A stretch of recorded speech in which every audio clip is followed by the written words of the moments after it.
All right. Welcome, everyone. Thank you for coming. I appreciate it. And get a little corny here for a second, because we all share a brain. A similar, I'll go ahead and call it passion. But we've all had some talks. Wilson and I probably have to catch up a little bit down the road on it, but ultimately, you know, what a beautiful game this can be, and how group storytelling is just an amazing tool. And what did I hear right before we were going to play this game about a week ago? But good old Jim Carrey. A quote that he had, and I thought it was brilliant and really relevant to what we're doing. And he said, "When you improvise, the choices you make are very revealing of who you are, because there's nothing there but the truth." And I thought about it, and of course you can play a rogue and be silly and stab things, and you can, you know, play your barbarian and rage and smash shit. But at the end of the day, if you let yourself fall into your character and you do something with good friends around, it's what's in here that's coming out a lot of times, even if you don't know it, or maybe your frustrations, or I don't know. There's a lot here. You and I, you know, talked about it to great depth. So, let that point us in the right direction, and we are going to get going. Henry. Oh no, I was just thinking. How did this all go wrong? That stupid teacher's car just had to break down tonight, right in front of my mansion. Well, that is how we say in sweet transsexual Transylvania, the dead of it. On my most special night. And he just had to make eyes at my Rocky Horror. Foolish. Well, of course I had to kill him. Breakfast is served. I'm really not sure what all the fuss is about. Well, maybe the pickaxe was a bit dramatic, but oh well. Teacher gone. Rocky back where he belongs. Okay. Cleaning yourself up a bit. Getting the blood stains off. Get on your clean outfit. Is that blood? That was blood, but it's off now. Back to the party.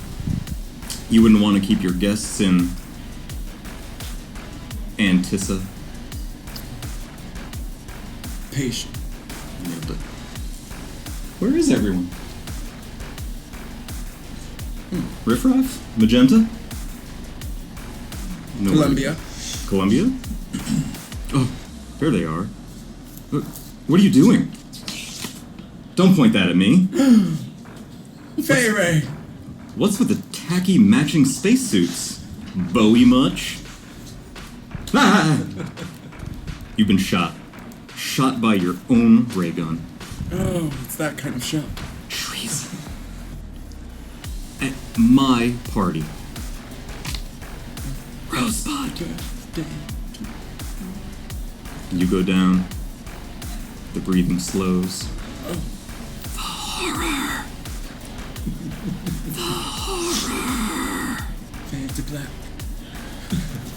At least you'll die knowing that on this very day, you had completed your space and time travel machine. You're dead.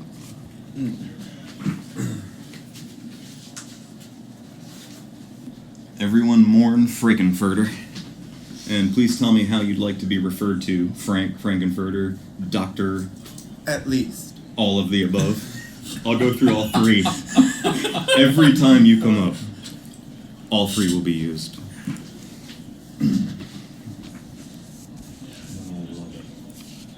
Nate.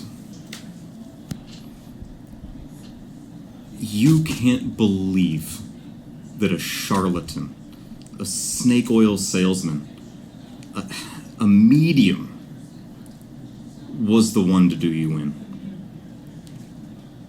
You weren't sloppy. Your guard was never down. No detective, FBI profiler, or internet busybody ever got within a mile of who you were. A fucking medium. Look at him. Smug little prick. He's got a shaved head, glasses. He's just nowhere near your league, your intellect. And here you sit at a dinner party.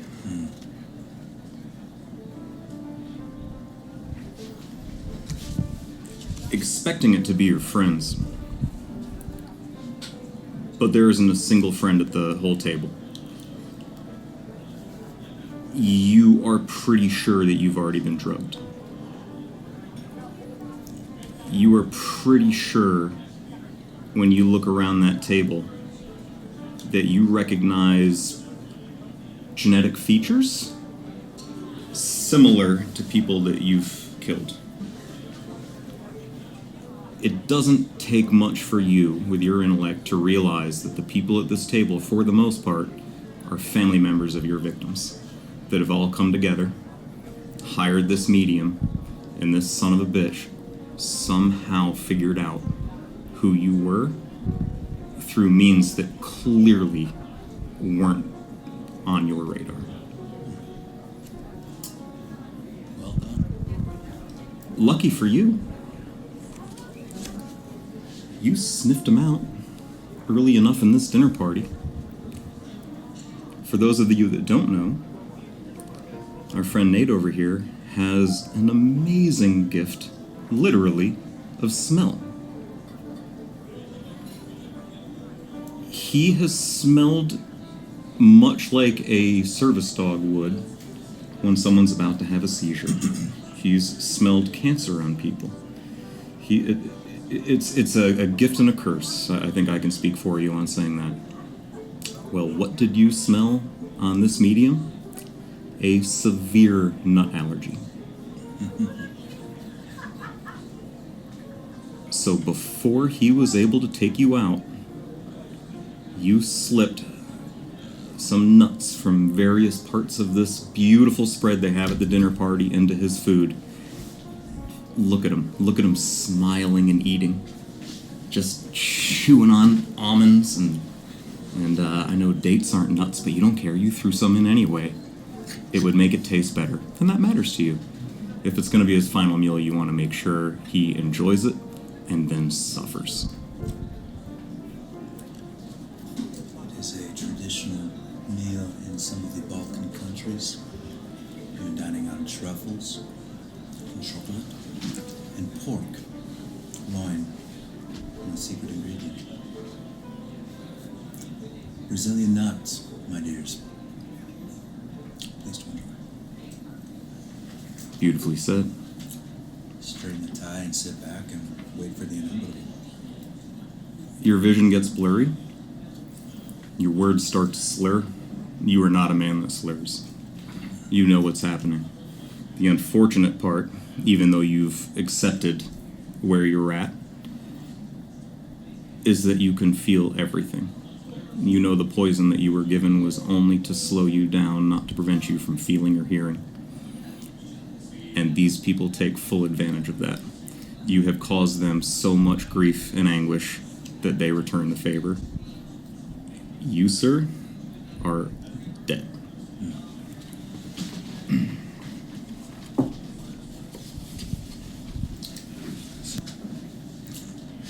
Someone is Hannibal Lecter. That is great art right there. Right? I haven't seen that one. Yeah?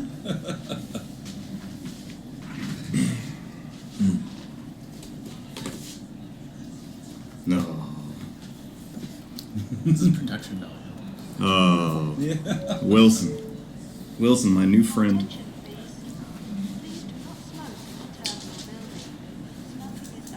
I'm going to move a few of these, but we can always put them back up later.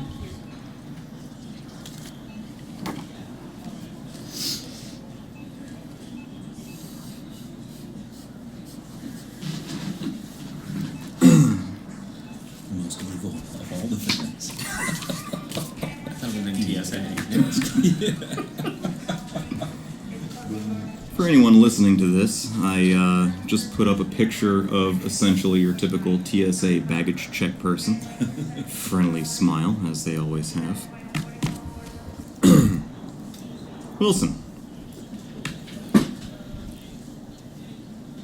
possessing a TIA baggage check agent is pretty fun. You're in the body. You're checking everything out. You don't like how clean they are. It's a little much, almost offensive to you. Off-putting. Yeah. You don't understand why people keep clean haircuts, brushed teeth. It's calm down. You're not that important. For someone so weak-willed, they sure do seem serious about their personal hygiene. You're so frustrated by the cleanliness of this person that you've forgotten why you're here. Why am I possessing this person again? And you have to think for a minute. Thinking. Oh, I remember now. I need to keep this jerk that's about to walk up to the booth here from getting on the plane. I need to scare him off. I need to make sure that he doesn't go home for my client. My client wants to keep their house, and this guy just bought it, and he's trying to get in there. I need to stop him. The cleanliness, I can't. Buttons in your way, unbutton, and kind of loosen up a little bit. It's too much.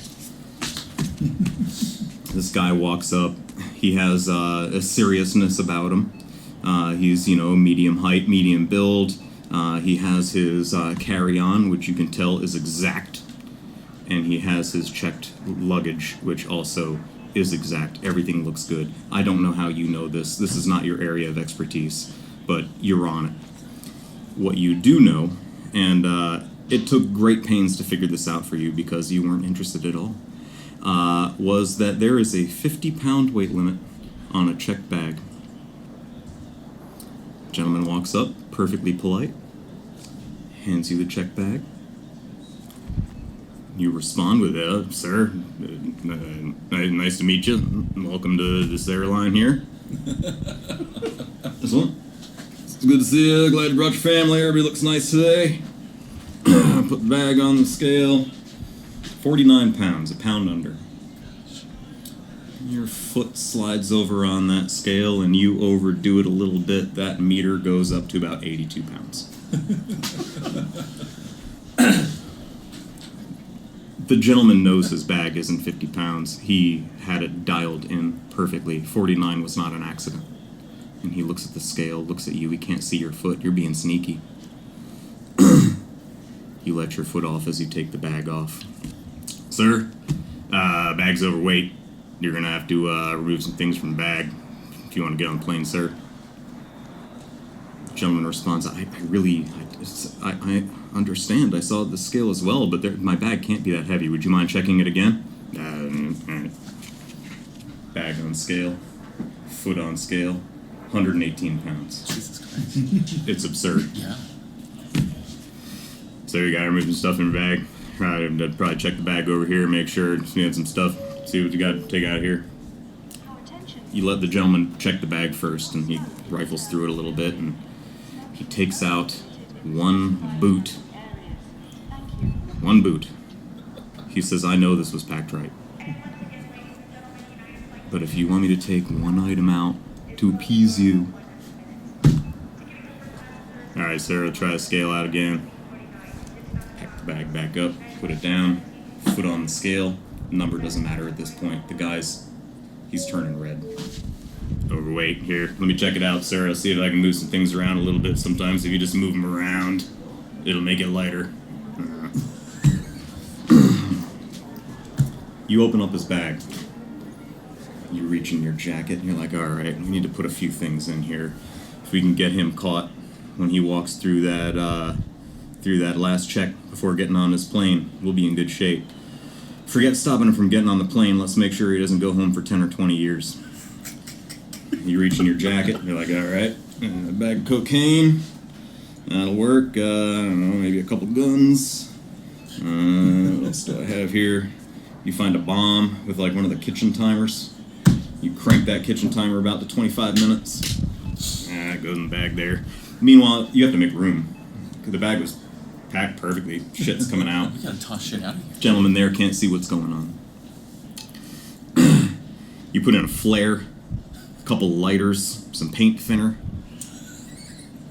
It's overkill, but you're going to make sure this guy goes away for a long time. Sure. Sign a piece of paper that says, I, whatever the gentleman's name is, packed the bag myself and nobody else packed it. Sign it. Thinking, I really needs one more thing. You reach in your bag and you grab a book.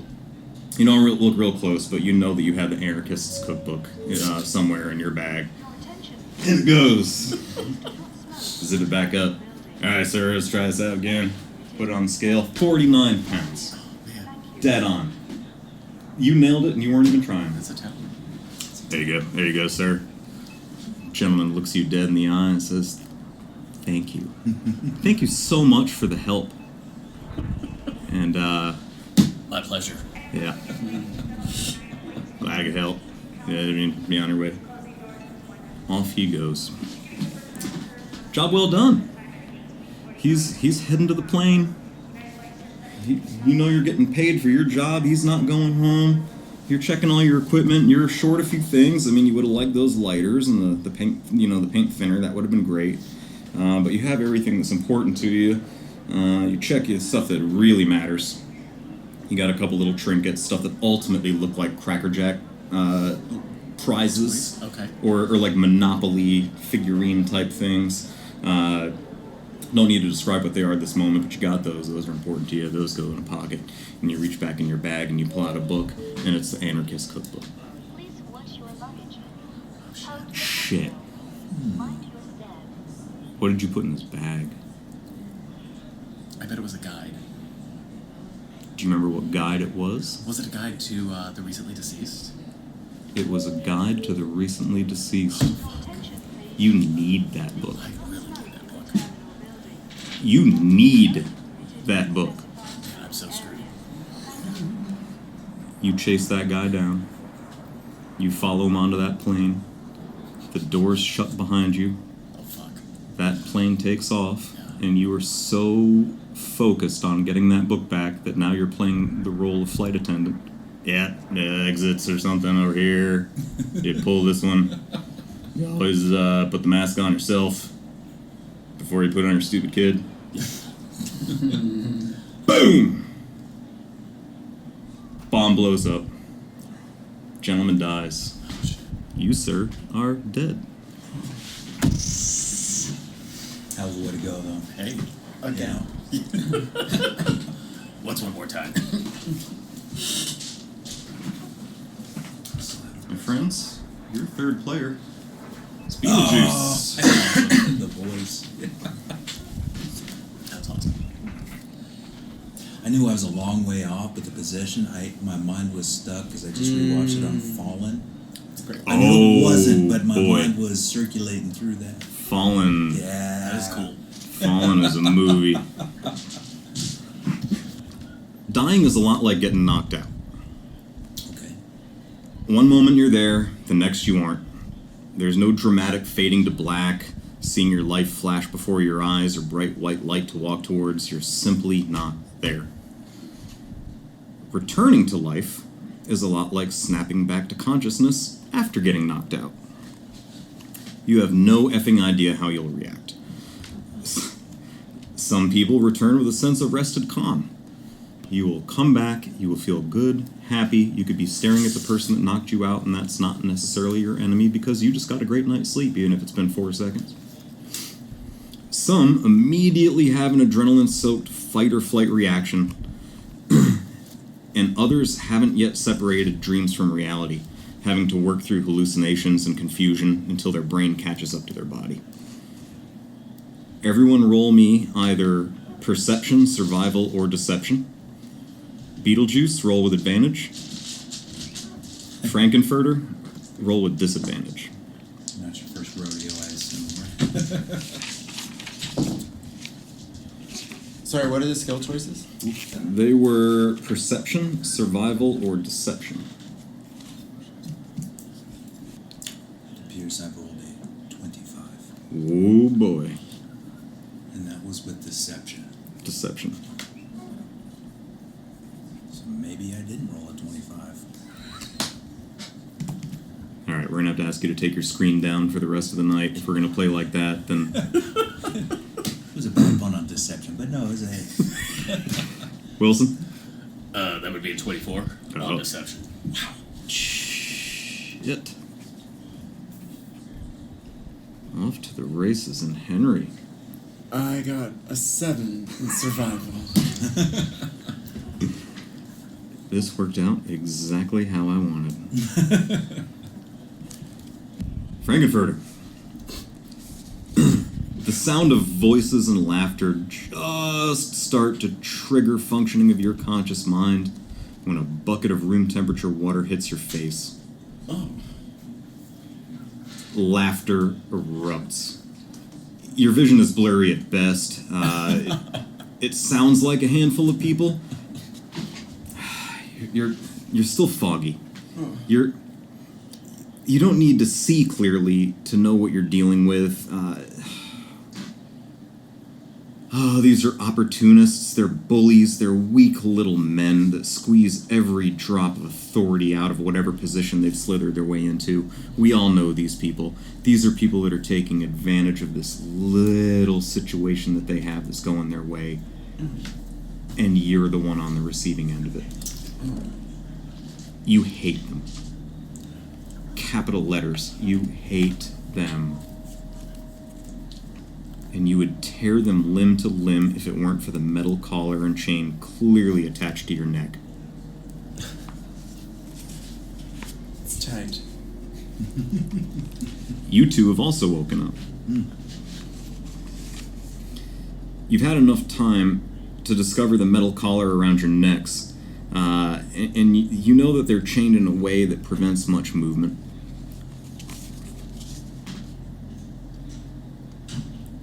Frankenfurter, your role puts you in a position where ultimately you're either scared, panicked, or confused. It's not going your way, you don't like the situation, you still can't see very clearly yet, and you are no stranger to being bullied. You also are on the edge of a fit of rage, potentially, so I want you to tell me how you react poorly.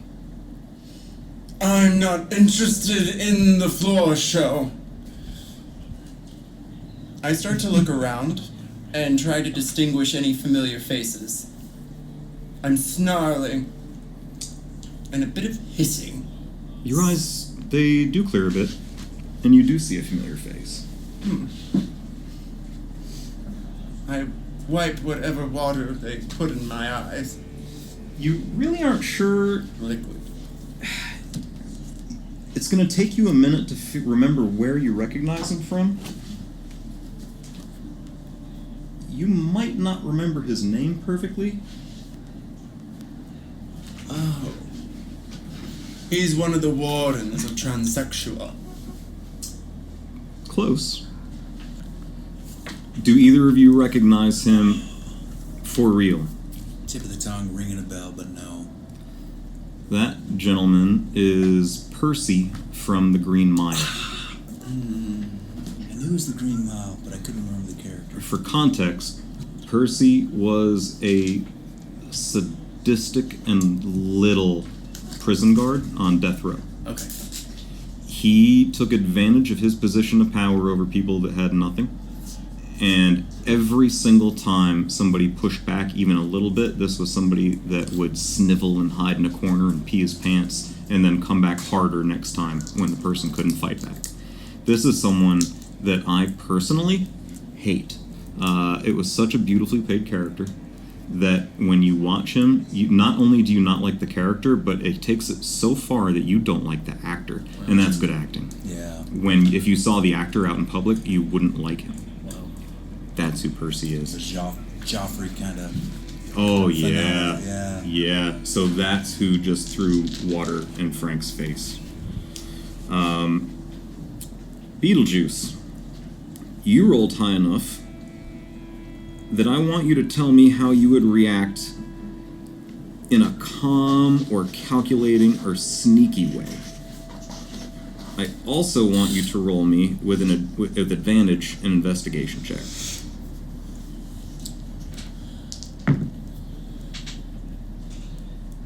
17 on investigation. 17. But I'd probably look around and recognize that I'm chained up and be like, oh shit, this again. I'd be trying to figure out a way that I could get out of this. Wondering if any of my shape-changing abilities might help me. You know, normally they would.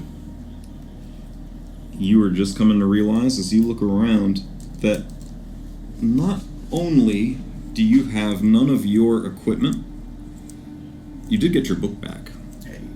but now it's gone again. Oh shit. Your suit's gone.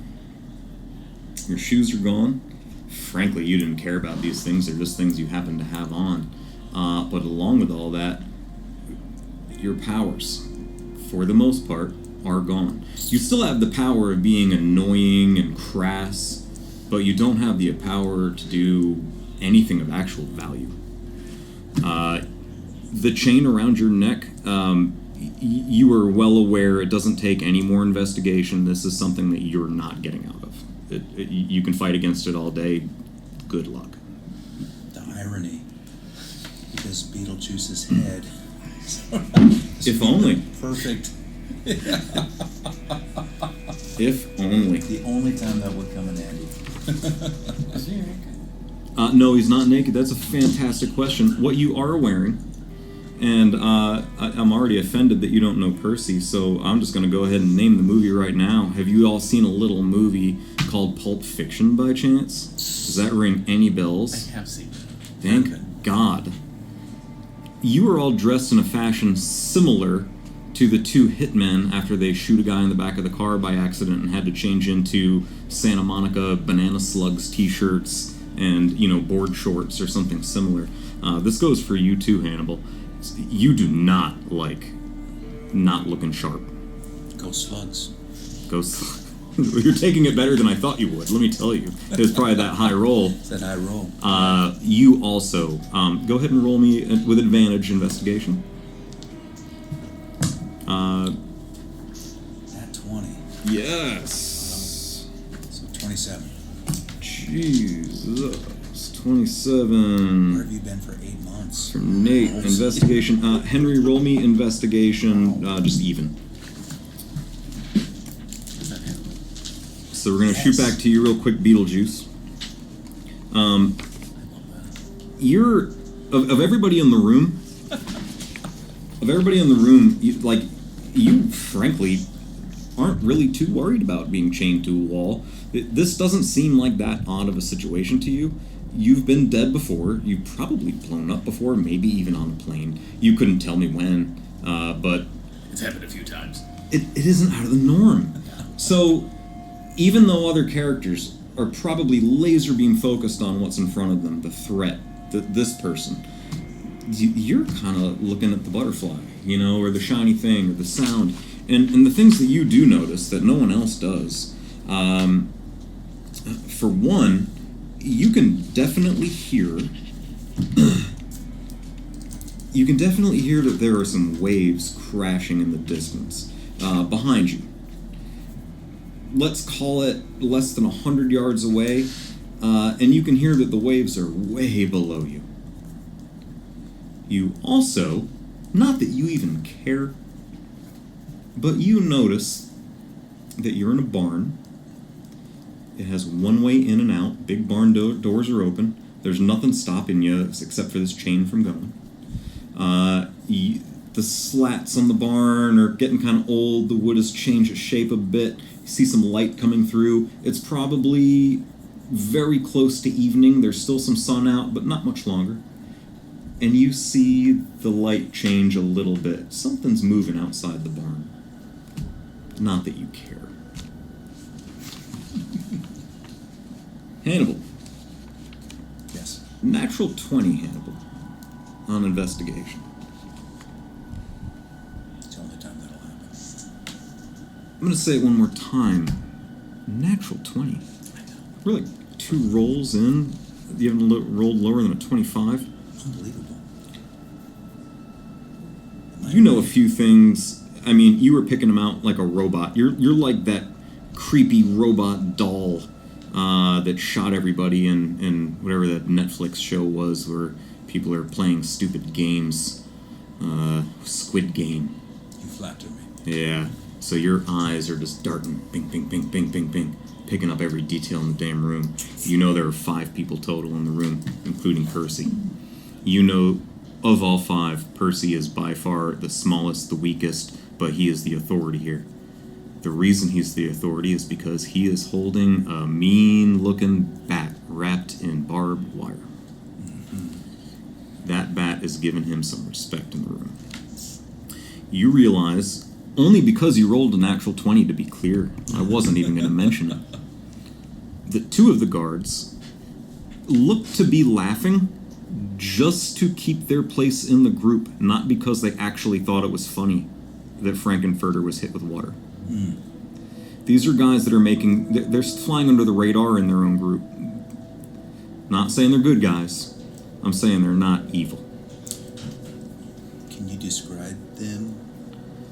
Yes, I can. Thank you for asking. Physical appearance, but Yeah. more importantly, non-verbal body cues. So the non-verbal body cues, the really important ones are that 2 of these guys would be far down on your list to murder. Okay. You understand where they're at. They're survivors. And they're surviving. And, let's be honest, sometimes throwing a bucket of water on somebody is kind of funny. Although in this situation, I don't think it is. The other 2 gentlemen that aren't Percy are laughing for real. They do find it funny. These are followers. Not only are they followers, but they're the type of followers who are willing to follow somebody just because they have a bat. Percy, their leader, you've already seen right through him. As described earlier, you know exactly who he is. He deserves anything he gets and more. He will burn the ants with the magnifying glass. He will torture the cat. He will lie and say that his sister was the one that crashed the car. All the stuff. You notice that all the guards have billy clubs and manacles. You don't care what their names are. You don't care what their physical appearance are. They're normal people.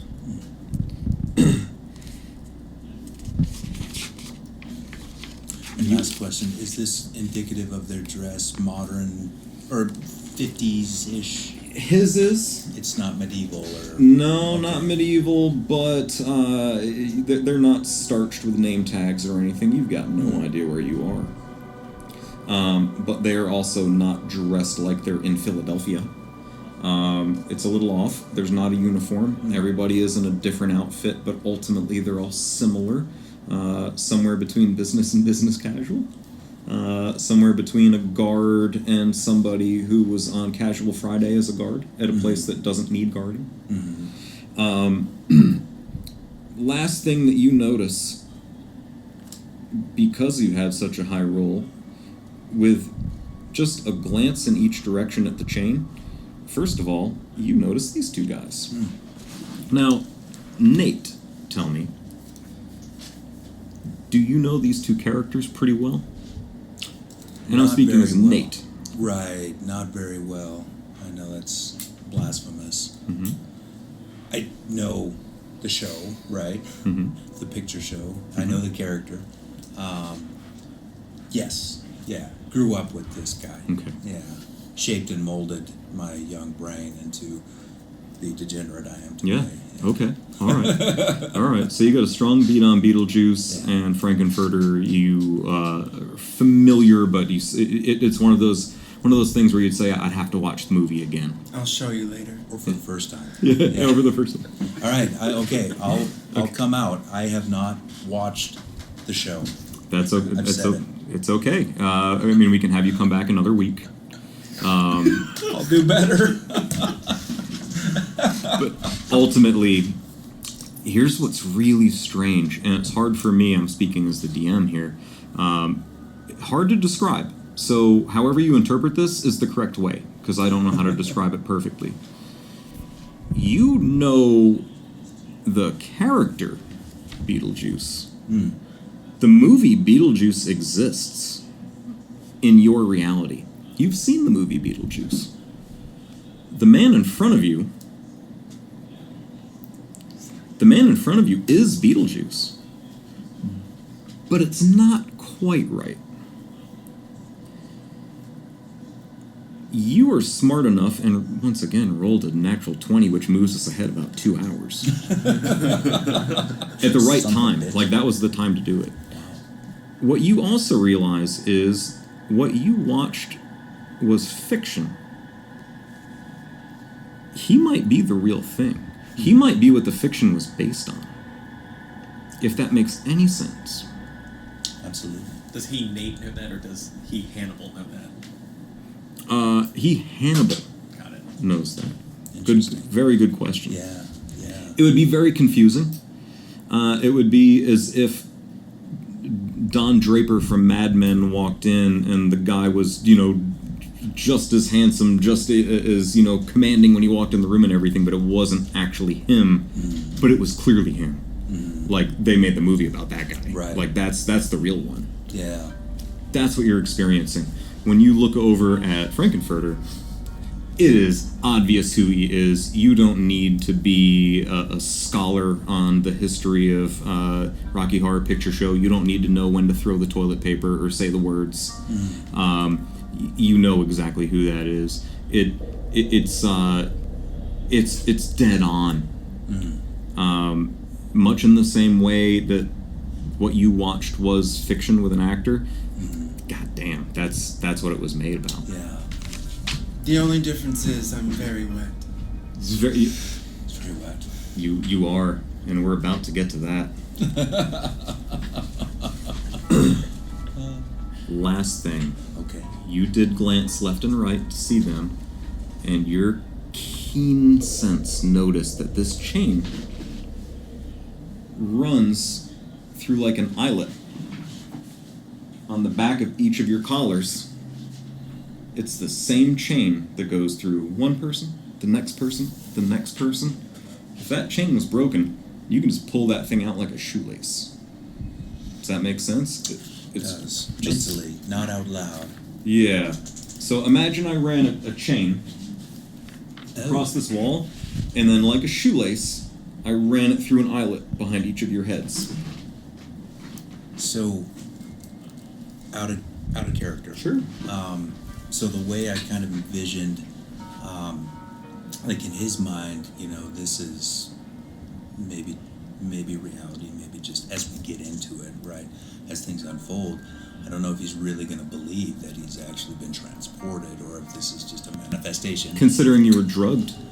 There is that, I mean, maybe this is just the id and the superego battling it out. But my point is, the way I designed them was more along, things that aren't necessarily mechanically advantageous, but have that mental, like a manifestation of a mental thing. To that end, I took the telepathic feat.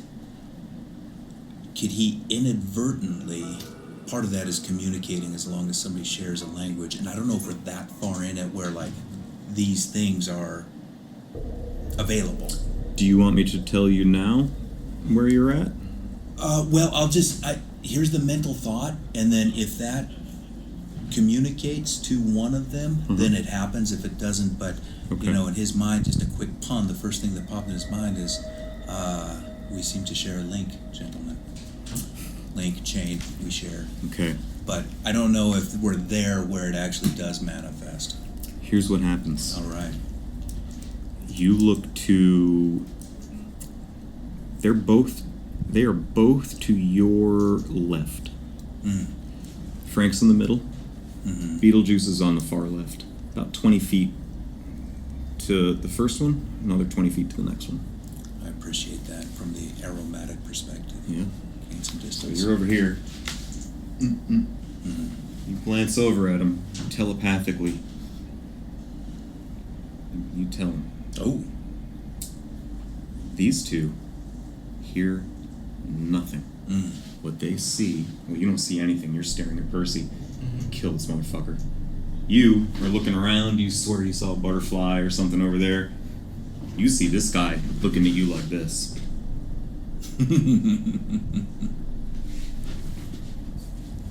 I'm sorry, at this point in your current condition, you don't have anything. Awesome. Okay, cool. Then it would, because I was thinking that maybe it'd be funny if it was inadvertent. He thinks it and accidentally shoots it off. There's a reason. I'm gonna hold on to that pun. There's a reason. Not just to ruin your fun, No, this is great. but you are a helpless baby rabbit right now with your head attached to a chain, and all you can do is wait to be saved like a princess. I've been in this situation before, but not as the rabbit.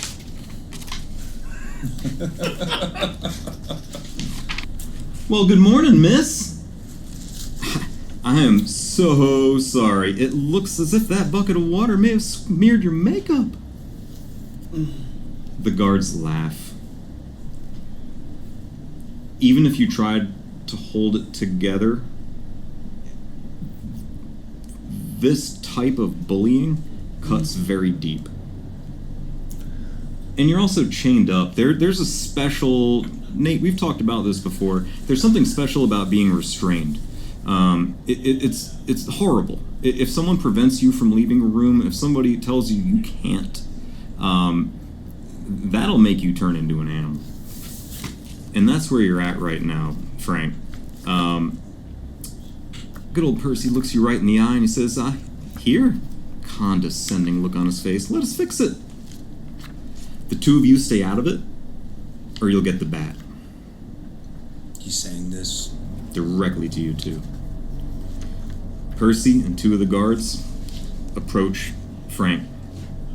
Do you resist them, or do you realize your situation? I have a few questions. Ask away. I'm in a suit? No, you're in essentially a t-shirt and shorts, like you're going to a volleyball tournament. You got none of your stuff. And... All of your stuff is in sight. It's in front of you. It's out of reach. We dressed as if we shop Are at my the hands Lost and tied? Found at Disney World. I'm sorry? Are my hands tied? Your hands aren't tied, but you're not really moving very far. Good. Well, the first thing I do as I see them approach is I take my shirt and I make a ball on the side and tie a knot.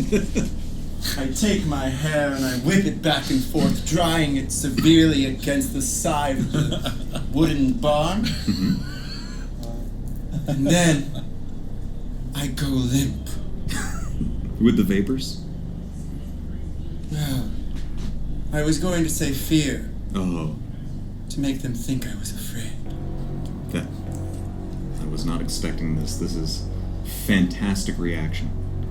Am I wearing shoes?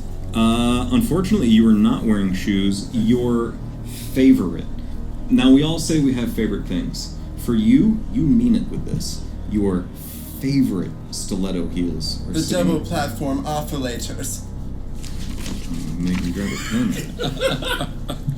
pen. Double platform. Oscillators. Let's spell that. O-F-F? Sure. I-L-A-T-O-R-S? Yes. Your double platform oscillators are sitting in a pile with your other belongings. Let me rephrase that. There are two piles. One pile is pretty much everyone's clothes, stuff that doesn't hold real significance, and another pile is your gear. Your shoes, your platforms, your double platform oscillators are in that pile. You do not have your shoes. I go limp. I wait for them to approach. I think that's a good move. And I'm holding action Okay, alright. until a sensitive piece of their parts might happen to match something more sharp. Understood. Understood. Alright. I'm rolling for the two guards on the side. Can't with you. I've got two 15s. They approach and come in for a grapple, one on each arm. Both of them successfully touch me. Okay. Touch me. However, you were holding an action. You were holding an action, and you were limp. So what I would like you to do is roll 1d6 plus your strength or dexterity damage for either the guard on your left or right. Right. Okay. And tell me if it's strength or dex that you add, and if it's 0 either way, I don't care. It's strength, and it's a 6. 6 total? Yes. And what's your strength? 12. So it's 5 plus 1? Yes. Okay. So you connect well. Where were you aiming for with this? Was this a kick? This was a bite. This is a bite. Okay. So So what he's really going for is your wrist. I bite just in between his thumb and pointing finger. Oh, and that's his like his baton hand. Which He's gonna have a hard time swinging that bat. it's true. He does not appreciate being bit. He holds on tight. The other guard holds on tight. There's no way you could have fought them both off at the same time. It would be impossible. Percy picks up your lipstick that's sitting in the pile of your stuff, and he smears it on your face in the most disrespectful way, and you get more laughing. The bite doesn't cut it. Like, you've drawn a little blood. You want to remove that hand. If you're going to contour, you have to blend. You're taking it so well. I'm staring at him dead-eyed. Yeah, and okay. blood dripping from my lips. So, for me, tell me, And I bat my lips together. are you a man who's holding it together on the outside, but on the inside there's something building up? Is that a fair assessment? I can't use magical powers yet, correct? No. Then yes. Okay. Alright. But I'll bite them again if they try to approach. Now, the two of you, Oh, I still have absolutely no shame in not doing anything considering the situation. Did both of you hang tight for the moment to see what was going on? Or what did you do? So, I didn't want to interrupt, but when at all convenient, I would like to request a word with the guard. Guard? Which guard? Percy. Percy. But I don't know his name, right? Yeah, because Nate didn't know his name, I did not. Hannibal wouldn't know his name. No. So he looks at you, guard? You're calling me a guard? What would you prefer to be called? Oh, it doesn't matter what I prefer to be called, sir. As fancy as you were dressed, I guess I'm a guard. Well, everyone How has can a I help you, sir? preferred title. It's part of your identity. I ask you again, what would you prefer? How do you see yourself in your role? Oh, thank you for asking. It's so kind of someone at your stature to ask This me is the backbone of civilization. what I would like to be called. Why don't you call me God? Because right now, I am your God. You can't do anything. I can do everything. If I want to shut off the lights, I'll shut off the lights. If I want to turn them on, I'll turn them on. If I want to take off that fancy suit of yours and throw it on the floor over there, that's exactly what I'll do. How can I help you, sir? I just have a question. If you are, in fact, the Almighty, as you claim to be, and there is nothing you can't do, I was just curious why you make a conscious decision to use all of this ineffable power to pick on, to torture the weak and indefensible. You know, sir, It's a contradiction. I can't quite. I look over at the other inmate. Mhm. I think he's talking about you. You're still looking at something else. Like, this conversation has bored you to death. I've been locked up before. What the Yeah. hell? Percy looks at you and you know, he reflects on it. He looks like he kind of feels bad, you know. He didn't mean to hurt anybody's feelings. He didn't mean to pick on somebody weaker, and he expresses it to you. He's had a tough life. And I'm fucking with you. I know he wouldn't, but I love where this is going. He's fucking with you. Yeah. He counted not one, not two, but 3 times there where you got fancy and had to say things about how I should be living my life. So let's show you what happens. 3 times. He looks at the 2 of the guards. They walk over to Beetlejuice, and they hit him 3 times with a billy club. Roll 3 d20s. Can I remain passive? 12, 12, and 8. 12, 12, and 8. Absolutely. I know your character. You probably wouldn't flinch. Take 11 points of damage. All to the ribs. If you take different damage to your ribs. And how did that make you feel? Well, honestly, I didn't feel anything because none of you mattered to me. But I'll bet it made him feel a certain way. Now, was there anything else anything in particular? Can I get you a drink? I appreciate the offer. I think I'm okay at the moment. Roll me a d20. 10. Just add your intellect. Or, if you have a good history modifier. +5, so 15. 15, okay.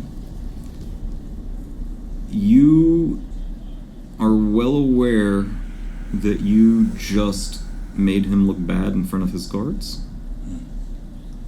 Because you called him on something that they all thought already? Mm-hmm.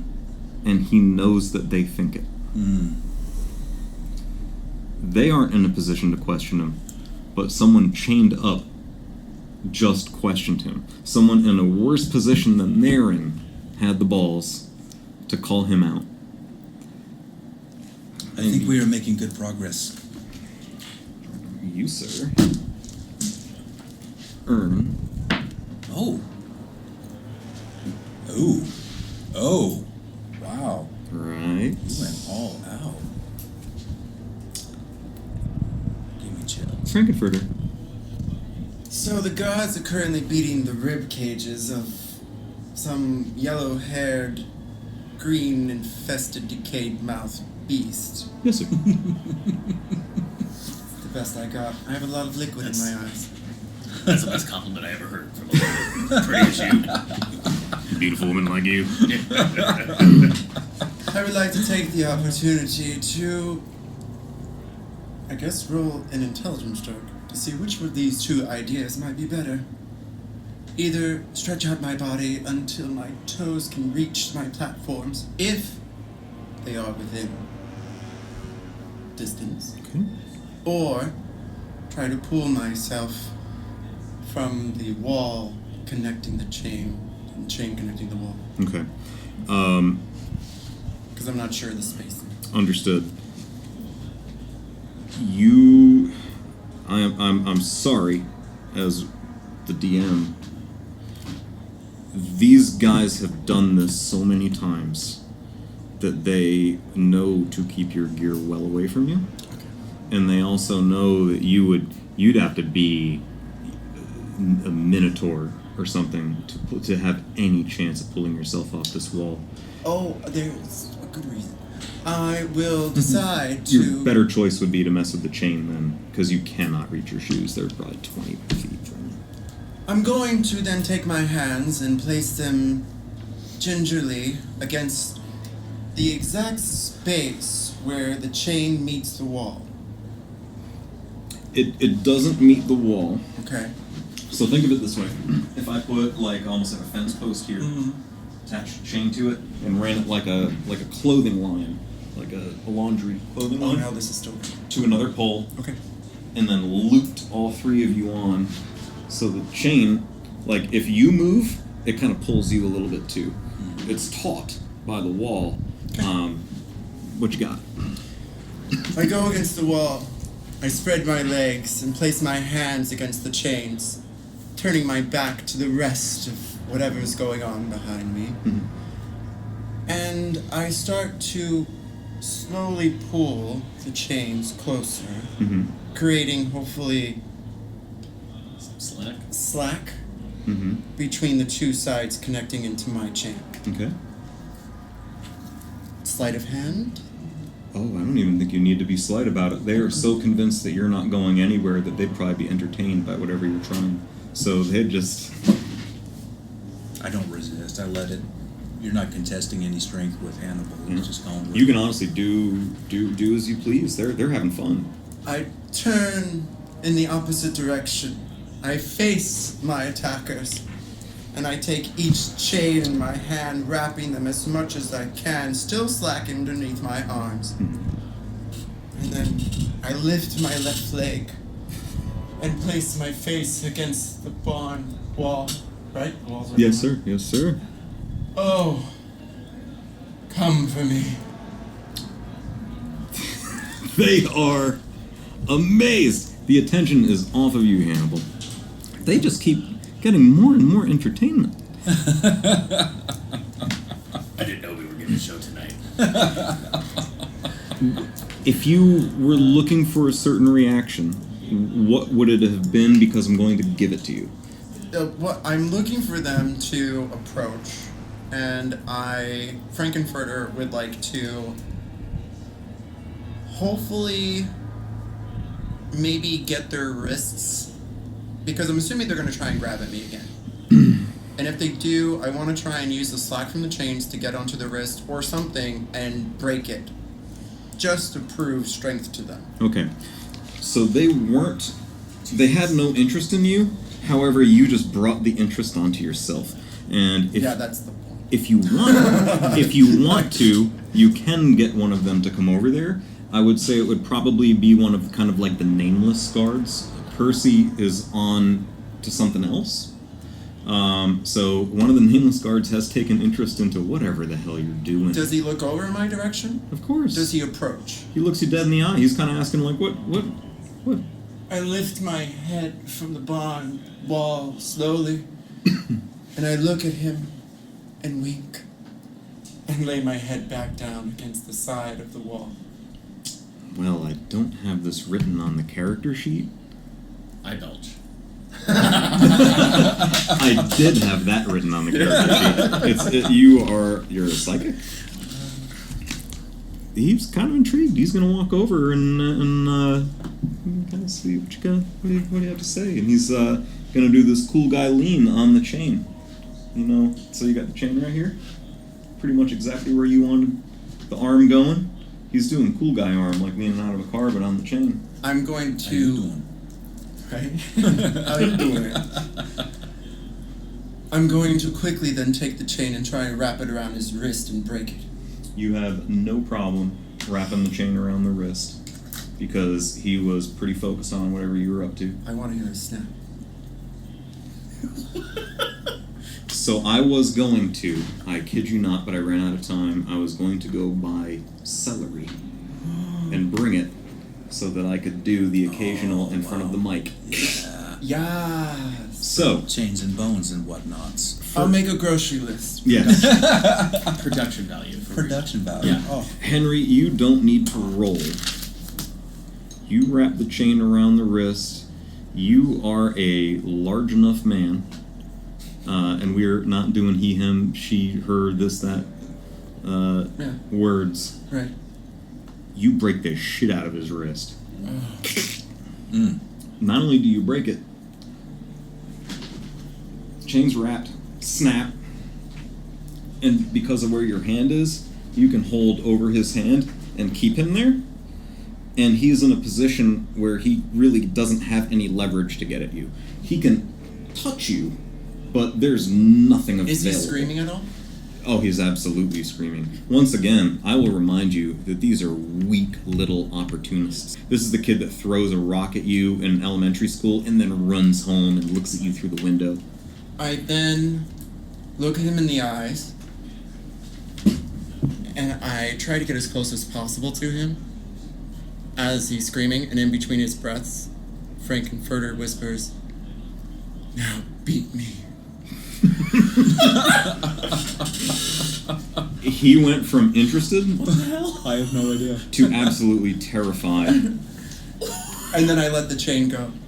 And then I go back against the wall. You were of the three people when they brought you here. You were the least intimidating to them, strictly because of how you looked and how you dressed. You have now gone from that to the shark in the room. Mm-hmm. You've already broken a wrist. You've completely dejected, making them excited over your fear of the situation. You're making jokes. And my t-shirt is tied to the left. Your t-shirt is tied to the left. Like a crop top. And to be clear, you did this on purpose. You tied it to the left, and when you had the guard come over, you convinced him to come over on your right, so he can't even reach that knot. He can't even mess up your shirt. He is aware of that. This is a smart guy. He's just an asshole. He knows that he can't even mess up your shirt. And then I go with my lips once again. As you do that, Percy, from a distance, Oh shit. spits on you. He does it from far away that you can't do anything about it.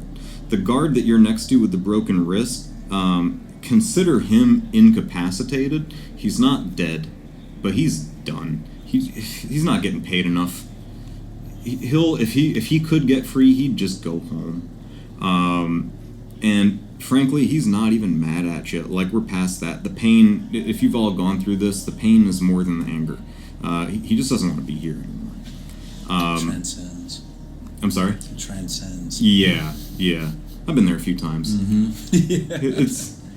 Yeah. It tells a lot about how weak I am as a person. Where does the spit hit from Percy? You tell me. Oh, shit. He was a good distance away from you, and he's not an accurate man. I'm going to say the inside of my left thigh. Yeah. Oh. That probably pisses him off even more, because that was not what he's trying to do. You're kind of out of his periphery at the moment. Percy is... His cheeks are red, his hair's out of place, he's already out of breath, he hasn't done that much. This is that guy that, like, he's out of shape, but he's still got the bat. You guys can all mess with him and the guards as much as you want, but at the end of the day, it's clear you're not going anywhere. Percy tells one of the guards, obviously not the one that you've got hung up like a scarecrow with one arm right now, but he tells one of the guards to grab all of your personal belongings, not just yours, but all of yours, and he's looking at you while he does it, almost as if it's your fault. He says, grab all of that shit of theirs and throw it off the bluffs. The guard that's doing it is one of the ones that you noticed was an asshole. He thinks this is great. And he grabs your pile of clothes, your beautiful ensemble. The shoes fall. Your double platform oscillators. You know when you're carrying your laundry and a sock falls, and you're not getting it. You know you can try to get it, but more things will fall. He realizes in the situation and the fact that Percy told him to go now, there isn't time to figure out how to balance those shoes. Off he goes out of the barn. That's probably the last you're going to see of all your clothes, all your stuff. He then looks at the other guard that's there. This guard, I hope I'm getting this right, because this has changed a little bit. This guard wasn't necessarily a terrible guy. He looks like it might be first day on the job. You're getting a hard read on him. Is he an asshole? Is he just taking orders? Not sure. He looks at that guard and says, grab all their weapons, grab their valuables, and drain them. You guys have no idea what that means, but you're about to find out. The guard takes off what looks like a hiking backpack. A big, backpack, almost like a metal frame, if you will. Puts it down, unzips it, and reveals like a kettlebell-shaped gem. And by kettlebell, I'm talking it has a handle on it. Big, heavy gem. It's got some weight on it. You can tell when he pulls it out. And he walks over to the pile of all of your belongings. They're all in one pile, like the stuff that matters. And he sets it right down on Beetlejuice's book. And remind me again, sir, it is the... Guide to the Recently Deceased. Yes, it is. You, sir, are awarded. You gotta look at both sides because the sides are different. Now, if you look real close at that, because it's so small, you got it? Yeah. Okay. That's my little whorehouse. Oh no, that's yeah, I got it. Got it? Yeah. Okay. This is really incredible. Thank you, sir. He takes his kettlebell and he sticks it on your book. And when it sticks like a 45-pound kettlebell, if magnetized, would stick to something magnetic. It's a book. Starts to hum. And you Never seen that sit. before. Not many have. Can I roll history on that? Yes, sir, you can. While he's doing that and you're looking it up, could I do a investigation, perception, whatever the intent, and let me know how to, or if we can. I want to see if I can smell any kind of weakness, especially on Percy, but anybody else within olfactory range. Absolutely. And I'm looking for diabetes or cancer or the rank flop sweat of fear. What else? Absolutely. Adrenal disorders, anything like that. Absolutely. Looking for weakness. You also can roll with advantage because you realize that all of your other powers, for the most part, the stuff that you're used to having, it isn't there. So your keen sense of smell has cranked up, like when somebody goes blind and they can hear better. Oofda. It's a 26 if I go investigation, 23 if I go anything else, really. It's a 19 on the I think you're going to like this. Okay. Would you say that your sense of smell is also somewhat directional? I have to assume it I think would so, be. yeah. Okay. I'm Then, imagining it like a cone. yeah. Yeah. Okay. That makes sense. So, yeah, I can tell behind me. Yeah. So, nothing surprises you in the room. You've already figured these guys out. Percy, you know immediately this is like a McDonald's and Coke guy. He's the guy that has like no musculature to his shoulder because he doesn't do shit. He's like holding the bat for him. You notice he's even like leaning the bat because holding like a wooden baseball bat to him over time like makes his arm tired. It's a lot, yeah. He's out of shape, so you catch any smells. Now, I personally wouldn't know what that's like because I'm in such good physical condition myself, so I don't know what that would smell like. But you know because of people like him. And you smell all of that on him. You smell on the guards a mix of both excitement and anticipation. Now, that could mean one of a couple things. Excitement and anticipation could be over the fact that they're enjoying themselves. They like being in this position of power. However, it could also be the excitement and anticipation of not knowing if the tables could turn at any given time. They have 3 people chained up, but you've already established, the 3 of you, that if you weren't chained up, this could go bad quickly. You don't know which one it is. Okay. Here's what your roll gets you, though. You would have known that with a 2. Okay. What your roll gets you is when you look around, your cone smell, as Henry put it, catches a whiff of something or someone outside the barn, and you see, once your nose gets it, your eyes are paying more attention, and you see that little shadow between the slats. Right. If you have ever smelled an alpha male, this is stronger. You have you're impressed. You are interested, and you want to know who has so much testosterone in their system that alone, in a situation like this, is walking with utter confidence There is no anticipation, no excitement. The smell that's coming off of them is the smell of someone who can come in the room and do as they please. You were focused on that now. Definitely. Last question. Yes, sir. And it probably, well, it might. That's why I gotta ask it. Any hint of stale alcohol or tobacco? No. Okay. Wow, interesting. Okay. No. Cool. Hey! Eyes up here. This is Percy. He noticed you all watching that book get drained. Parentheses. 14 on an Arcana check just to see if I can figure out What this kettlebell is? why that interaction is happening, why it's...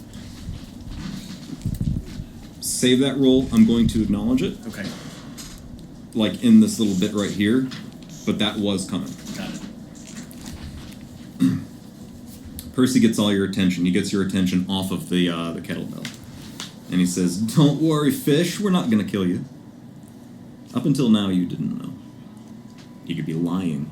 But this isn't really a situation where one would be killed. They would have done it. We're just going to collect what's his and leave you to rot. Of course, we'll take you off the chain first.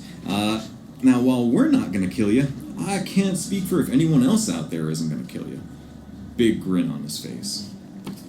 Kettlebell vibrates. You all watch as the book is completely drained of its color, leaving behind what can only really be described as a perfectly clear glass version of itself. So, your book, now, to each individual page, looks like it's made of glass. From the distance you're at, it looks crystal clear. The kettlebell, however, is now swirling with hues of amber, green, and black. The guard who is holding the book discards it. He throws it on the floor, and you all wince a little bit, expecting the glass to shatter. It doesn't shatter. It lands and makes exactly the sound that you would expect a book to make when it hits the ground floor. You even see the clear pages flutter a bit, as pages often want to do. So, you get this. The kettlebell looks greedy and impatient as the next item is drained. Hannibal's meticulously wrapped cutlery set. You had... Mind, yeah. Got it. The beautiful cloth wrapped or leather wrapped up to you. Set of, and you tell me, you don't have to tell me right now, but ultimately, you've got your steak knives, you got your butcher thing, you got your pokey sticks, you got all that, and anybody looking really close would know that each implement in there is perfectly snug to your expectations. This isn't from Bed Bath & Beyond. It isn't a Henkel and whatchamacallit knife set. This is something that means something to you. And even more importantly than that is there is one peculiar implement mixed in with everything else. It's an antique scalpel that would make Hattori Hanzo weep. Like, it's older than any of you except you. We don't know how old you are. It's a recurring theme for me. This goes back further than we both know. You've got some lineage. It could go back deep into your lineage, or maybe even before. But this is an impressive piece. And it is now crystal clear, devoid of any color, and discarded on the ground, and it makes the soft cloth or leather thump that you would expect when it hits the floor. That you wouldn't expect when it hits the floor. Frank, you are far less concerned with the pickaxe of yours that's currently being drained. You just watched not one but two of your favorite outfits go out the door to be thrown over the bluffs. It hurts. I mean, how long did it take you to put those outfits together? It doesn't happen overnight. And the stitching. Like the thread. You got the right thread for... It took months. Columbia will be pissed. Columbia will be pissed. And she was, now that you think about it, you get you won't admit it, but a little bit emotional. Riff Raff, Magenta, they... Not only did they sell you out, but they did it, like, within minutes of being your friend, right behind your back, but Columbia didn't. Columbia was cool. She was always there for you. Oh, the Medusa Ray helped. I'm glad you mentioned that. I am so glad you mentioned that. You're thinking about your clothes. You're thinking, oh, everybody's got to die. You still got the guy by his wrist. And the clothes are going out the door, and you're applying pressure to the chain. And that wrist is just even more dead expression on your face. You don't care about the little whimpers and whatnot. This is somebody that just wants to go home. It's kind of sad. But your attention quickly returns to the kettlebell as it soaks up the last drop of color in your scientist's kit. Now, not right now, but at some point, you're going to have to tell me exactly what was in that scientist kit. I know some of the stuff. One of them, written down right here, clear as day. And I shit you not, it says, even your Medusa Ray. 2 items remain. An ornate set of binoculars with the initials CL on them. And what looks to be a worthless, tattered laundry bag. Oh, I'm sorry, 3 items. Percy drops Frankenfurter's stiletto heels on the ground. We remember that. Mm-hmm. So there's a 3rd item sitting there. There's an awkward silence because Percy's kinda eyeing those stilettos. You can tell he's wondering if they'll fit his feet. Silence, the guards notice it. Silence, you all notice it. And what perfect timing. Right outside where you heard that guard go that was to dispose of all your clothes, you hear, and it's from a distance, you hear, no, no, no, splash. Silence. Faint shadows break from between the old barn slats. Beetlejuice, you were on top of it. You've been looking out there anyway. You were trying to catch little glimpses outside. Nate, you are on the smell, like radar. Alpha male. You were gonna say something? No. Oh, you're 14? Yes. Was that you rolled? Yeah. And remind me exactly what your question was, and I'll make sure I get it. You wanted to know if you understood the... Yeah, I think you kind of answered it. You couldn't possibly yet know what was going on, but you know, much like... So I'm asking Wilson now, have you seen The Dark Crystal? Oh god, yeah, a while ago though. Okay. Do you remember how ultimately the crystal and the dark crystal would suck out... Okay, it's cool, but you've seen it. In that movie, which has nothing to do with this, I'm just using it as an analogy, you could suck the soul out of something and store that energy. When you're looking at what's happening to these items of yours, you notice that the things that were picked out were things that meant something to you. They had some value, and the value has been removed. That's as far as you could possibly understand, and you're not even sure about that. Sure. I'm not a smart man, Ginny. What'd you say? Nothing, I'm not a smart man. You are a smart man. Don't kid yourself. As you sit there with like your shirt coming up on your belly a little bit. So where we were was there was total silence. The guard just went off the bluffs. And you hear, and I hope I can pull this off.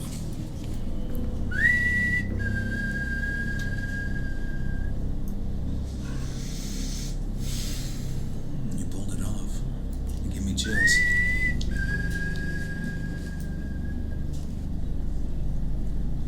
Percy grabs the guard with the kettlebell in panic and says, Go. Go, go, go. Go, get out of here. He helps him pack that bag up. They don't even worry about the last items. You had the binoculars sitting there. There was an old shitty laundry bag. Your shoes have been ignored at this point. They're not worried about it. They are getting that thing in that bag, and he is getting out of there.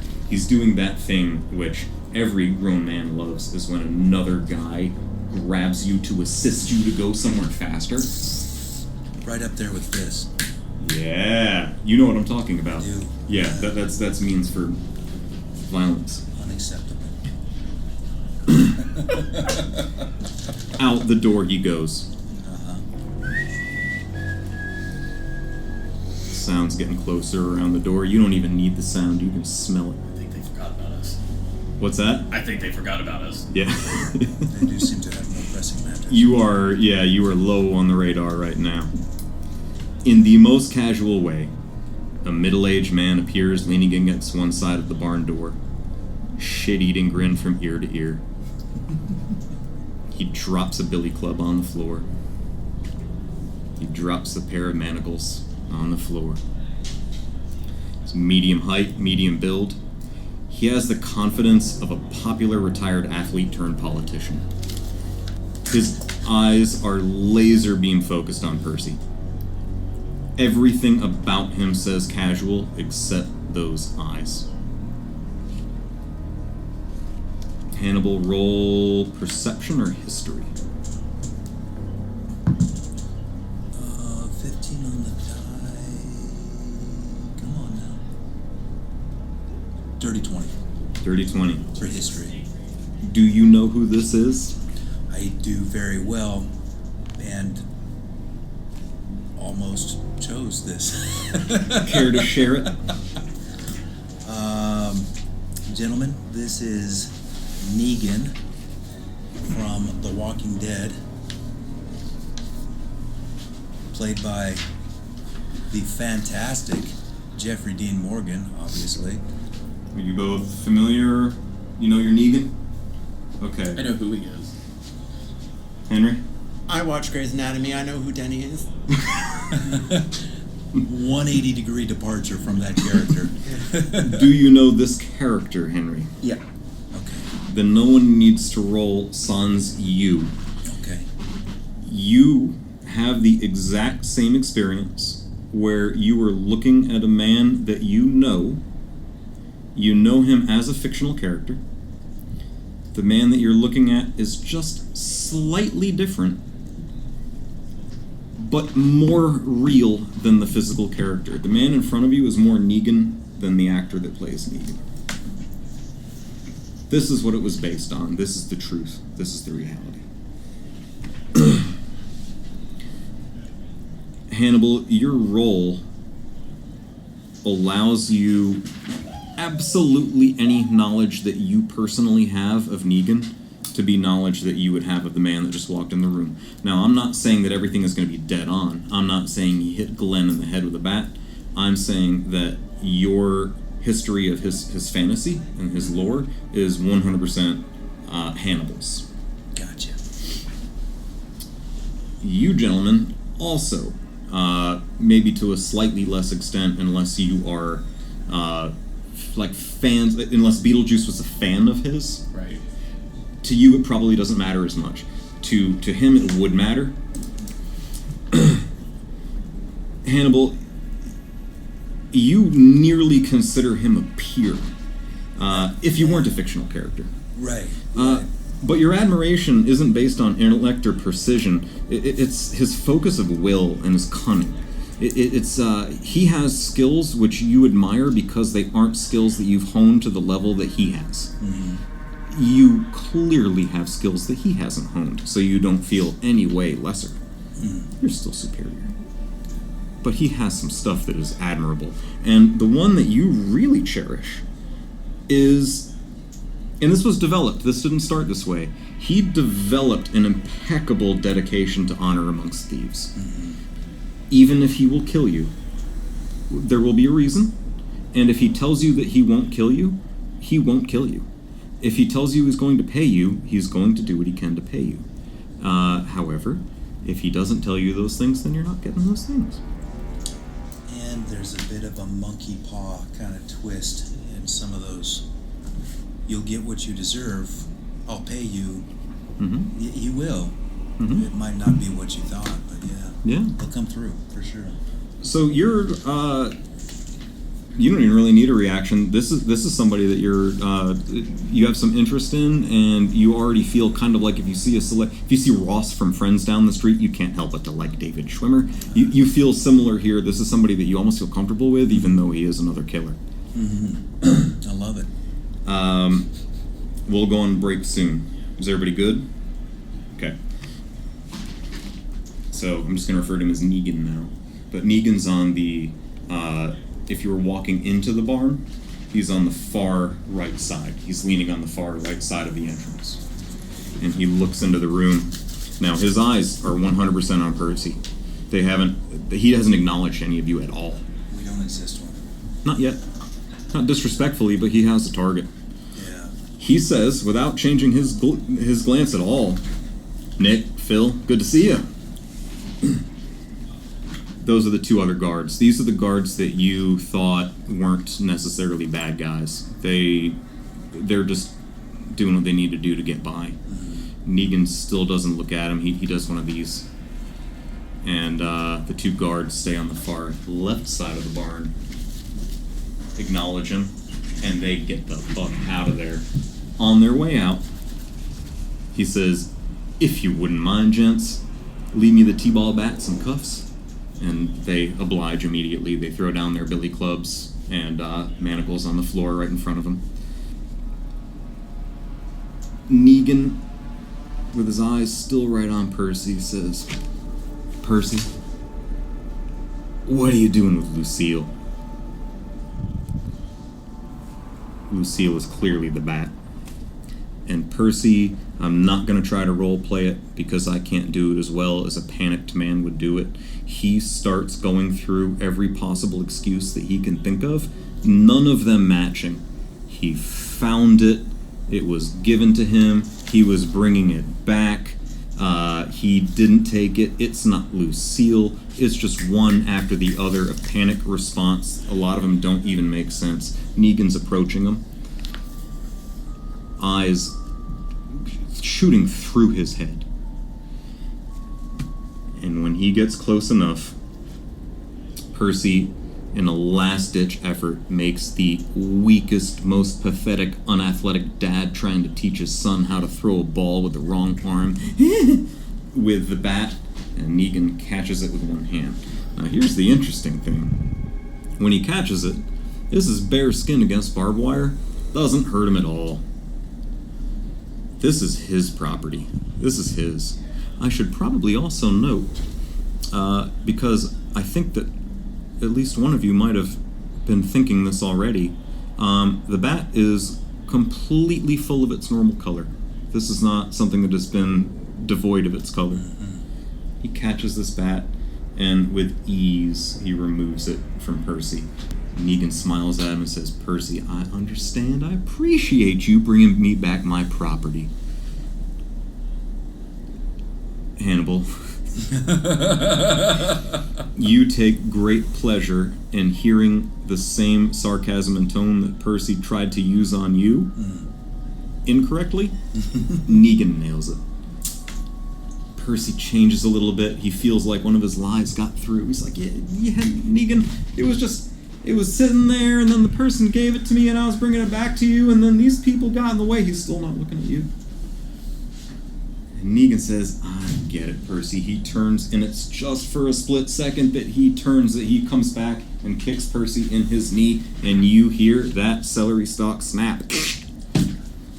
ACL, MCL, any other CLs, whatever CL you like, they are all gone. That knee buckles in a direction it should not go. It pops back, but everything's done.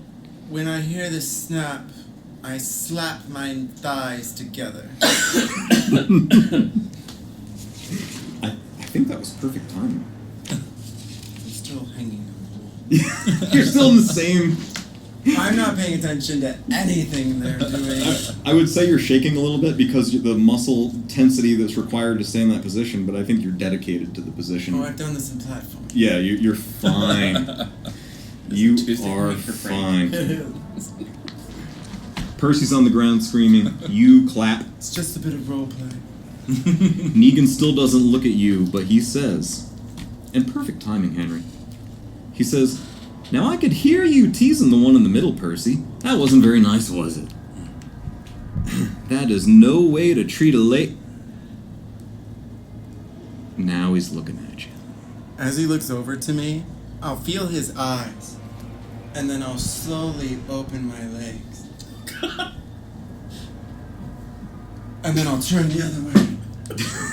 Water Are you- hitting the barn wall behind me. Are you being so dramatic that you're not even paying attention to his reaction? Or do you kind of have one of these going on? Both. Both. Both. So you've learned to separate one eye going in. It's Gotcha. called theater, darling. So you notice, even while in full, you tell me, dramatic. Yeah, I'm in the floor show in my head. Yes. Yeah. Okay. But you still want to know what the crowd thinks. He's living the French vanilla fantasy. Negan looks at the party for the first time. And there's a pause while he collects his thoughts. He looks at each of you clearly. It's not the same laser beam focus that he had on Percy. It is not a look that is intimidating. He's just figuring out what he is looking at. It's a lot of crew. It's a lot to take in. Holy shit! The little maniac was right. Dr. Lecter, it is an honor to meet you. Where are my manners? The three of you must be very confused right now. Extremely. And likewise, the pleasure's all mine. He walks over to the far end of the chain and breaks the link. I fall to the floor dramatically. Oh! He looks at you, and to be clear, with total respect, loves who you are and what you do. He's not laughing at you, he's laughing with you. He is a fan of the show. And to be clear, I was because I was finally in reach of my shoes. Are you talking about now? Oh. Okay. Now, Frank, may I call you Frank? So I figured at this time I'm like kind of crawled over to get to them as he's picking them up. So I'm like on the floor. Now you staring up. you're not off the chain yet, so you can get your shoes. Yeah, but the chain is like there's We're not slabs. connected to the wall. He Yeah. broke the chain way over on this side. You guys still have to unlace yourselves. Now it is no problem. There's no threat. It's just a matter of taking a turn or two to work yourselves down the line. But to keep things in order here, he'll hand you your shoes. Okay. He'll say, "Oh, these shoes," and please continue. I didn't mean to interrupt you. Oh, I think Frank would totally just be completely okay with, even though the chain is not broken, to still crawl Yeah, to the shoes, It's even your though show. it's gonna pull the other. it's your show. It's Rocky Horror constantly. Yeah. So what you're doing is while you think that you're kind of pulling them along, what you're really doing is separating the chain from where it was, and you have released Hannibal. Like by moving Yeah. forward, the chain's gone. So I'm and you totally- feel it fall out of your. You're at the far end. Yeah, I think too with Frankenfurter, he totally does not even recognize the other two, Mm-hmm. and Oh yeah, we haven't gotten there yet on purpose. Yeah. Yeah. but even in the floor show, he does not recognize the other two, Mm-hmm. and so crawling on the floor is the drama. They're not in the act. He hasn't seen Hercules. No, evidently not. I take the shoes Mm-hmm. and I stand.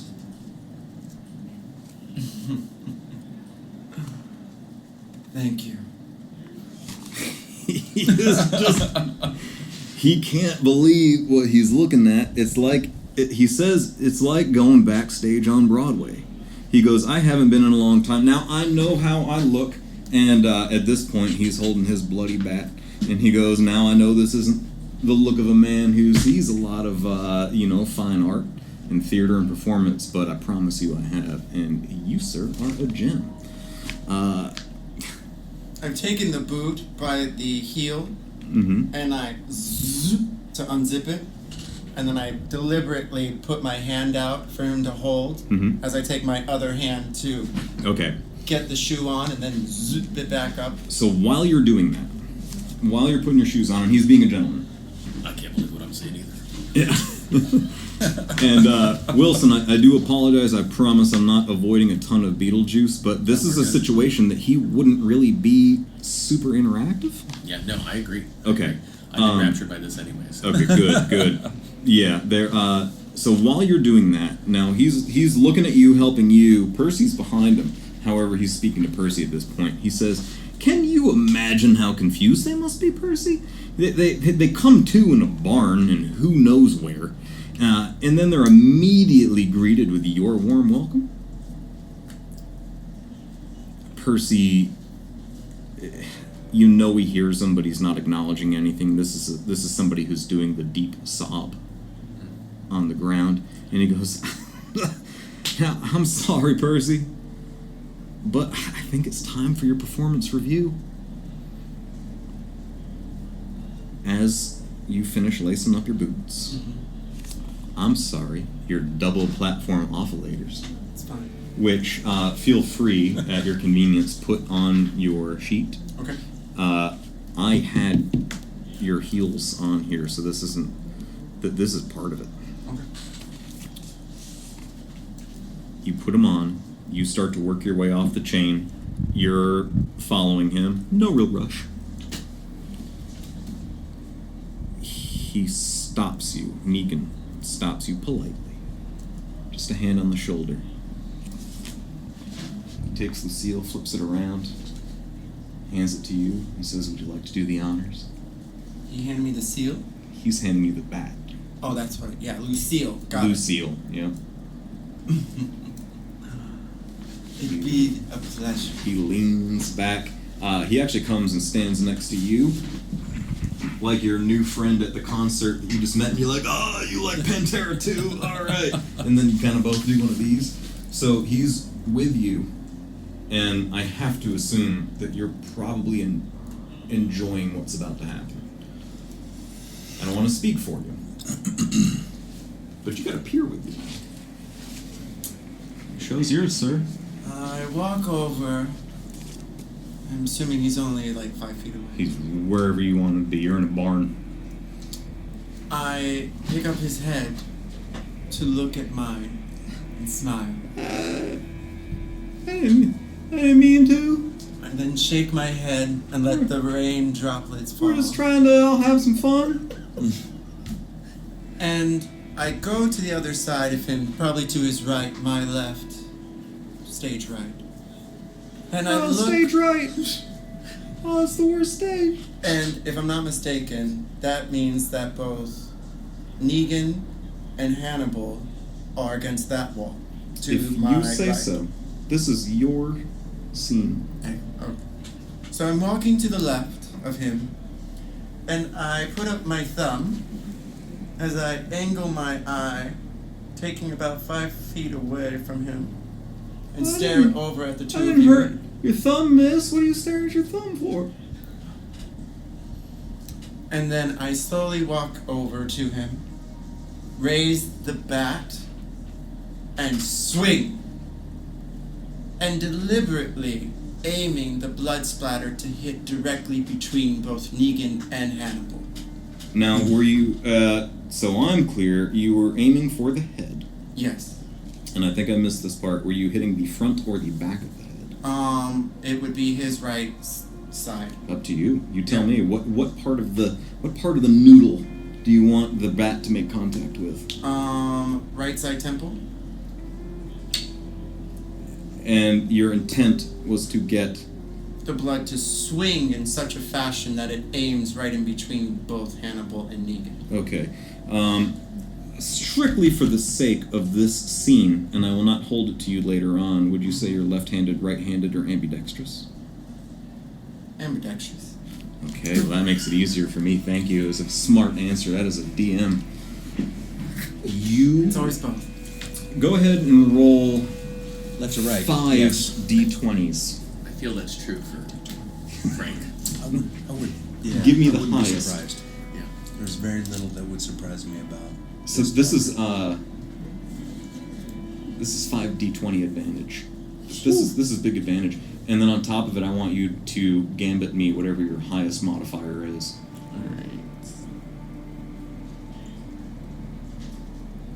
So the highest out of 5 is 17, Okay. and my gambit is 19. Okay. Oh, 21. 21. You make contact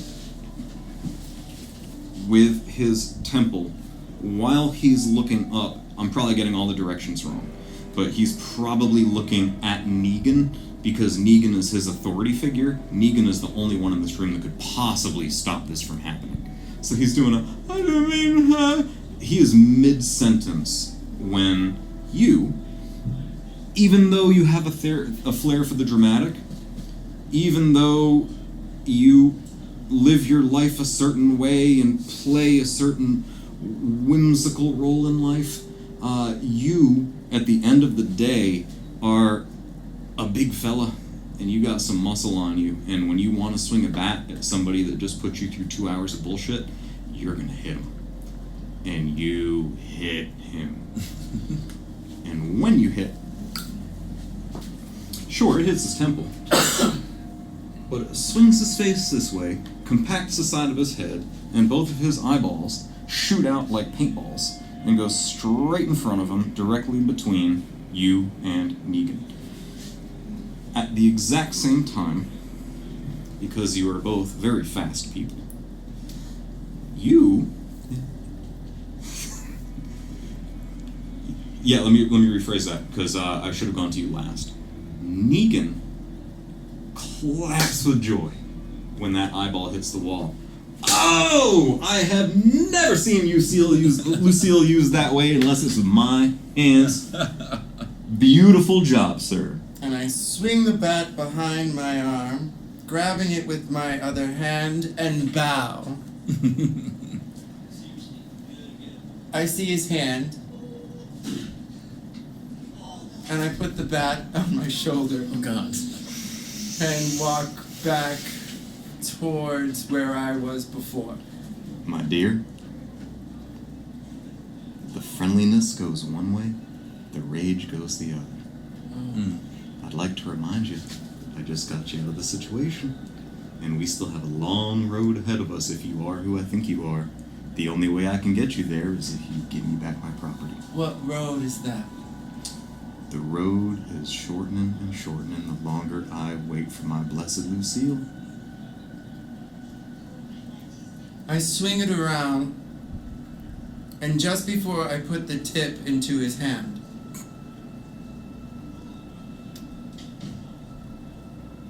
where would we be exactly?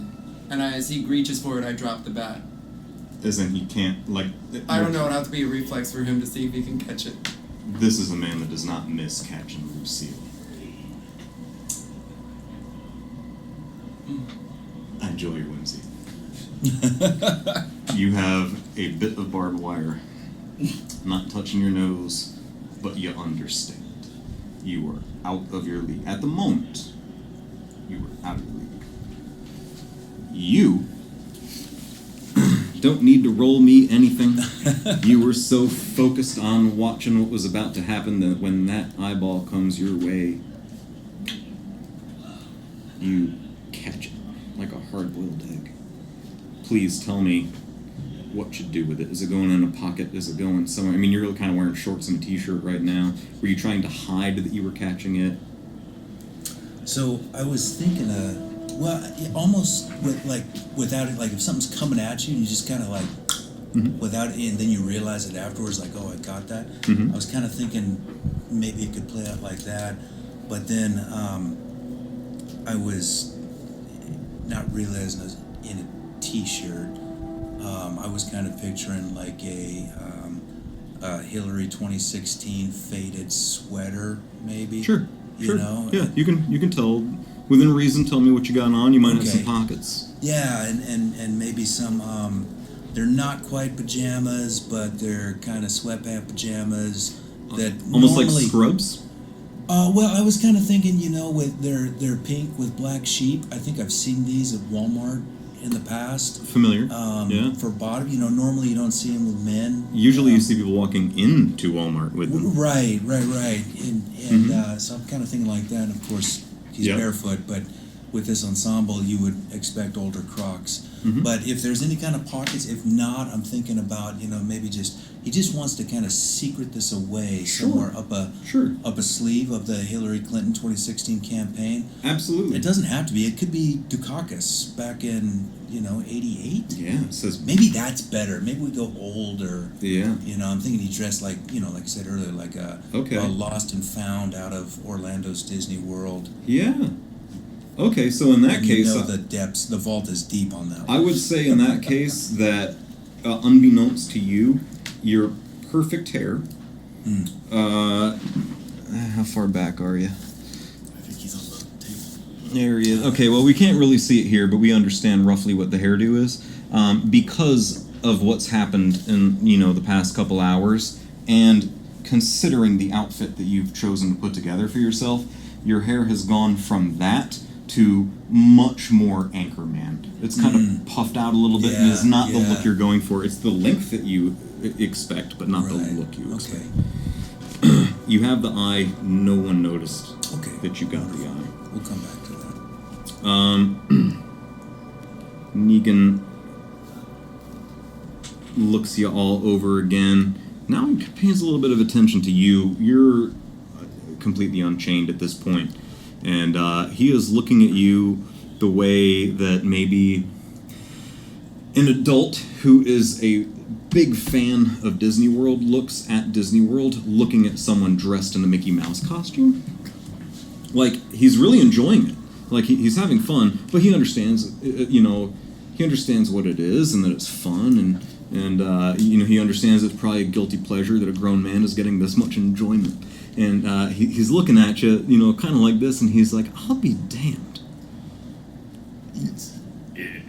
It's not time for my performance review, is it? Last time I had one of those, it didn't go so great. Now, I must be honest, sir. What I know of you isn't a whole hell of a lot, because there wasn't a whole hell of a lot told to us where we were. However, I do know this. You deserve my utmost respect, and if any performance review were to be given, you would be giving it to me. You don't realize it yet, sir, but you are right at home here. These other two gentlemen are not. You don't know it yet, sir, but you're going to have a pretty big role to fill if what I think is going on is actually going on. Thanks for coming. Gentlemen, you are free to go. But before you do, may I just make one suggestion? Of course. He throws each of you a billy club, throws you each a pair of manacles. Feel free to add them to your inventory. At the moment, to be clear, you got your fists. So we'd probably go from somewhere around a D4 plus whatever to a D6 plus whatever. It's certainly not what you want, and you don't have any of your good stuff, but it's a step up.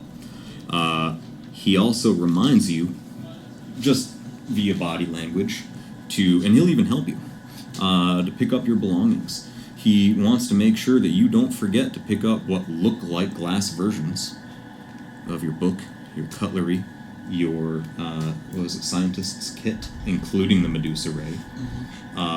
You all immediately feel that everything is just as tactile. It feels correct to what it is. It does not look the way it should look. You also know immediately that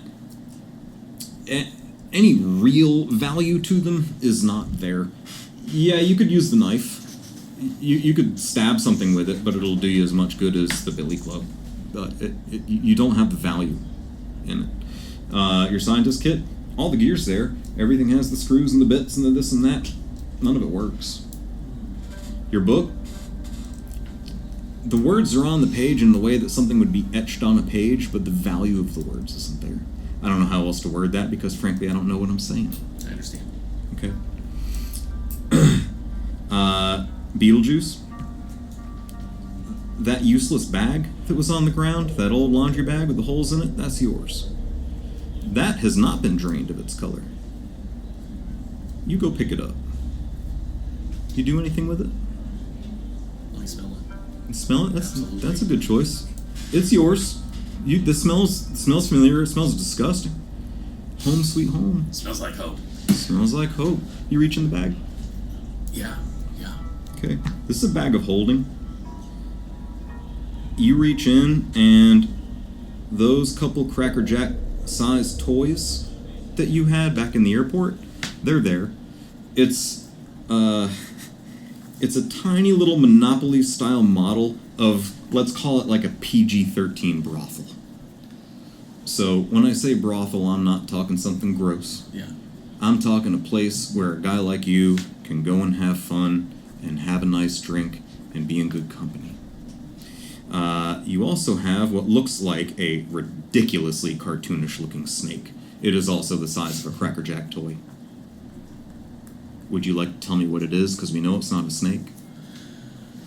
Oh gosh. It's the worm. You want a hand? Is it the sandworm? It's not the a sandworm. Sandworm? Yeah. I thought it had a specific name. It has a specific name, doesn't it? Sandworm. Fred? And Sandworm? I don't want to speak for you, but in this situation, I'll throw a little something in there. You look at your little brothel. You look at your sandworm, and the sandworm reminds you of something. You say, your sandworm attacks are up 13% this year. And you're telling them as if that should mean something to them. Hannibal, Sir. you pick up the binoculars on the ground with the initial CL on them. CL? Charlie Lima? CL. They stand for Count Lecter, your father. Oh. These are binoculars that you've had. Binoculars that your father gave you prior to any of the life experiences that you care not to share with the table. These binoculars, and you know to the inch, can see out crystal clear 600 yards. Frank, while I have it written down here, you've already beaten me to the punch. You have recovered your double platform oscillators. If I wasn't clear, Nate, these have all the color in them. They can see. These are yours and they have not been touched. Your heels have not been touched, Frank. Here's what we didn't discuss about the heels. They make... Well, actually, you did discuss it. You predicted everything that I was going to give you as a gift. These heels make for an impressive weapon in a pinch, and you have used them as an impressive weapon in a pinch. What you haven't mentioned to anybody here, which you know clear as day, and you don't need me to tell you, but I will tell you anyway, is that one of the heels, whichever you choose, if you throw it just right, comes back to you like a boomerang. Woo. And I walk to the doorway and I place my heel against the doorway. Bending my knee, I pull out a lighter and tap the side of the shoe, and a cigarette appears. Shit. Negan, I'm ready. You also notice while you're down here doing all this action? Yeah, it's like... Okay, while you're doing that, you look down and you also notice, while it has no value other than cosmetic, your lipstick is on the ground, and even though it's a dirty barn floor, the top has been put back on, it is sealed, it is completely usable, there isn't even a smidge of dirt in it. If you want to clean yourself up, you're there. So with reality hitting me back square in my face, I look at my lipstick. I slowly turn it and walk back over to Percy. Mhm. Is he dead? Oh, he is a man that has no choice but to die, but you are getting a sound out of a mouth that no longer has half its teeth. You would feel bad if he deserved it, but if you could take another swing, you would. I slowly take the lipstick to my lips and begin to rub the blood and lipstick in together. And then take my platform as I slowly turn the lipstick and close it and snap his neck.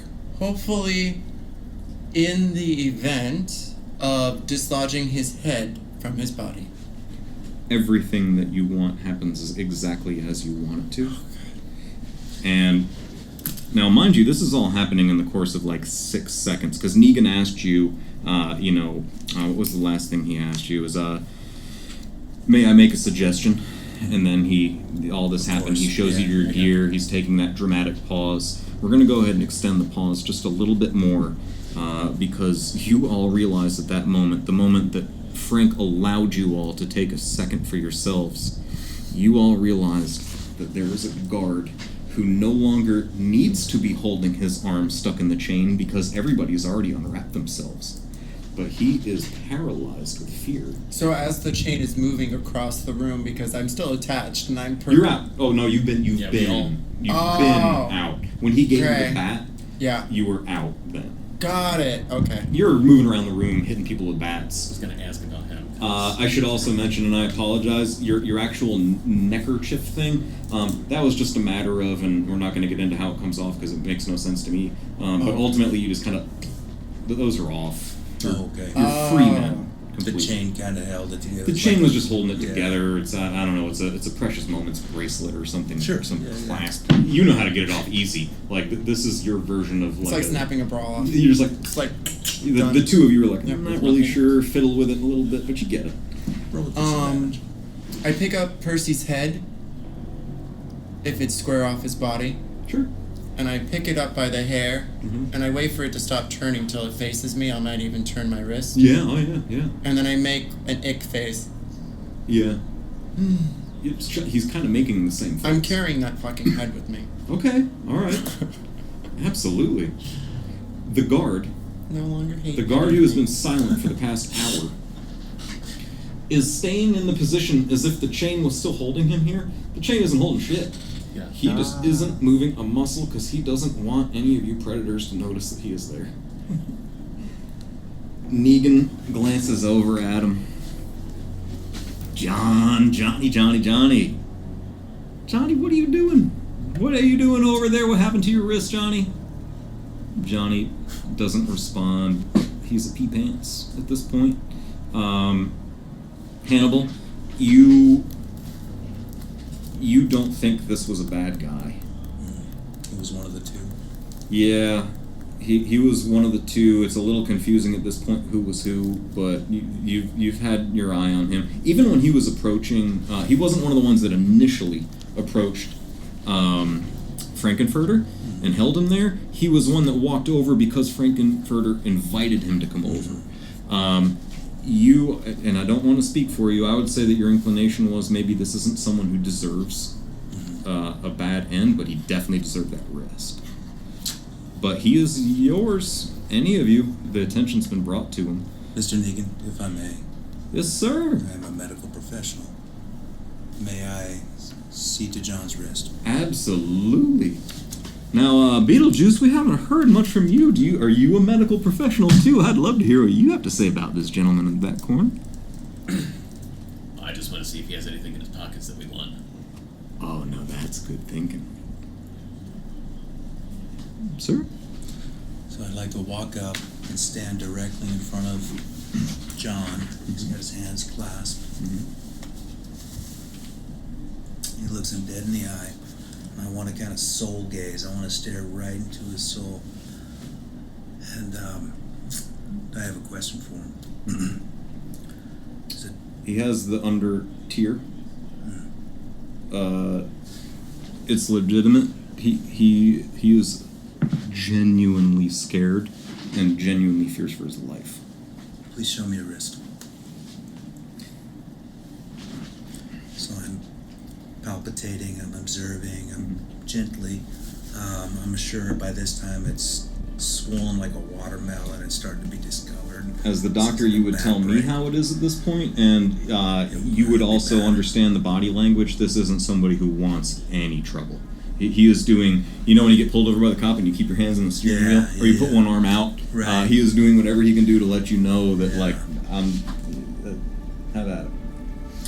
So while I'm doing it, I want to talk under my breath as quietly as I possibly can so only he can hear it.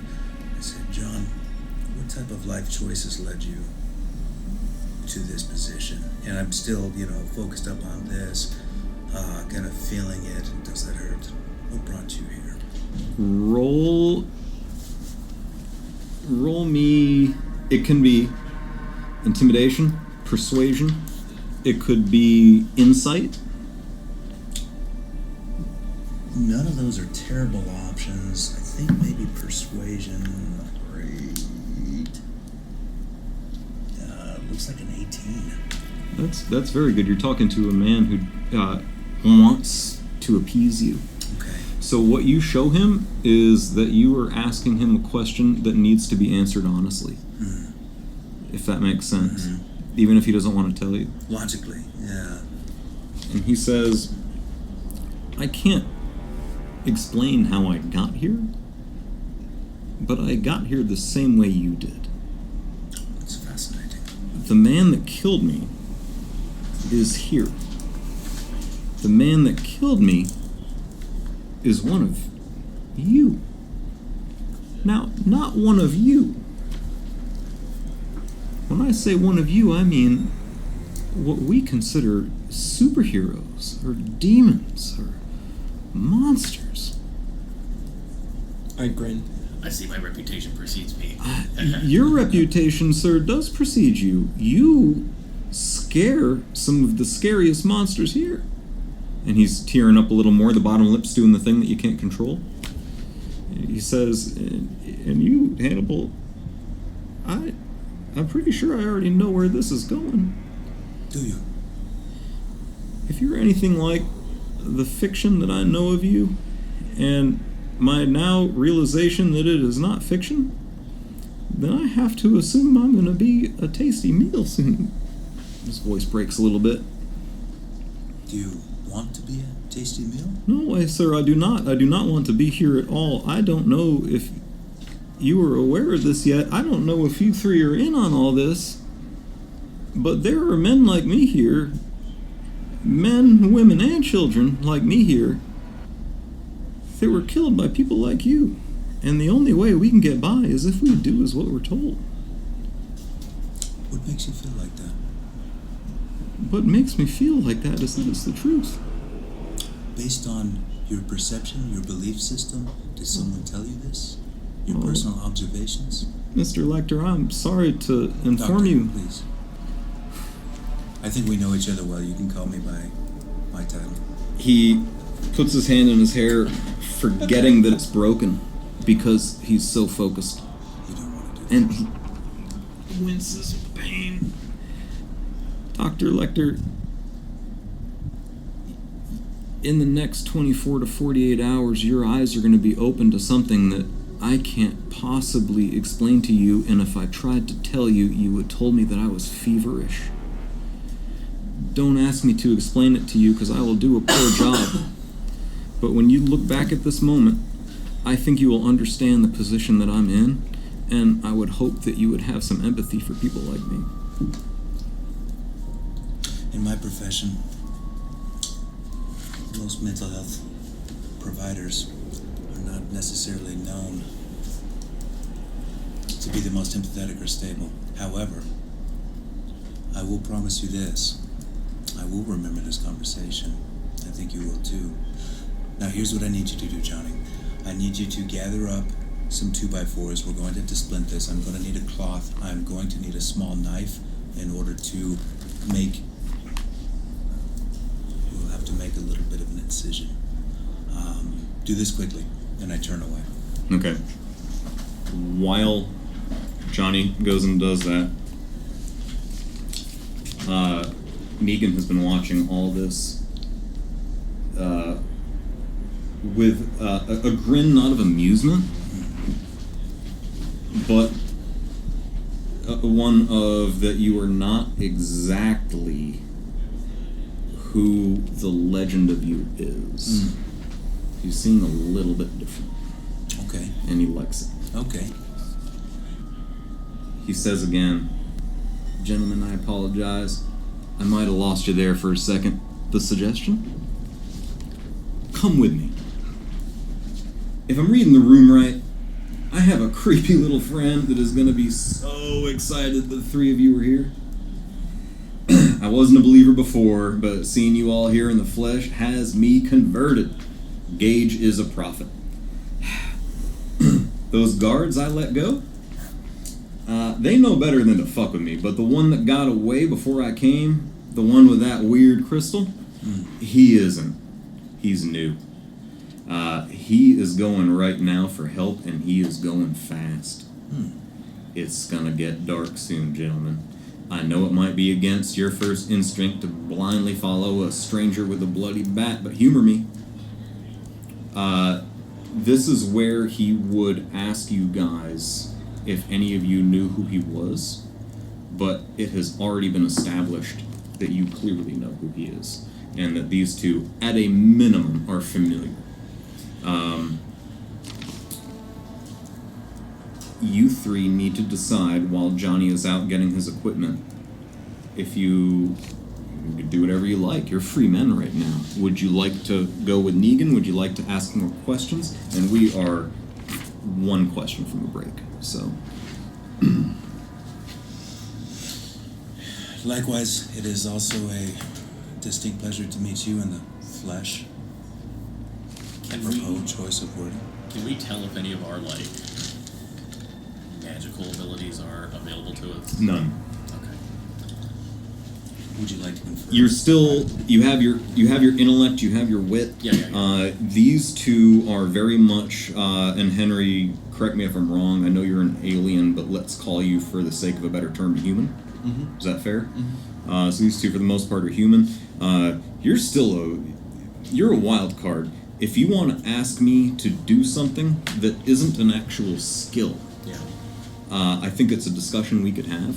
But it would be something along the lines of you hiding in an area where no one would be able to hide, not so much throwing a fireball.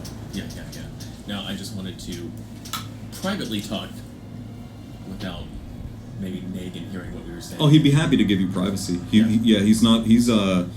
not his prisoners, or he's asking politely if you'd like to come with him. So he'll give you privacy. He'll step out. Sure. So, what are you guys thinking? What am I thinking about what? Whether we follow him? Our current situation? The predicament we're in? Do you think we should follow this guy? I've only seen him on TV. I'm still smoking a cigarette. I do have a question. So are we still in the barn? You're in the barn right now. Oh, okay. The light's going down. You've collected all your gear, including the stuff that has gone from Crystal, or gone to Crystal. Yeah. When you said we were out of it, I wasn't sure what you meant. I was like, you were out of the chains. Out you of were the chains. free men. You can do as you please. Your options are to go off on your own. You can stay here for the rest of the campaign and make the barn your own. is the chain still in the room? The chain is in the room. Yeah. Fuck this. I immediately take my shirt off. Mm-hmm. And I hand it to you. Okay. Oh, free shirt. Hey. Sure. I sniff it. Do you use any essential oils or something that probably came from like a Tarpon Springs sponge store or something? Or I don't even think this is my shirt. Yeah, but would any of your scent rubbed off? Anything in particular that you would smell? Like your body wash or something. It smells like dandelions, death, and Axe. brain bits. Your brain did. Axe body spray, but not Yeah. yours. While you're asking that question, I'm gonna go over and slowly staring at both of you, and every time one of you look at me, I look back at the other one, and then I just keep doing that, and then I do that.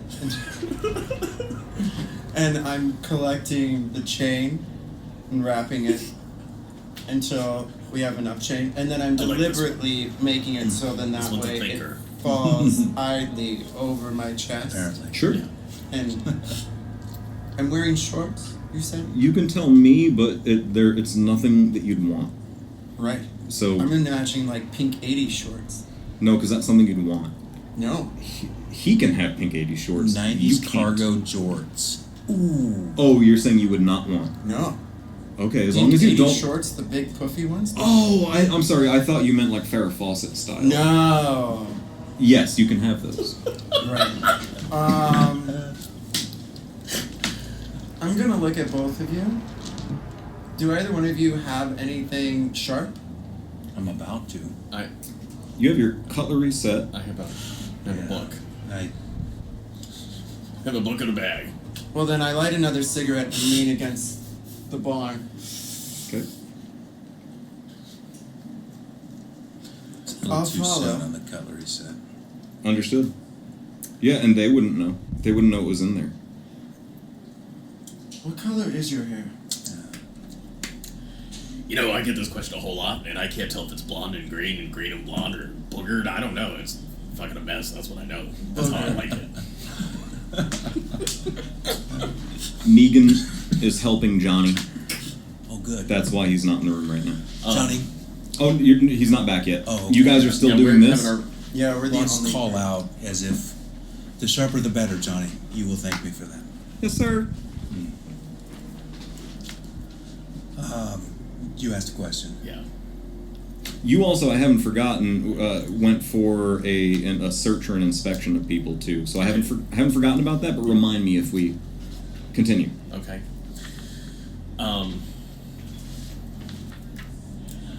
I've seen this guy on TV. I think I like his style. I think I'm okay with following along for right now.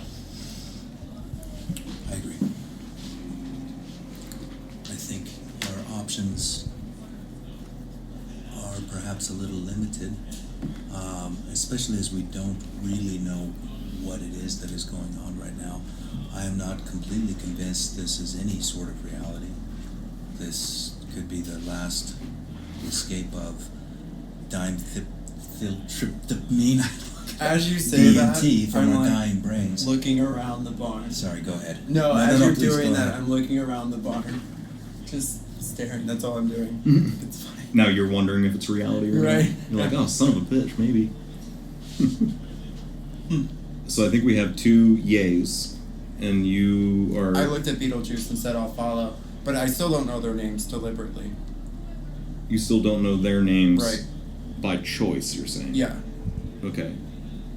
All right. I think at this point, Negan and Johnny would come back. They're having a conversation almost like everything is okay. Johnny is massively calmed down because one of the real alphas, Negan, just done with him. He's not going to waste time walking around with him and helping him pick up materials. Johnny realizes he's going home. Hopefully. You know, there's someone to make a decision there. But his body language has changed considerably, as has his scent, which you pick up on. If hope can be smelled, or if the switch from a serious adrenaline burst to one of what like a calming endorphin. I'm talking way over my head. Dopamine. Yeah, we're switching. Yeah. And they come back not only with everything that you asked for, but everything is dead on. Johnny took you to the word, to the inch. And he brought back to the best of his ability everything that he could find, considering that there isn't a ton of stuff. You were looking for something sharp. Negan hands you something sharp. Okay. Well done, Johnny. And then, whenever it's appropriate, I'll. Go It's ahead. appropriate. What do you think? A medicine check or I don't really know if minor field surgery is going to be totally necessary. I just wanted to see what type of sharp object he could come up with. I'm assessing and testing Johnny to see if he could be a potential. You have a sharp piece of metal like you would find on a farm, something that might be like 2 inches under the soil, maybe like a like the end of a scythe or something. No bigger than hand size. Tiger claw. Johnny, It's sharp enough, and while this is going on, I'm going to go out on a limb here and say that you got within range of Johnny where he went to hold your hand, almost for comfort.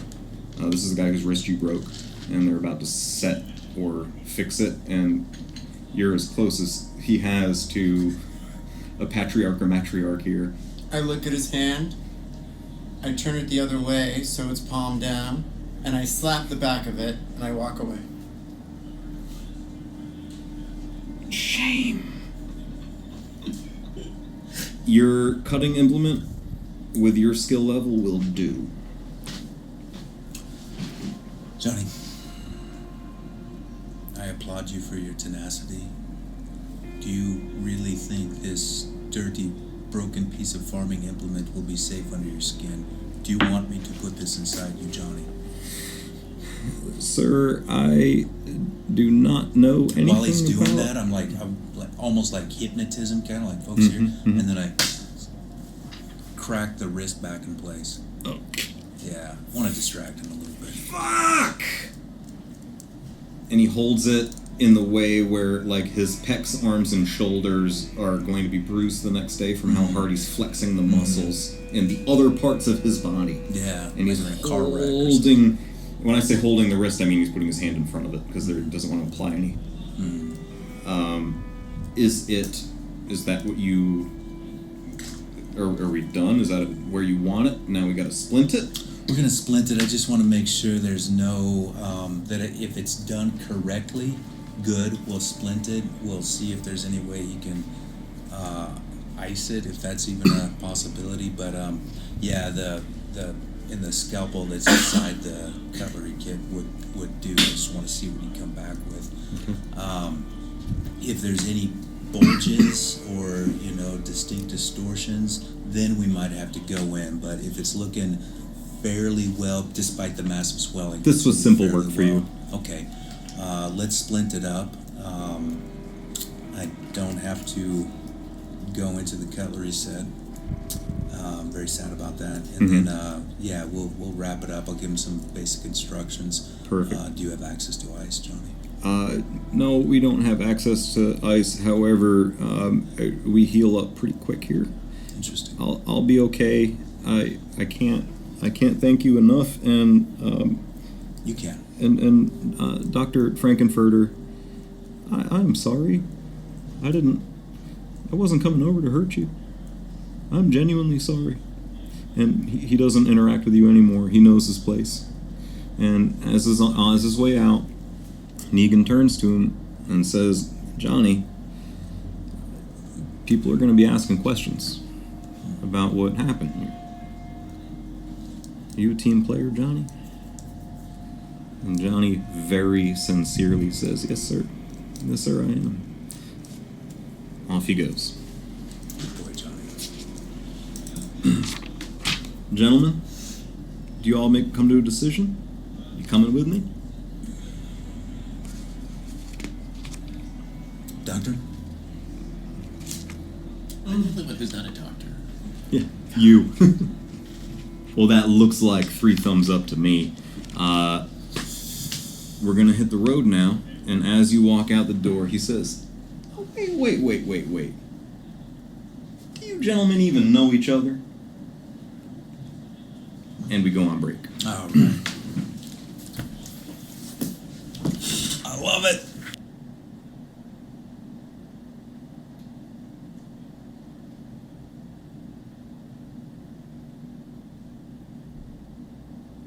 Where we left off was you were all following Negan, and he asked you as you went out the door, wait, do you even know each other? That's where we left off. What we need to address before we really get to that question, a couple things. One, Beetlejuice, you got some broken ribs. How do you feel? Is this a spot where you'd like to try to take care of it? Would you consider this a short rest? Are you good? Would you even care? I would love to have. I would actually, yes.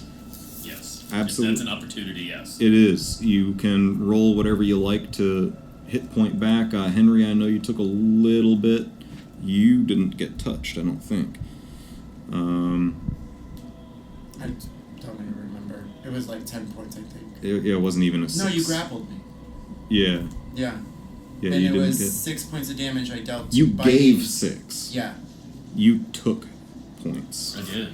Yeah. Like half my points. Oh, shit, really? Yeah. Okay. I'm Okay. a frail little Okay. magic user.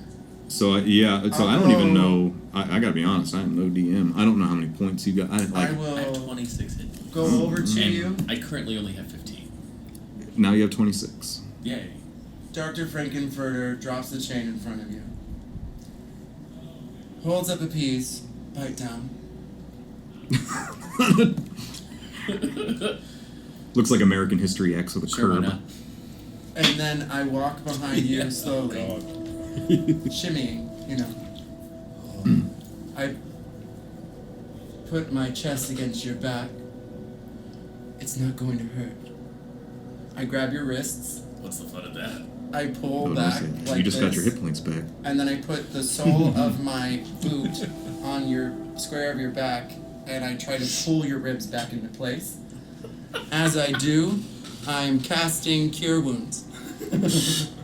I don't. You, sir, don't have any casting Oh, that's right. capability. I'm just gonna try and medicine it then. So I'm sitting back with Negan as watching this and saying, clearly it's a technique. I don't know if I've learned that technique, but He professes to be a doctor. he is just a I hear that and I look over at you. he is a And I wink. Negan is looking for a word. He is an individual. This one, isn't he? He's clearly an individual. I He agree. is individual. 6. In my professional opinion, while they're doing that, there are so Thanks. many pathologies I and pick back up the layers chain. to the neuroses. So I'm looking with you, like shoulder to shoulder, same direction. This is a veritable cornucopia of psychological pathologies that I cannot wait to get into. The entire time I never lost my cigarette. Now I was outside the barn Mm. the whole time you fellows were in there, and I gotta be honest with you, I could have come in earlier. I had to wait and see what Frankenfurter over here was gonna do, because I don't really know you yet. And I know that you don't really know me yet. But I can tell you this. You impress the hell out of me, and I can see why the boy has his eye on you. Let me ask you, sir. May I call you sir?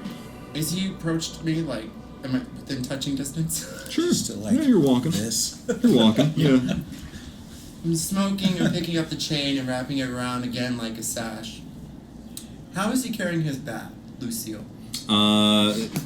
At the moment, it's over shoulder, like he's a child running away from home with a stick in a sack. I exchange hands and put the cigarette in my left one while I touch the base of his bat, and I just circle my finger around. That's all. While he's talking. It's a very Michelle Pfeiffer. Dr. Frankenfurter. Yeah. You may be barking up the wrong tree, but I appreciate your enthusiasm. Oh, come on. And don't worry, we got someone special for you. Once again, if you are who I think you are, don't touch Lucille. And as he turns around, I deliberately try to just tap on the barbed wire. But She so is gently he doesn't know. Spoken for. He is cool with the interaction, but you know there's a limit because It doesn't take great intuition to know that he has a bond with this weapon that isn't just a weapon to him. It's something very personal. So it would be like someone touching his woman. Luckily, This is still Dr. Franken. yeah, that's what I was gonna say. Is luckily you're not a threat in that way to Lucille. Yeah. It's still off. It is still the fact that he handed it to you earlier was a big deal. I mean, that was like a serious trust moment. Not that he couldn't have flattened everyone in the room, but that was a. If you're capable of recognizing that you were, yeah. I'll sidle up to you at some point, and have a discussion with you about Lucille whenever it's appropriate. Absolutely. Okay, so what he was going to ask you when you moved in closer was, he says, I noticed you were very interested in, I gotta be honest, I've been here a lot longer than any of you, and I still don't know what to call it. We'll just call it an apparatus. It looks like a kettlebell to me. But I noticed you looking hard at it. Do you have any thoughts? I always look hard at things I want. Yeah, well, we all, it's on everybody's radar, but we haven't really figured it out yet. Now, Lucille here, she hasn't been touched by one of those yet, and I have to tell you, it has not been easy to keep their grubby mitts off of this thing. So, I really hope that the three of you can shed some light on this once we give you the information you need. I'm sure you'll make it up to us. You are a treat. I hope that you remain a treat as long as you're here. I just figured out how to thank Dr. Frankenfurter. Yeah. No matter what anyone says, it's a totally different dialogue in my head. Nice. Which you will do very well. I see you squinting. So, these are going to be very obvious statements. We're going to use the logic train, if you will, to back into this. So, please excuse how nominal these may sound, but so you do not know what the kettlebell contraption is? Not yet, and it certainly isn't my area of expertise. We are well aware of them. Obviously, you'll meet them. We've got one more smell test that you all have to pass before I say too much. I have to be honest, I'm an optimist when it comes to the three of you, but I'm not the one that clicks my heels together 3 times and brings you back to Kansas. Is she here too? Well, I don't see Dorothy around here, but I guarantee you're going to meet a Toto soon that you do not like. Well, I appreciate you sharing this openness, this honesty. I think we're making some wonderful progress.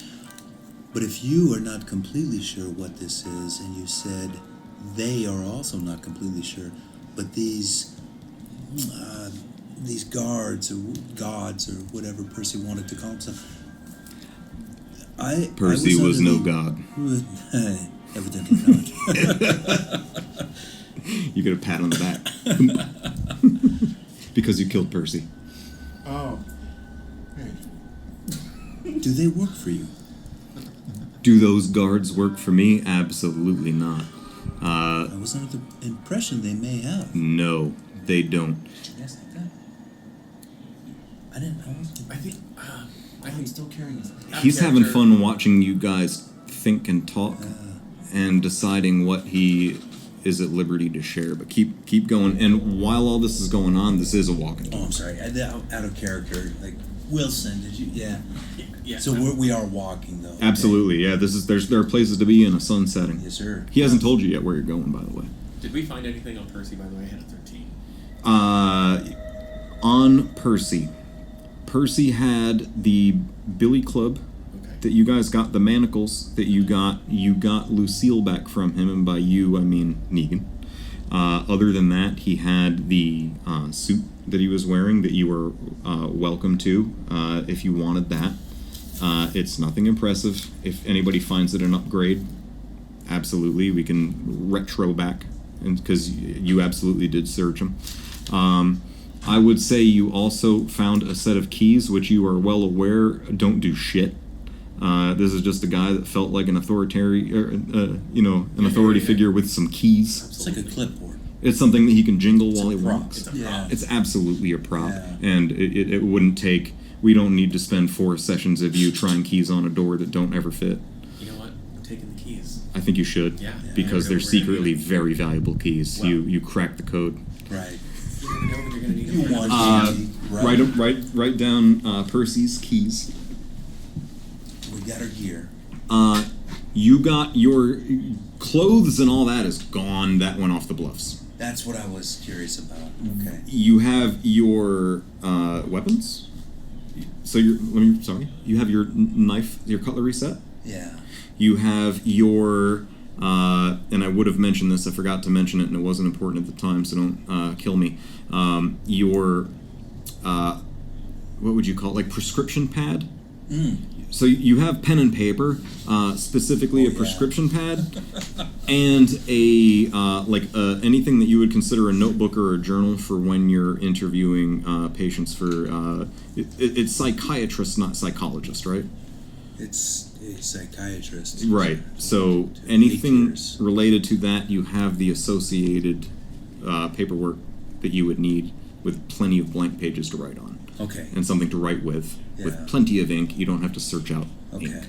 ink. You got back your I have my double platform oscillators, you had those. pink 80s shorts, Yep. and a fabulous chain sash. Yeah, and that was a very smart maneuver on your part. That chain is solid, but it doesn't weigh you down. It could come in handy in many ways. You got your bag of holding, which actually works, by the way, which right now is a big deal because nothing else works. You've got your figurines, which you haven't tested yet. I'm not saying that as a suggestion that you do, but we haven't really played with that yet. Percy's head. You have Percy's head. Feel free if you like to write that did. down. How long is the chain? Well, that chain, if I recall correctly, we said that it ran 40 feet in length. Okay. If you want to, you can shorten the length if you feel it would be to your advantage, unless you want 40 feet of chain. I think if we're talking 40 feet of chain, it would have to be something that isn't... It's very strong, probably not super wide, otherwise you'd be covered in chain. Okay. So, Magical chain. yeah, it's magical. He comes back to you. What he was asking you originally was that you were looking at that kettlebell, and he knew you had some questions on it. Unfortunately, he isn't the man to answer much, and I gotta be honest with you, I'm not supposed to. I'm talking out of school a little bit. We think you might be the guy to figure him out. Thank you. I look forward to the opportunity. Such an individual. So, It's truly the most coherent thing he's said since I've met him. so gentlemen, you're probably wondering where we're going. You also, and I hope I didn't lose track of your questions, you wanted to know a little bit about Lucille. You wanted to know about who they were. You wanted to know a little bit about, did you ask me like how I still have Lucille, or I don't recall your last question. I have not, but I would love to know why you still have Lucille. Well, I have Lucille, sir, because I'm a fucking animal. And when somebody tries to take Lucille from me, they get bit. Now, we all weren't so lucky. You're gonna ask me who we are. We aren't at liberty to tell you quite yet, but I promise by the end of the night you will probably know. I feel like you really want to tell us who we are. I really do, sir. But we are a community, not an individual. It's not a role I usually play well into, but in this circumstance, it's a valuable thing to have. May I ask you one last question? Yes, sir. This we, this almost the way you're expressing it, I get the distinct impression It's almost in the biblical sense, as in, I am legion. Does this community, this ummah, as they say in the Islamic text, does this have a name? Perhaps Negan? Oh, yeah, that's a good question, and you clearly do know me pretty well, don't you? I would like to think so, sir. I'm gonna set you at ease. This we is not Negan. This we is nothing biblical. This we is more like your old high school friends that fit together just well enough to not fall apart. We are not a cult. We are survivors. And we think that the three of you might be survivors as well. Interesting. Um, Capturing on, writing, yep. taking notes. Yeah. You do not need insight checks to know strictly by the fact that if you wanted to turn Lucille on any of you at any time, that you're talking to somebody who's being honest. And there's no... You detect no malice. You detect no lies. You detect that he quite literally is not in a position where he can say certain things yet. But he's a fan. He's a fan so far.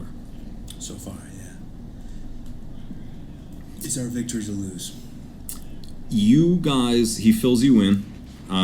You are walking to a beat down, broken house. He describes it to you. And you can hear, you're walking where you're always within some range of being able to hear water crashing against bluffs. You guys didn't choose to go look, where the guy fell off or anything like that. But you, just by hearing it, you're aware that there's a serious fall. It absolute kill you if you went off the side of these bluffs. There's no fun way down, and the water down at the bottom is water that would also kill you. It's rough, like Hawaii type waves crashing. And if I recall correctly, none of you are Olympic swimmers. So it's a hostile environment off the side of the island. This is what he describes. Oh. You have the pool, right? I'll go to the edge and I'll stare down. Looks rough. Oh boy. If you want a description of how rough it is, there was that fourth guard back there. He might be able to tell you. I turn and I walk by him. I look at him. I'm sure you can tell me. Are you talking to Negan? Mm-hmm. Well, How rough it is. Oh, Jesus Christ, you were He's an you're a treat. individual. He's an individual. Certainly is. I love the enthusiasm, though, sir. So just to clarify, we're looking at a house. Not yet. He's described okay. it. He's described it, and this is where you're headed. Got it. Okay. He has been forthcoming. He's already mentioned, and you guys have already written it down. He's mentioned, the boy, the kid, the little maniac. He's trying to get you there to meet whatever that is. He isn't willing to share any more than that quite yet. Not that he's hiding anything from you. He told you what you're doing, but he's like, it's best if you just. So you're gonna have to see some of this stuff for yourself. There's gonna be a little bit of culture shock, but you're all prepared for it. You're all a bunch of fucking weirdos. You're gonna be okay. I promise you I'm much weirder. Sorry, it was a quote. It had to come out. No, he hears you, and as he hears that, he looks like he hears something else. He looks to you first, without saying anything. It's a look that you may know from your background, all your days of being really quiet in the woods because soldiers or opportunists might be looking for you. You couldn't be verbal with the people you're with. This is a look of what do you hear or see. He then looks over at Beetlejuice, and he is trying to non-verbally let you know this is a great time to be quiet. Not that you were being loud. He beckons you all over off the path. You've been walking on a path the whole time. And he gets you off the path just enough, huddles everybody up, And he says, I can't be sure, but I think something out here sees us. So we got a choice to make. Now, don't worry yet. It might not be anything bad. There's good out here, there's bad out here. But we need to make a decision. Because the three of you aren't really familiar with the place yet, I'm going to suggest that we stay on the path and hide in plain sight. If we can look like we're where we're supposed to be, things might not mess with us. If you're not comfortable with that, we can move nice and slow through the woods until we get to this house. I immediately drop the chain on the ground and create a sash that actually is like a boa of chain. Yeah? And both ends connecting to my hands just in case. Oh, so they can't take it away from you and you got a couple whips, essentially? Could be. Is that? Okay, got it. Kind of like a giant jump rope. Even more dangerous. I like that you tried to connect a logical intent to what Henry just described. Yes. Dr. Frankenfurter is But- fucking cuckoo. You just did He's- it because it sounded cool, right? No. Oh, he's getting ready to like use the chains to He's- punch people or something. Right? he's Oh, also- no, giant jump rope. Oh. He's also Yeah. incredibly crafty. You're like, serious, like jump rope and then tie and pop their fucking arms off. So Nate, because you haven't Sure. because you haven't seen the movie in a while, I have seen most of it, actually, or half of it, I should say. when Frankenfurter did have a fit of rage, he absolutely annihilated a larger man with a pickaxe. So Oh, this okay. is somebody that is capable.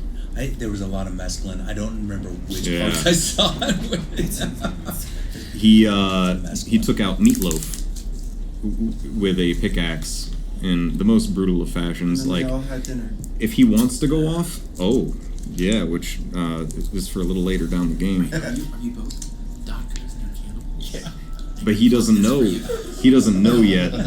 He doesn't know yet that he has a kindred spirit, Yeah. and he either doesn't know or is not admitting that he knows him. Yes. Oh, So- no idea. Yeah. Okay. All right. So you guys are kindred spirits. You just don't know it yet. He also ate. Person in the room. He also fed all his guests the corpse without them knowing. You guys got a lot in common. He did? Or I did? He did. We both did. Yeah. Yeah. He's got some things in common with you. We'll have to compare recipes at some point. So you've made I your already brought dinner. your chain jump rope. Negan's asking, kind of asking politely. He doesn't really need your advice, but he would like to know what you guys think for how you want to move forward. I'd say, let's call it, you guys have another, I don't know, either a very long half mile to go through some, woods, or a relatively short walking half mile. You can't run there in 2 minutes. I would prefer to hide in plain sight. It has served me well in the past. It's fine. Gentlemen, hide in plain sight. I'm along for the ride. Yeah, this guy, he knows how to do things right. So here's what we're gonna do, and everybody listen up real close. I want to make sure everybody knows exactly where we're going, just in case we get split up, or if anything happens. So let's go over it now. If you follow this path exactly, you're going to get to a house. If you get to that house, you're where you're supposed to be. If you don't follow the path, or you get off the path somehow, get those bluffs on your right and follow them until you see the house. You'll have to look a little bit, but you're about half a mile away. You would all have enough sense of direction that if you did find the bluffs, you would know which way to go. We don't have to figure out north, south, east, west, which way the light's going, where the stars are. You're good. As he says that, he's standing here. You're all facing him, much like this. He's going over everything. He's explaining things in detail, and you just very briefly see something black lift up behind him, and before anybody can start screaming, I do this, I do that, alright, roll initiative check, blah blah blah, a little black face punches through his chest. No. And goes, and above the little black face pops the biggest alien that you've ever seen, dripping the snot, dripping all the stuff. And Negan, who up until this point seemed invincible, is about 5 seconds from losing consciousness and not too far behind that dying. This happens fast. Oof.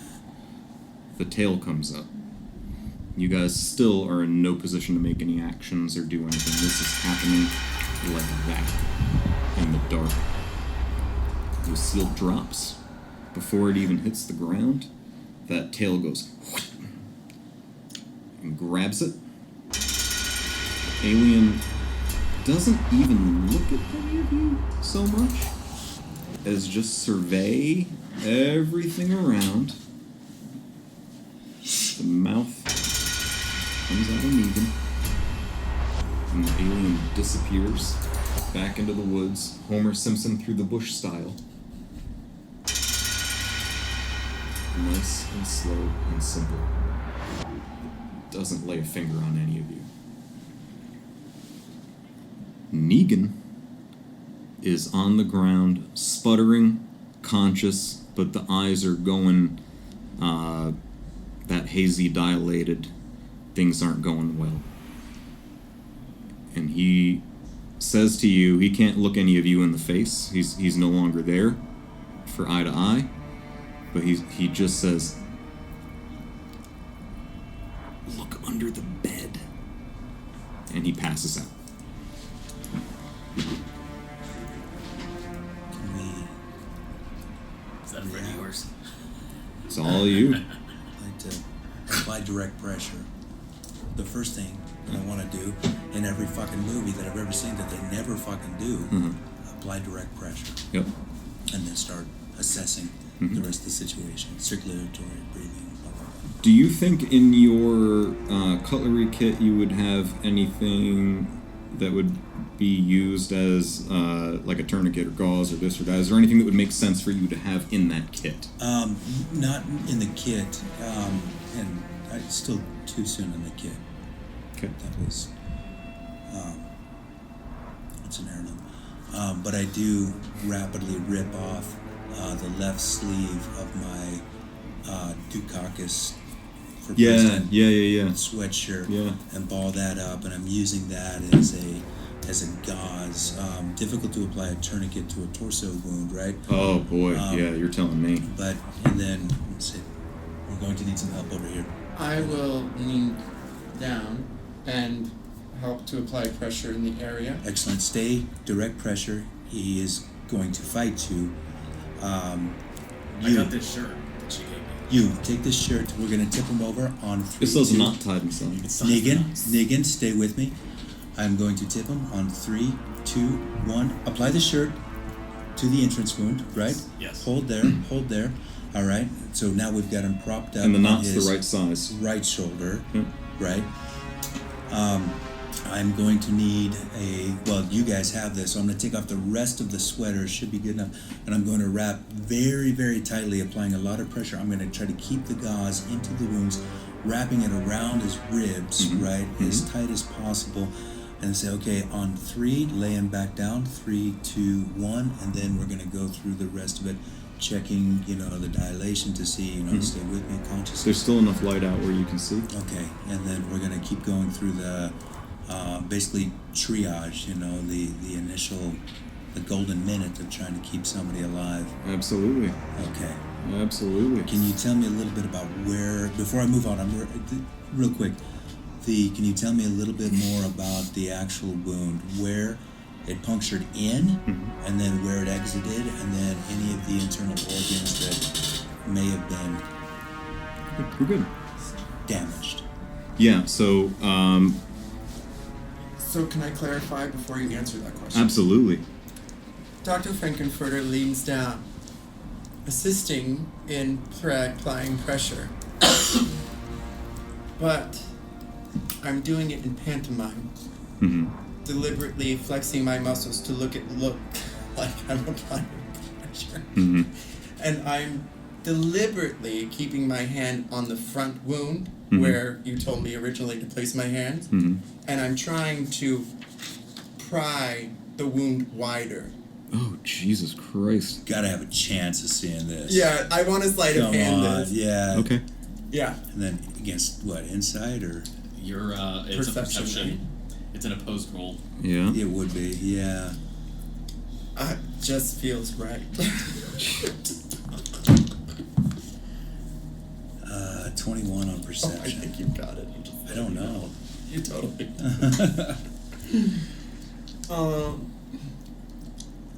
I thought you were actually feeling bad for Negan. No. Oh, no. I thought so 15. too. This guy saved you. Okay, if I notice that, I say, wonderful, let's go with that. And then I'm going to use it because I don't want to fight this guy. I have no time for batshit crazy right now. Mhm. But I do appreciate Negan as a colleague. Mhm. So I want to go with that. I want to use what you're doing and say that, excellent, keep going.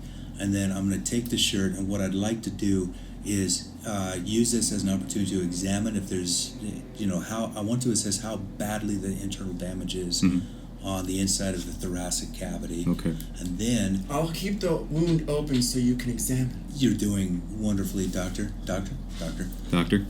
And then that will actually give me an opportunity to help push the gauze deeper inside. But first I Right. want to, is Right. there anything that needs to be sutured, or, is there arterial spray, venous cavity opening, things like that?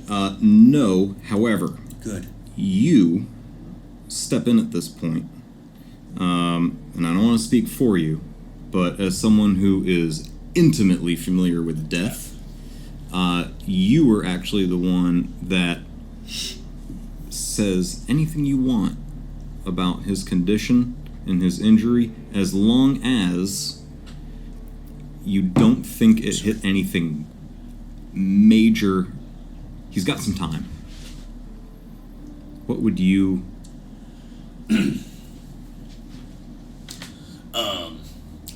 I don't think he's very long for this world, so we probably should get any information from him that we can. You see no arteries hit.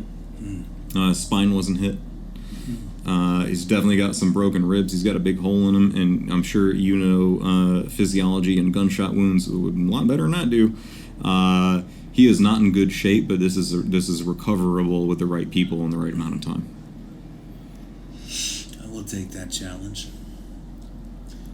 I will take that challenge, and I will say maybe we do try to get the right information, but in a way that we do not give him the perception that he is on his way out, because I do not believe it is a foregone conclusion that his demise is inevitable. If you would like to question, I will do my best to keep him alive. Doctor? By now, I'm doing one of those things where you take both your middle fingers and you turn them upside down, and I'm House kind of and doing steeple. this in the wound. It's an interesting technique. I've seen that in Vienna. I rolled a 20 on perception just to It assists. see if there's anything else that might be Okay. around us. Okay, remind me as soon as these two This get was- finished trying to kill him and save him.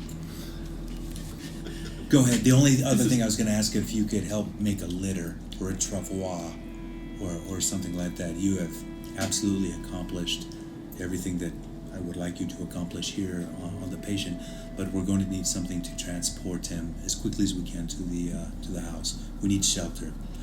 Can you Oh. assist? I would love to assist in any fashion I can. Wonderful. I will take over here. Thank you very much. I'll take the chain Mm-hmm. and conveniently wrap it around the neck, so then that way we can pull it more easily. I swear to God. Okay. You're technique.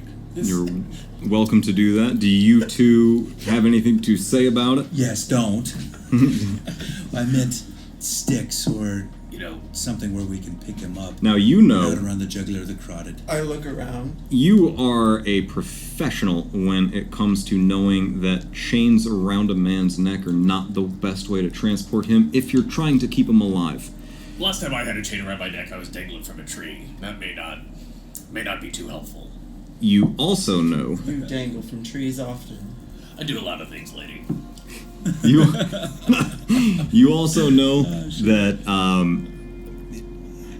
showing up where you're going without the person that's bringing you could make things a fucking hell of a lot harder. I'm probably also concerned that they may think that we have done this. And the only reason, So you the want only him to die, reason, you don't want him to die. Right? the only reason you know that, Fine. only reason you know that is because it is literally your profession keeping people in and removing people from homes. Yeah. You're going into someone's home, Yeah. and the person who invited you is currently out. You're thinking something fucked up, aren't you? Yeah. I find a tree Mm-hmm. and I snap off a branch.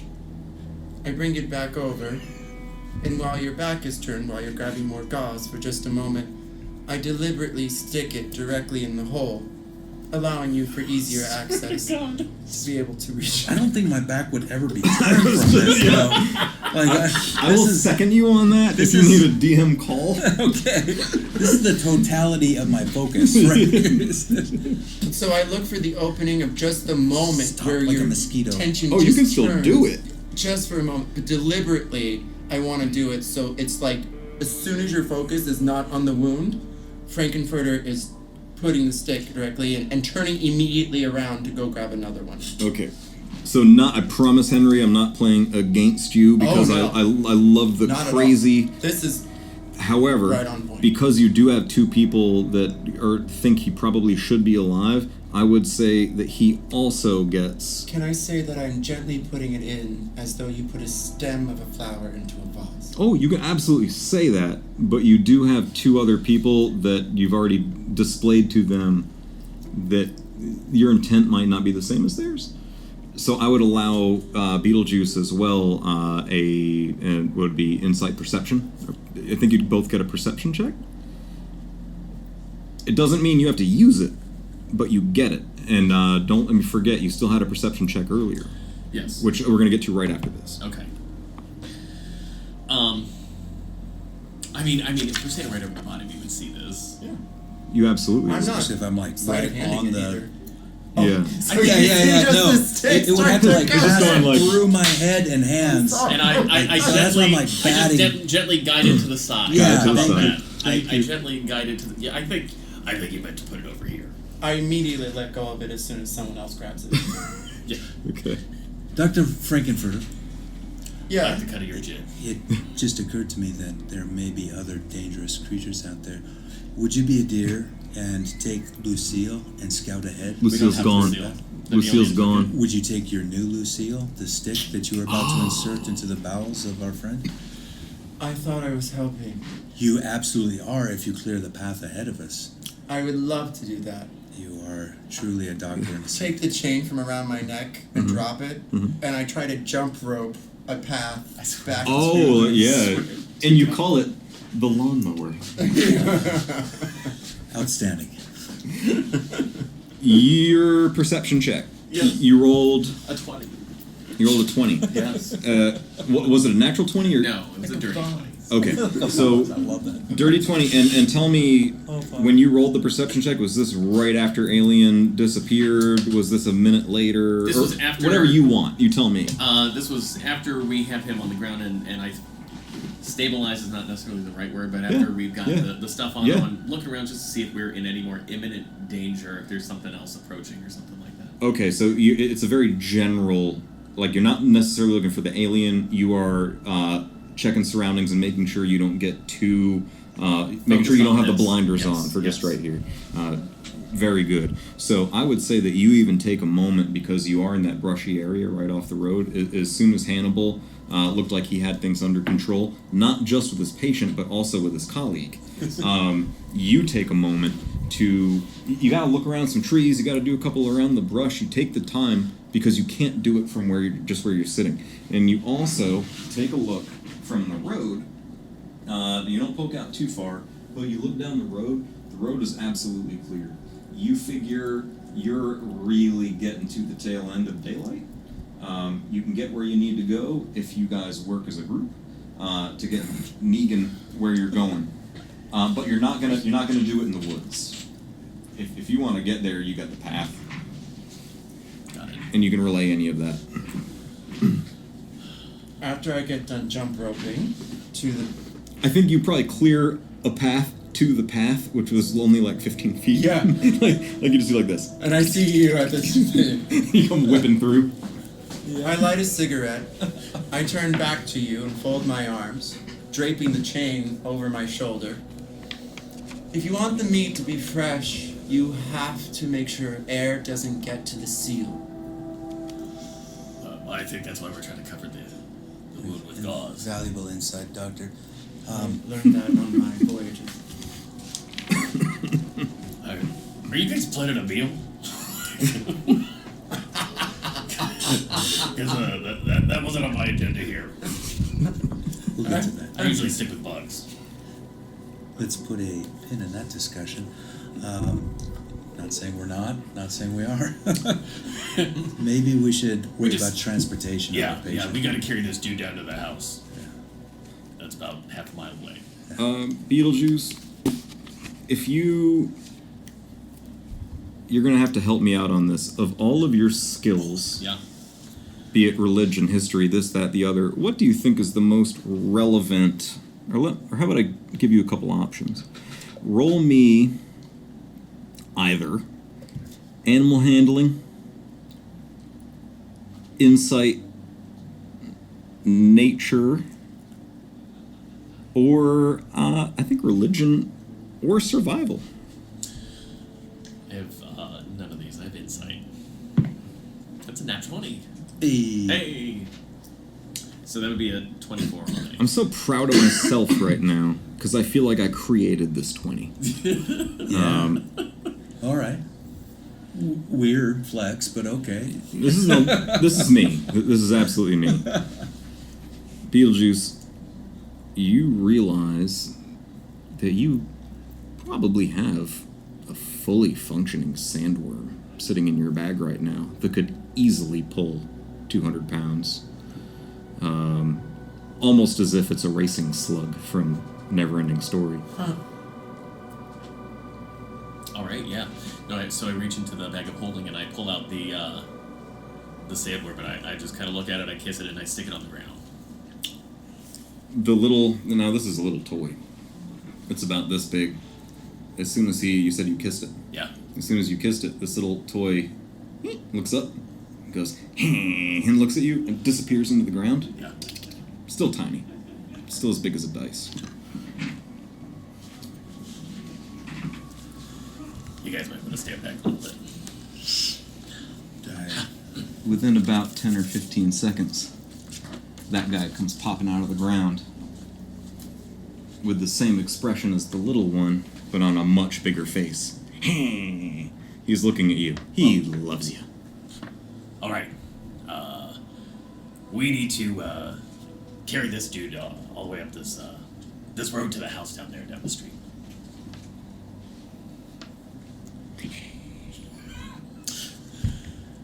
Doctor, Yes.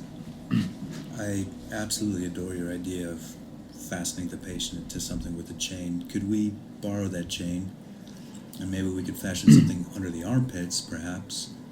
That'll also around- keep the gauze in the wound. Right. Around Mr. Beetlejuice's figment of the imagination, so the figments of the imagination can we need the chain. Do you have a file? I have a scalpel. Fine. You may not have it. Thank you for the chain. You do the honors, dear. I don't think your slug knows me, but Sure. I will wrap the chain around in a way, gingerly around his chest and around, I guess, the waist, kind of securing him to the back of this. It's very gentle. Yeah. You essentially have a terrifying falcor that can't fly. Yeah.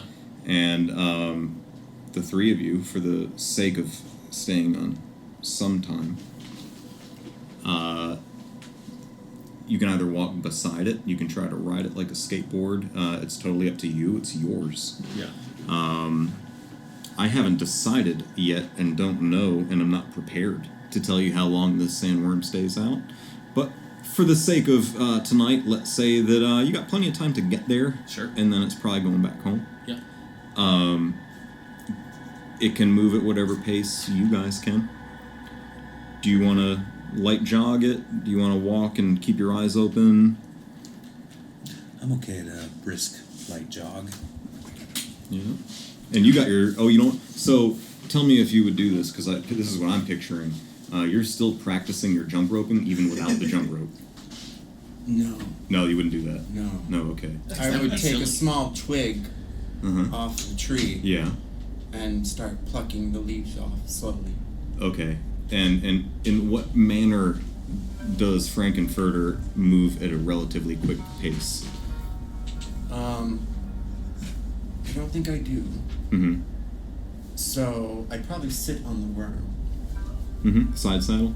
Yeah, Yeah. totally. Okay. With or without your permission, I would just do it. I flop right down like it was a couch or something. So, interesting. And kick my heels up over one of the scales of the middle rings Sure. Yeah. and just kind of idly get in there almost like a hammock. Interestingly, you have a way. We'll consider this an animal. You got Yeah. a way with animals. You kind of think like them. You kind of they get you. You get them. The sandworm thinks you're great. This is it's still yours. Yeah. Still loves you the most. You're not losing your sandworm. This guy's cool. He's it's the dog. We're like I like Steve. I think what I'll do too is once I finally have a chance to relax, Mm-hmm. I will. I lost my voice. Hold on, I need to get that. Mm-hmm. You're gonna fuck with the bacon again, aren't you? There we go. I'll slowly look under my shorts to see if I'm wearing underwear. Mm-hmm. You're wearing the same. Would it have been the garter? The black garter? Yeah, you'd still have that on. Oh, I immediately take off the shorts then Okay. and throw them. Okay. And then I just widen my legs. Mm-hmm. Mm-hmm. That's what she... The worm looks at me and I just nod at her. Yeah. Yeah. And I just hold Worm on. doesn't judge. Worm doesn't understand, but Worm doesn't judge. Yeah. You all hear, and I can't remember the exact beat of it, and I am no singer, but I imagine anything similar to the Falcor music from when he's flying in and knocking things into dumpsters. Thank you. Yeah. Look at what you That's see. And the sandworm has the face, the eyes are big. It's almost a smile, even though it's hard for the sandworm to smile. And it's got that as he goes along, but he's still doing it at a human jogging pace. Yeah. So the music and the sound is far too fast for the pace you're going. It's a terrible montage. You arrive at the house. Hey. You don't need to roll anything to check Negan's vitals. He is alive. I think stable would be a stretch, Yeah. but he's alive. Circling the drain. Yeah, he's completely unconscious for sure. The house is in front of you. And we're gonna try to not make this the memorial picture or the funeral. We don't want looks that just like signal. considering. How's his bleeding? I'm not gonna nerd out on medical stuff, but have we reached hemorrhagic equilibrium? No more blood seeping out than normally would. Yeah, the blood is, I know clotting would be the wrong term because the wound is too big and it's been too short a time for clotting to really matter, but you've sealed it up well enough with the keenly created knot by Frankenfurter in the shorts. That's jammed in there well. You two guys did a good job. Your morbid understanding of the human, anatomy and your high level of training, you got him as good as he's going to get. Yeah. Without magic or medicine. Okay. You also are all big enough, strong enough guys that transporting him upstairs in the house and everything doesn't require us to role play for 2 hours on it. Appreciate it. You can get him in. So you're in front of the house. I start undoing the chain. I'll slide down this off the sandworm. And walk up to the door. Not before you're headbutted by the sandworm like a friendly cat. You ever have the cat do the... he gives you... It's a big sandworm head, but it doesn't hurt. For just a moment, I feel love. And I realize I don't know what love is. I don't know what love is. Thank you. I want you to show. And I'll walk up For our to next the podcast, singing. Yeah, I'll ring the uke. door. I'll walk up to the door. And I'll just stand staring at it with my finger against my face and look over at the rest of you and back at the door. Wonderful positioning. Would you mind opening the door? Well, I'm assuming at this point we're trying to carry him in. I need to get one more back in my. Oh, yeah. Oh, okay. Is there a doorbell? No, this is barely a home. I shouldn't even call it a home. It's Not polite to leave your warm out, you know. it's that. I mean, if there's a door on the front, you can push it open with a finger. I don't think Your sandworm does some cool shrinkening and right back into your hand. Awesome. I put it back in the bag of holding. Awesome. You might be happy to know. Kiss it and put it back in the bag. Aw. Thanks, girl. You would not even that you notice. You already know that thing is going to land in your hand or your bag. This isn't like a trinket that you're going to lose easily. It knows where your hand is, and it probably knows where its home is, which is that bag. Okay. I'll sigh. Slowly open the door Look at this chain. and walk in. Okay. You want to grab this chain? You can carry it. Or carry the dude? Oh. And I continue walking. Okay. All right. So you are. I missed that last bit. You went in with the chain, without the chain. Without the chain. Without. Okay, so it's I just said, oh. Oh.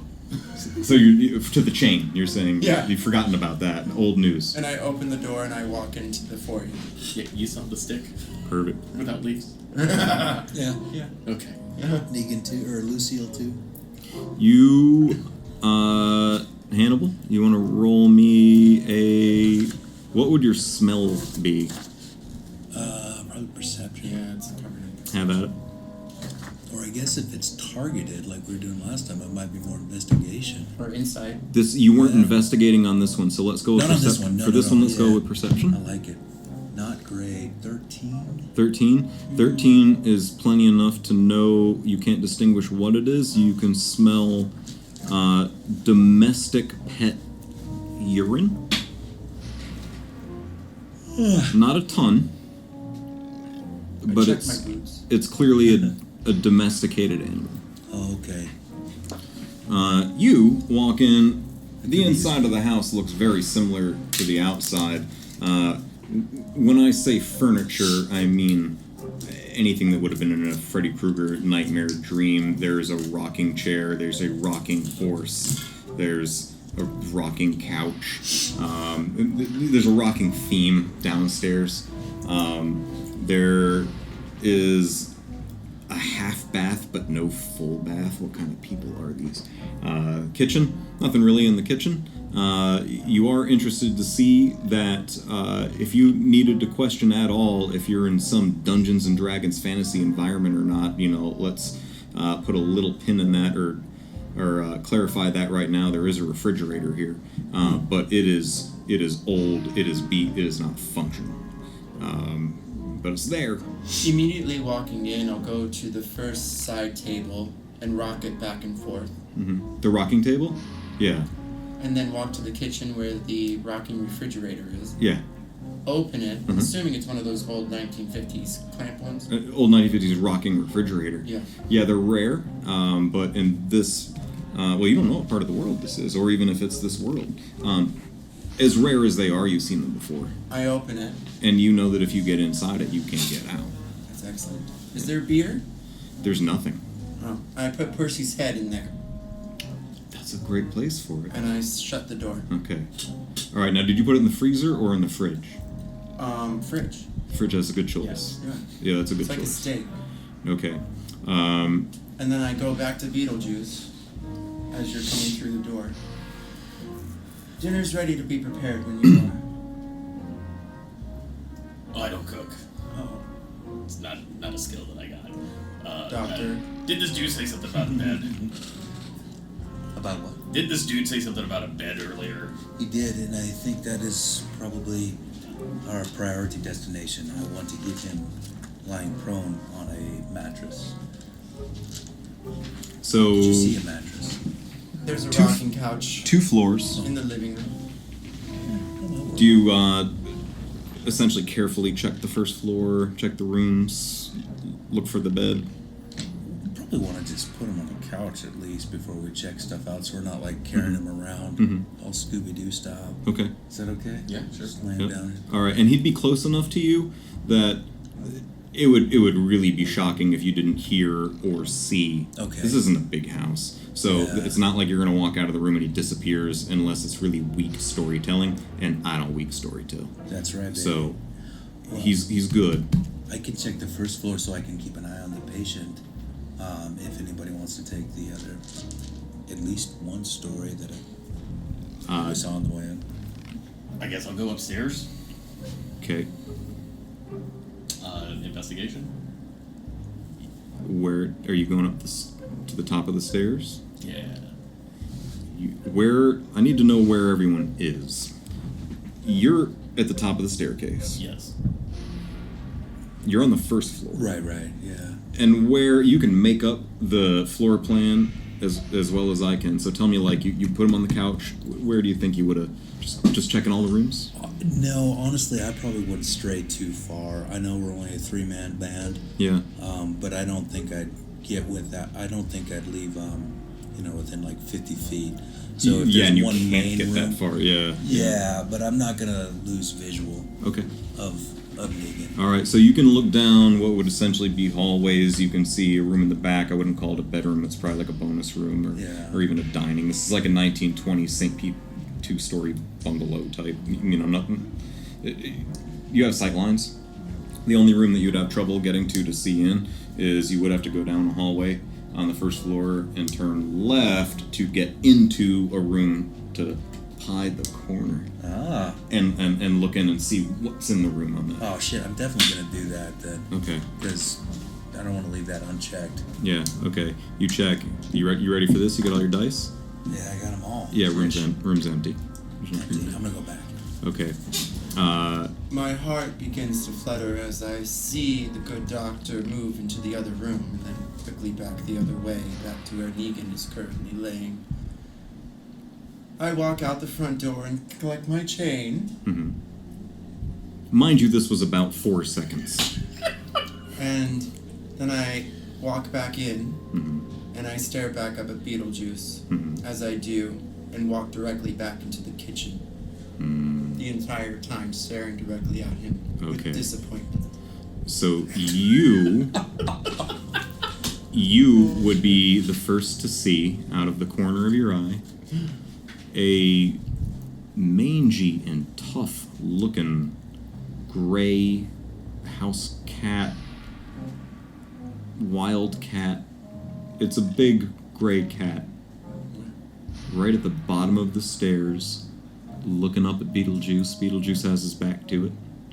You kind of see it out of your corner of your eye here. I keep walking. I'm You keep walking? disappointed. Oh, I forgot you were disappointed. Then I guess you acknowledge the cat and be on your way. I into don't the- even stare at the cat. Like, I literally, as soon as I come Rowan, through the door, disappointed. Yeah. I stare directly No. at Beetlejuice with severe disappointment. We don't need him for the cat. I love how you talked to him, how you responded to him. I'm disappointed. I'm disappointed. I literally can't do anything but disappointed right now. Yeah. Roll disappointment. No, yeah. Actually, roll disappointment. Let's see where. Did you hear Please me? roll high. 3. 3. Yeah. It's the makeup and the red on my face. You really can't tell. You're actually disappointed that you can't be more disappointed. Like you feel like the reaction should be stronger, but right now you're just a little dead inside. I'm already dead. You got your chain. It's lost its luster. New toy. Honeymoon's over. You're right. As soon as I got to the kitchen, I lay it on the counter. Yeah, it's not really cutting it anymore. The head was fun for a while, but it's so squishy on the side. It's really not fun anymore. You're not having a lot of fun. Is there a It's terrible. dinette, or is there does it just immediately go to like a back door? No, I'm glad you asked. Okay. There is a dinette. If he's not having fun and he's bored and he wanders off to find fun, we're all fucked. Don't worry, this is all happening so fast while you guys are also doing things. Yeah. So it's not everybody on hold. If he starts a revolution. Here's the thing about the dinette, and it shocks you. It's not a rocking dinette. It is a standard dinette. I'll deliberately put my hand on the top of it and stare underneath it, deliberately looking to see if it's made of wood or cheap metal. You are surprised to see a very large, drooling dog Under the table? under the table with the blackest eyes and the muscle, sinew, and posture on it of something that can be there now or can stay right where it is. Does it have a chain? The lips just go up a little, and it doesn't make a sound. Roll an insight. Does it have a collar? It does have a collar. Is there a name on the collar? Give me that insight. A natural 20. Wow. You got insight nat 20. You got insight nat 20, right? Something, investigation. Yeah. Yeah. There is a name on that collar. The luck is here tonight. Yeah. It's Cujo. Oh my god. I look directly into its black eyes. I've already been disappointed once today. And I get up and I sit on the counter next to the chain. So you're dangling your feet like Jaws is under the table. Is that what I'm understanding? Yeah, like side settled, cross-legged, and just have my double platform oscillators in its vision. I honestly think that might have been the best reaction you could have with a dog that's deciding whether you need to be attacked or not, is you acknowledged it and then calmly got up and didn't leave its presence. Would you guys Yeah. kind of agree? And I'm doing that thing on the table where I'm just like leaning my arms against. Yeah. So blasé. So this is neither aggressive nor submissive. This is indifferent towards the dog, respectfully indifferent. No, I don't disagree. I think we're on the same page. I feel it's more like I've already been so severely disappointed by Beetlejuice that nothing else could possibly make my life worse. He really did. In this He is moment. very disappointing. Because I can't cook.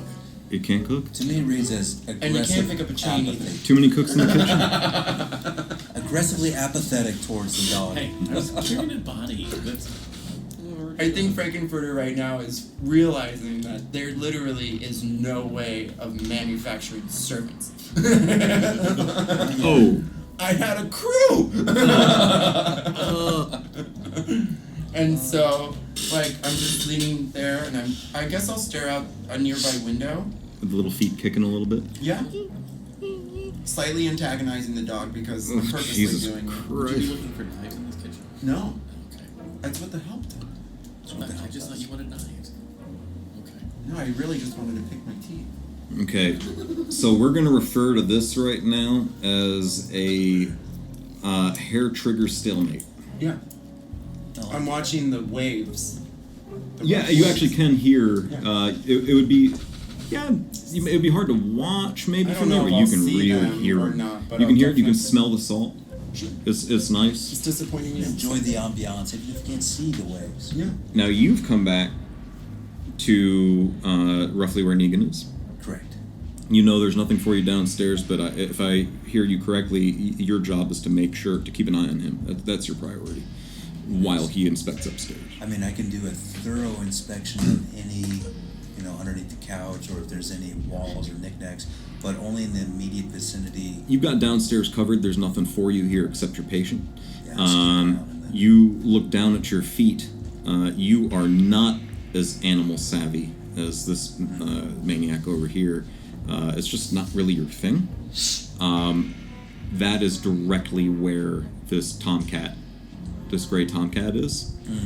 He's not paying you a whole lot of attention. He knows exactly where you are because you're within 5 or 10 feet of him. He's staring at Beetlejuice's back.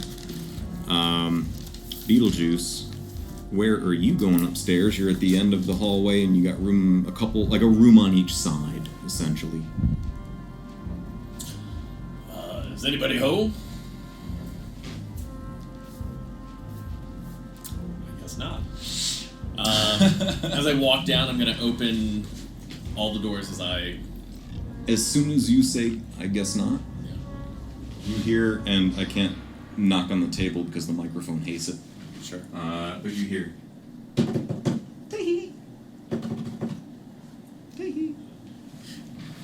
Can't tell what direction. Okay. Well then, yeah, I'll 5 or 10 feet forward, whatever, open the doors on either side. Immediately find a room with a bed in it. It's got it's made. The sheets are old, not gross stained, not horror type stained. They're just old and gross. Sure. And it has a what is it? Is it duvet? It's got the thing that covers to the ground essentially on it. It looks pretty good. Maybe like a baby blue. Okay. You got a window looking out from your view. Oh, you would be fucking pointed. Right now. You got a decent view of the water.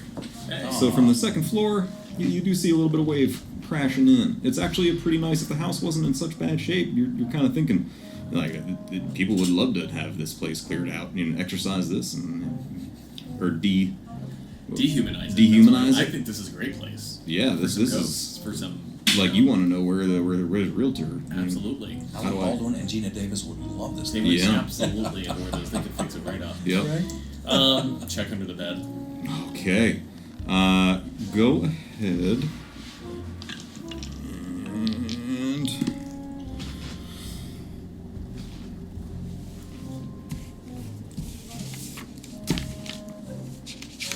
As dust falls from I don't the even know second what. I'm just looking through pages. To be clear, I rolled a natural 20. Okay. I don't know if that's good for me or not. Probably not. Probably not. Maybe, but probably not. I'm brushing dust from my face as it comes from the second floor as Beetlejuice Yeah, is from walking the stepping. Yeah. above me.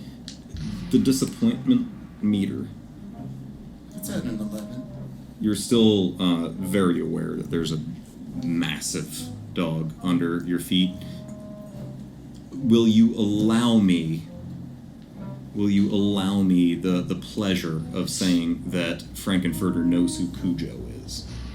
Yes, I would know that. Okay. You know this is a killer. Oh my god, it's the first thing I know. Yeah. It finally dawns on me. Yeah. Okay. Just want to make sure we're clear there. I'll go to the fridge and toss it the head then. And then I'll get back on this. Are you gonna like look him in the eye or acknowledge him or feed him the head? I'm tossing him the head. Oh, you're tossing the head? Oh, shitty. We'll get back to that. Yeah. There's no rush. I was just filling space while you were. I was just dusting. Maybe that's the first taste of human flesh you got. Maybe this is You're the catalyst. the origin story. Yeah. Yeah. So you, sir, check the bed, check the top, and as soon as your head goes down there and opens up that duvet cover, Oh, shit. I don't like it. this little monster appears from under the bed. Oh my god. That's Gage. Gage, you're a prophet. I copied that down. Yes, I did. And Gage, making a face very much like that, but looking right at you, takes his little scalpel and goes right across your cheeks and your nose. Always the weak one. I know. You picked up the chain.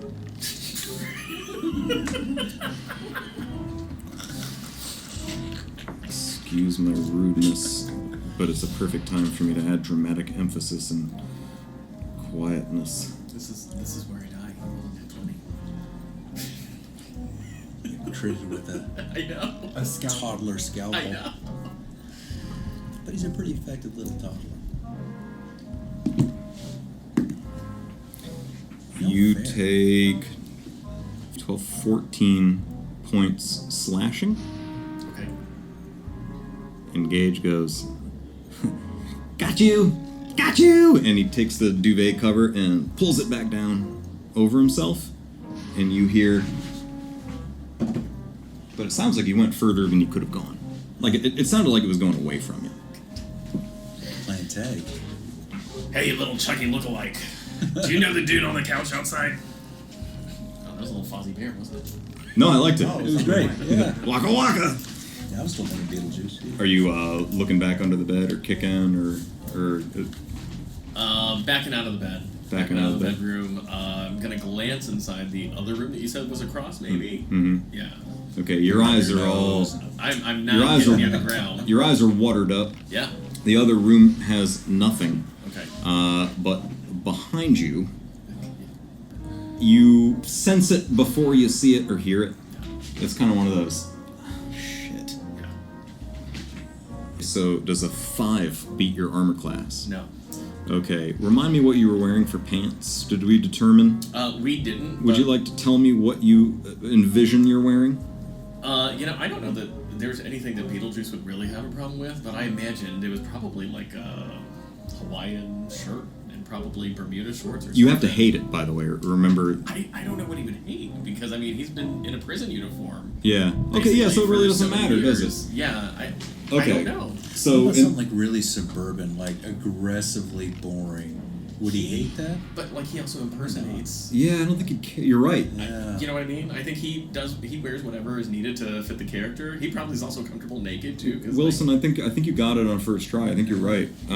So you said like kind of Bermuda shorts and maybe like a button up. yeah, like a tacky tourist, Yeah. basically. Like, Okay.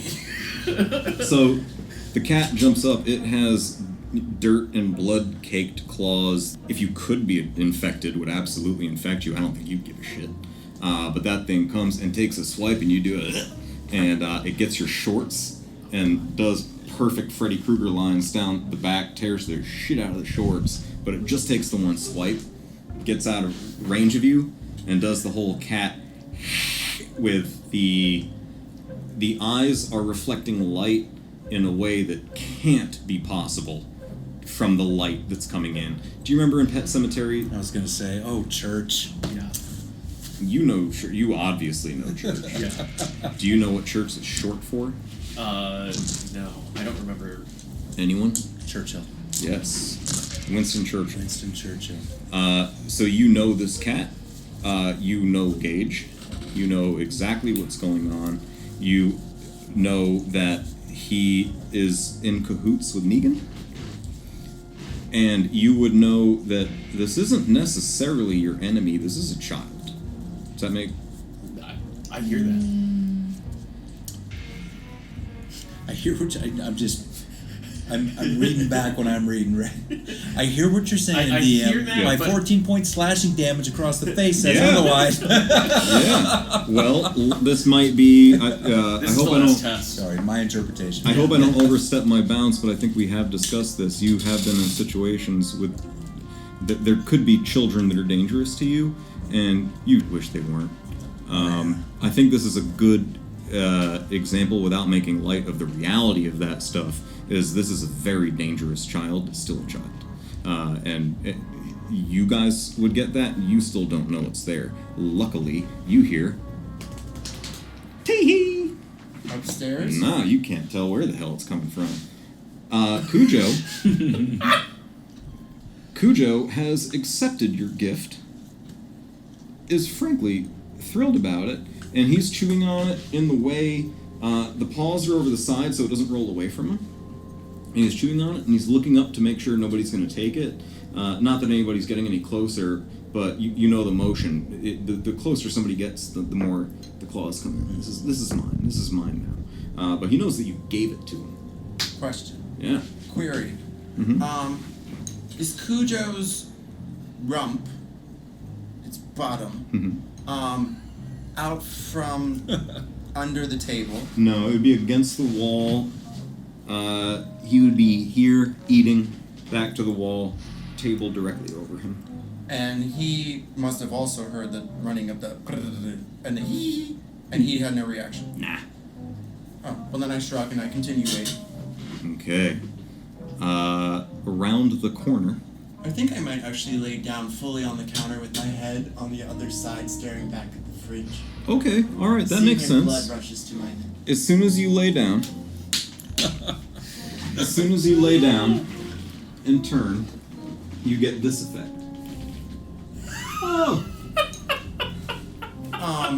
As I see that, I'll like put my hand up and I'll like turn it and wave and lay it back down. Where you're not that far, Yeah, probably not, huh? so you would have heard. There would have been some reaction here. Mm-hmm. You would have heard the cat. The cat was cats are Okay. pretty fucking loud Yeah, they can be. when they do stuff. Yeah. I imagine. Correct me if I'm wrong. You haven't heard anything that would make you leave line of sight with your patient. Not with Frankenfurter around. And the dog. I'm more guarding against you. Yeah. Yeah. Now the dog hasn't barked. I got so excited when you said you were going in the other room. Like my little Frankenfurter heart skipped a beat, and then it went back to I normal. love the party cooperation dynamics we've got. I'm guarding against you. She was not disappointed in that moment. The dog hasn't barked, Nate, but you clearly can hear all of that is this, all of the protecting its meal, all of the the chewing. chewing on bones. This isn't a human Yeah. sound. You know something's going on, but you also know that Frankenfurter's in there, and you can hear him, kicking around as he does, very casual. Yeah. Something's not right. Blissfully. And you also you've heard the tee-hee, but you cannot place direction until this last one. You know what's in the room with him now. Okay. You don't have to do anything. Did I hear any sound from Beetlejuice when that happened? Did you react with a shriek or? No, remember I yelled out to the Chucky looking motherfucker. And then he just went and Yeah. inspected the next room. Yeah. Yeah. So it wasn't like a panic or... Okay. Yeah. It should be. Within line of sight, though, you could see Frankenfurter, but you would have to step decent. I'll step it. I'd like to look inside. Okay, As so... long as I know where you are in relation to the patient, I'm okay with walking away a little bit. This is a sight for you. You see... Shit. You good? Yeah, I'm good. Okay. You see a match. Does Nate know Cujo? Very well. You see Cujo barely fitting under a table, chewing on a human head. It's Percy. We don't need to figure out whose head. You see Frankenfurter, and I hope I'm getting the logistics of this right, Henry. You're lying down essentially on the table that Cujo was under? Or Across to the counter. Across to the counter. Counter, kitchen, dinette, where he is, Yeah. and then the stairwell, Mm-hmm. or stairwell there, or something, whatever, and then the other room. Yep. I'm just trying to map it out in my head too. Yeah. You're lying on the table and the counter, right? Is that what you said? You're still near Cujo. Yes. Oh God, Hannibal. Gotcha. Okay. So you're in this room. There's like a doorway. I'm assuming here into the dinette. That there's like a kitchen here, and then there's the doorway. This is the stairwell hallway. This is the front door here. That's almost exactly how I was picturing it too. Yeah. That's so cool. Yeah, me too. And then this is the other room. This is not how here. I pictured it. No? Oh shoot. So when you went into the other room, I was like, oh damn it. But then, and whatever the hell, I don't know how the upstairs looks really. I just imagine a hall banister right and now. door. So I'm assuming you just like would be able to get up and be able to see into the dinette, the dog, and then me here. Perfect. So falling out. Yeah. So like my ass and my back are supported. My hands are here, and I'm waving at this child like this. And I lay my hand back down, and my heels are still kicking while there's like kind of connected. Your head is here. Your feet are here. Head is here, pointing at the refrigerator. Oh, okay. So we wouldn't see each other then. No, you would see me You'd if see you came. No, I to mean, the- we- Oh no! Right. We I wouldn't make wouldn't eye see you. contact. Yeah. Yeah, but I would see Gage. The Yeah. DM says that you, when you turn this corner for these rooms, first see Cujo. Okay. Busy. But you are well aware that is a really dangerous animal. Very. even though I'd love to say that, I feel like I could protect myself against one dog, that's not a dog, that's Cujo. That's not the dog. Right. Yeah. So Not the dog you want to test that theory out on. you acknowledge that, but he's busy. You look a little bit more, you see our very kind gentleman here, our stable and productive gentleman, lying down on the table. Above him, you see, I wasn't planning this, but it's where we're at now, a floating child with a scalpel just out of arm's reach of you, and you are waving at the kid. Waving like that at it. With the back of your hand? And you Yeah, see... So like he's behind me, so I would like turn my palm to him, wiggle my fingers, and then lay my hand back down. Okay.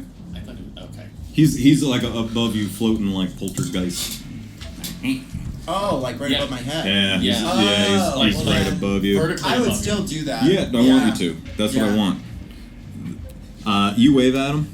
He looks at you with this type of malice at first, and then he goes. I immediately cough in his face. He goes, no fair, and he disappears. I shrug on the counter of the table. He disappears. You're watching all this. Yeah, unfortunately.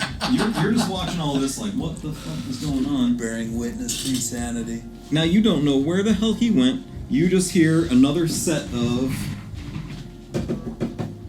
And from out behind Cujo, putting his hand on his buddy Cujo because it's his best friend, walks around dressed nice. He's completely calmed down. He's put down his razor. And he says, the pretty man. You're a pretty man. I shake my head on the side of the counter. Pretty man, pretty man, pretty man. He ruffles Cujo's hair. Cujo looks at you, and it is no longer... It wasn't threatening to you because you gave it the head, but you have been given acknowledgement by its master. I'll lean up again with my hand supporting me on my back as I'm still sitting. I see you at the doorway. How's Negan?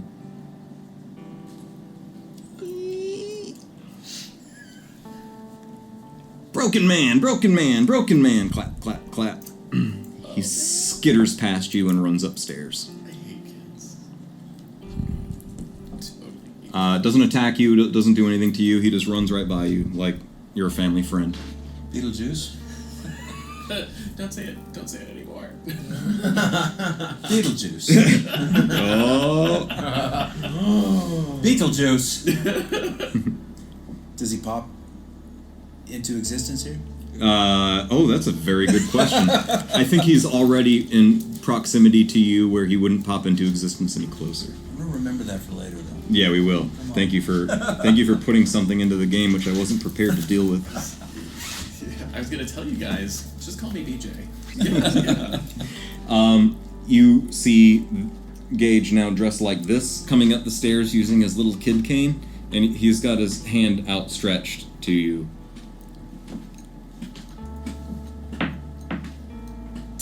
There are apparently 400 stairs. Jesus Christ. Yeah. Sure. Okay. I guess we're walking. He holds your hand. He says, "Demon," and Church rubs up against your leg, and he walks down with you, and he asks you all. Are we in the kitchen? Living room kid. You're right near Negan. Then I'll hop off. He hasn't seen Negan yet. You point to Negan. I mean, we got.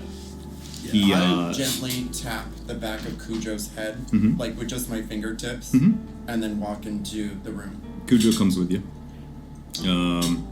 He's friendly, might be a bit of a stretch, but you guys aren't.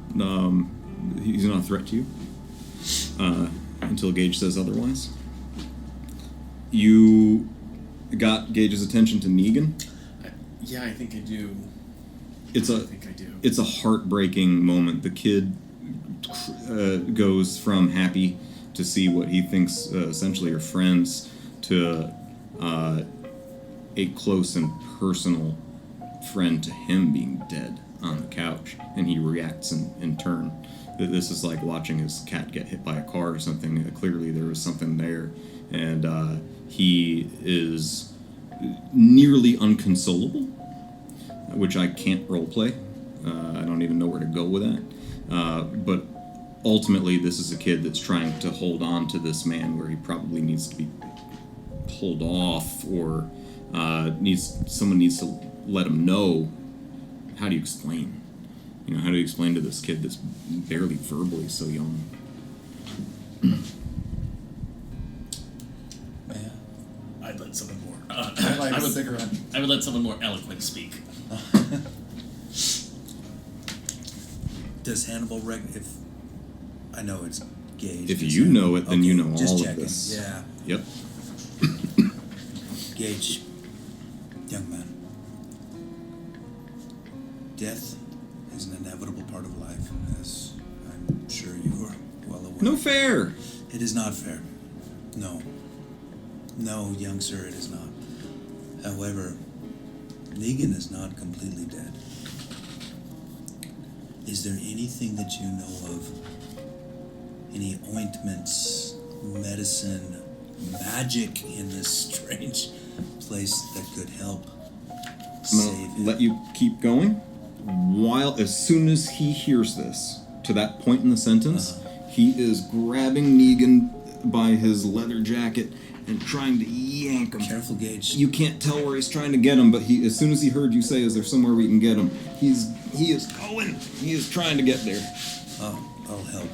Carrie, we get some help. No, you're fine. Help! No fair. Please stay with Cujo. Can you help me carry Negan? I will go over with my left arm and scoop up Gage and hold him like with just his arms, and he's dangling this way while I'm smoking a cigarette, and I have Cujo next to me. I imagine you like a crazy Peg Bundy right now. I'm wearing Yeah, perfect. my Yeah, You're the same outfit. It needs nothing. It's my nanny outfit. Just change the actor. Can he still show us where he wants to go, though, if you're holding him? Yeah, he's pointing. So he's pointing. That's all I'm checking. Oh, yeah. yeah. So I'll even hoist him up a little bit. Yeah. I'm gonna So give holding you. onto his waist. I'm gonna give you guys a little more information than you I'm playing need with my pet. right now, I'm gonna let him take a puff off this. and I'm Take also Henry. so mad. I'm so mad. I love it. Henry, I'm gonna do two things here, because I was hoping for a reaction like this. If Gage Dig a doesn't brain. shut the Yeah. from Dig two. Frankenfurter's point of view, Mm-hmm. if Gage doesn't shut the fuck up because he's screaming in his ear, he's going to see if the kid would take a puff of the cigarette, and if he doesn't, he's Sure. just going to shrug and smoke it for him. Gage isn't. The volume isn't high. His insistence to get upstairs as fast as possible and to get Negan up there as fast as possible is evident. There's no question. But it's not a noise level. As long as you guys are moving that way and he knows Negan's going. Are you guys walking in front of us? No, we're trying to follow. Yeah, we Okay, need so to. That's then why I I'm wanted to gonna make let- sure that, Oh, okay. Yeah, he's our- wasn't sure. he's I our was like azimuth. marching order kind of concept. He's the compass. Okay. we're following him. I'm Yeah. gonna go up the stairs then, and I'm going to hold on to Gage tightly, Yep. even if he's squirming about, Okay. and wait for the two of you to meet us at the hallway on the top of the stairwell. Okay, so what you've accomplished here is a couple things. One, I'm going to give you guys a little bit of extra information that probably hasn't been earned quite yet, but this is the interaction that I think this is a suitable place to tell it. You're going to have an easy time. You realize you're going to have an easy time relating to Gage. Oh yeah, You it's like a mini Dr. Frankenfurter movie, right? you immediately feel both maternal and paternal to your comfort level. You can shut me down and say no. But you got a little guy here that needs some direction, and he's already taken to you. He obviously knows who you are. He could have cut you like he cut that dork over there, but he didn't. He waved back. If you have a heart, this is a moment where maybe it beats once. You notice that you speak so many damn languages. you, even though it's not appropriate at this moment, and it certainly isn't relevant at this moment, you feel that this is a child that you could probably help better, be more eloquent, and get more words out. Did you see how well I spoke that? Like, imagine if you helped me get a sentence out proper, as opposed to that whiff. Doing wonderfully. You got something for this kid, and it is helping him explain himself. I do have an idea for that whenever we get around to it. Perfect. You rewarded that. Oh, cute. Yeah, that's a little foreshadowing. You were also awarded that. Oh, yay. And there's a little more foreshadowing. All of you head upstairs. Gage is pointing at that bed. He wants to get to the bed. The cat already runs up the stairs, and the cat goes right under the bed, and you guys hear a little bit of a thoop. Gage is pointing to the bed. Nice. We go over to the bed. Place Negan on top of the bed. As soon as we go into the doorway, The cat went under the bed, and that's where you heard the thoop. I'll I think we gotta go into the bed. let Gage Negan under? down. Gage. Gage, sorry. Mhm. I'll let Gage down. Is he running around? He's running right over to the bed, and he lifts up the duvet. He's pointing to it. Okay. Yeah, slip Negan underneath. Okay, you guys push him through, and you hear, thoosh. It's gone. The air looks, when you look in the distance, and the heat on the cement makes a little bit of this. The little heat lines on Yeah, cement. yeah. You got a bit under the bed. It looks just a little bit unnatural. Because of my ability in transportation within galaxies and dimensions, am I aware of some sort of concept under the bed that would be something to do with a portal transmutation of realities under this bed, or would I have to roll Arcana or Investigation? I don't think you need to roll anything. I think it's to you and you alone. I think it would be pretty clear that this is a. It's not a trap. It's not invasive. This is a way of transportation. I'll go up to the bed and immediately grab the under part and see if it moves up like a Murphy bed. The bed moves up as much as you're willing to put weight into lifting it. I lift it up. I have a question too when we're going into that. Do I catch any kind of a whiff of anything on the other side of the portal? Like grave dirt, a pet cemetery, or Absolutely nothing. No. You smell, jump in, you absolutely. smell. Yeah, Okay. absolutely. Beetlejuice would. You smell this room. Come on. And please remind me, I didn't miss any of you. You had a roll ages ago. I think we handled it, right? Like, nobody's waiting on me to tell them something, because I missed one earlier. We're good. Everybody's square.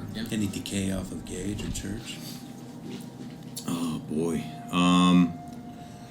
Okay, so visually, they look they look a little rough, but they don't smell. Frankly, they really don't have much smell at all. Interesting. The only thing that you smelled was the animal urine.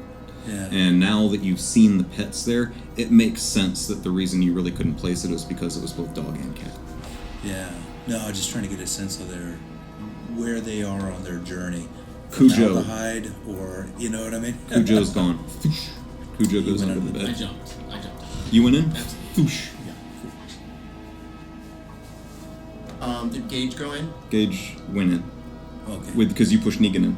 Right. So Negan and Gage are gone. Okay. Is there like stairs or is it just like a pop? You're literally getting under a bed, and to them, you're gone. Alright. There's nothing fancy about this. What's the most ladylike way you can do it? I just feel like I would put the bed back down. Mhm. I sit on it, look around the room, notice the waves. And then I remind myself of how disappointed I still am. Finish my cigarette, drop it on the floor, and rub it into the wood carpet. Yeah, both. And then I would stop, drop, and roll in. Thoosh. Sure. Yeah. I'm the last person in the room. I'll go with it. Oh, Okay. you were the last person? Mhm. I would have held the bed for everyone. Either way, we're Oh, in. okay. Yeah. Sorry. No, I didn't it's- know. I got I know. Perfectly fine either way. Did whoever the last one out of the room is, you are in no danger. I'm not trying to trick anyone. I'm just asking, would anyone have bothered with the head, the chain, this, the that, the other? Like, you obviously realized you were leaving this place. Is there anything that you would have collected? No problem if not, and this is just an opportunity, because you would have realized you were going. No. So nobody gives a shit about anything? I Then, mean, if the chain was handy, I'd take it. okay. So you got the chain with you, and thoosh, the last of you goes out of the room. Cool. We're gonna go on break. We are not really playing all that much more. There is something to do. Are you pressed for time? A little bit. I'm sorry. Would you? Is it possible to go on without me? We could, except I need. Could you give me 15 minutes? Yeah. Okay. So let's do this. I need the three of you to leave Okay. while I set something up. Okay.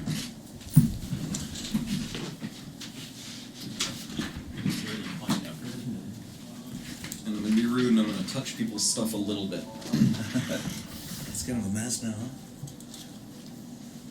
It will do.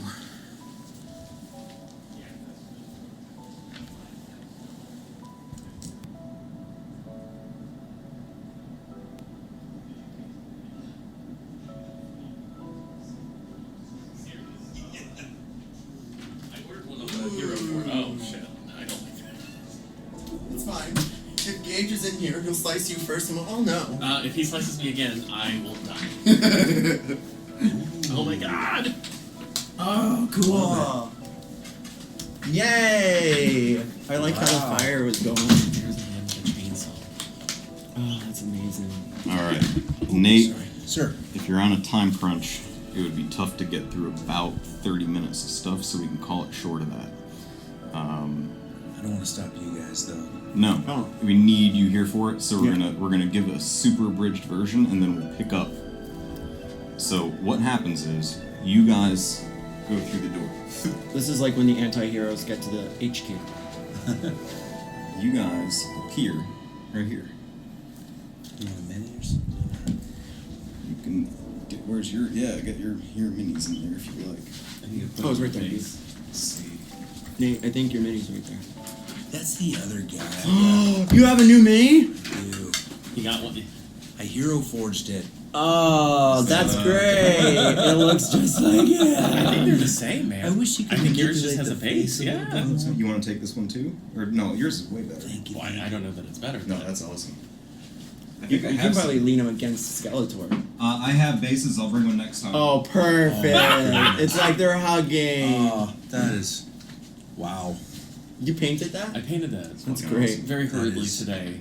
It was very last minute. Really? Seriously, it looks I'm very upset great. with Did it. you get a chance to? I looked at it briefly. Yeah. Wow, Wilson. All right. So here are the here's the short version of what That's you so see. great. Thank you. Kind of handwritten right above the doorway That's what it as you goes. come in Uh-huh. is a sign that says redemption, and that's right above the doorway. The door would be locked, but we're skipping right past that. Gage convinces the other people in here to let you in. They are excited to see Gage. They are seriously upset that Negan is hurt, but he is clearly well regarded here. Do all of you, the actual people, know who Leatherface is from? Okay. Texas Chainsaw. So you would walk in and immediately know that you're looking at Leatherface behind a bar and grill, and it says, "Oh, I hope I forget." I think it was Texas Chainsaw Diner or Texas Chainsaw, kitchen, something like that. I'll make sure I get it right next week or next time we play. It is a vegan restaurant Interesting. that he set up. When you go over and talk to him, first he sees Gage and he says, "Oh, hot soup! I'm so glad you're back." And he sees you guys. He's like, "New friends! Oh, I'm so excited."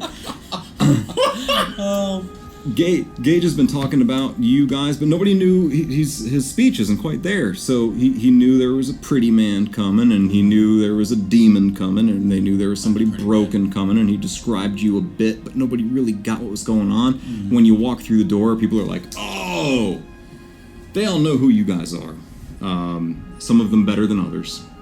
Negan is clearly a scholar of you.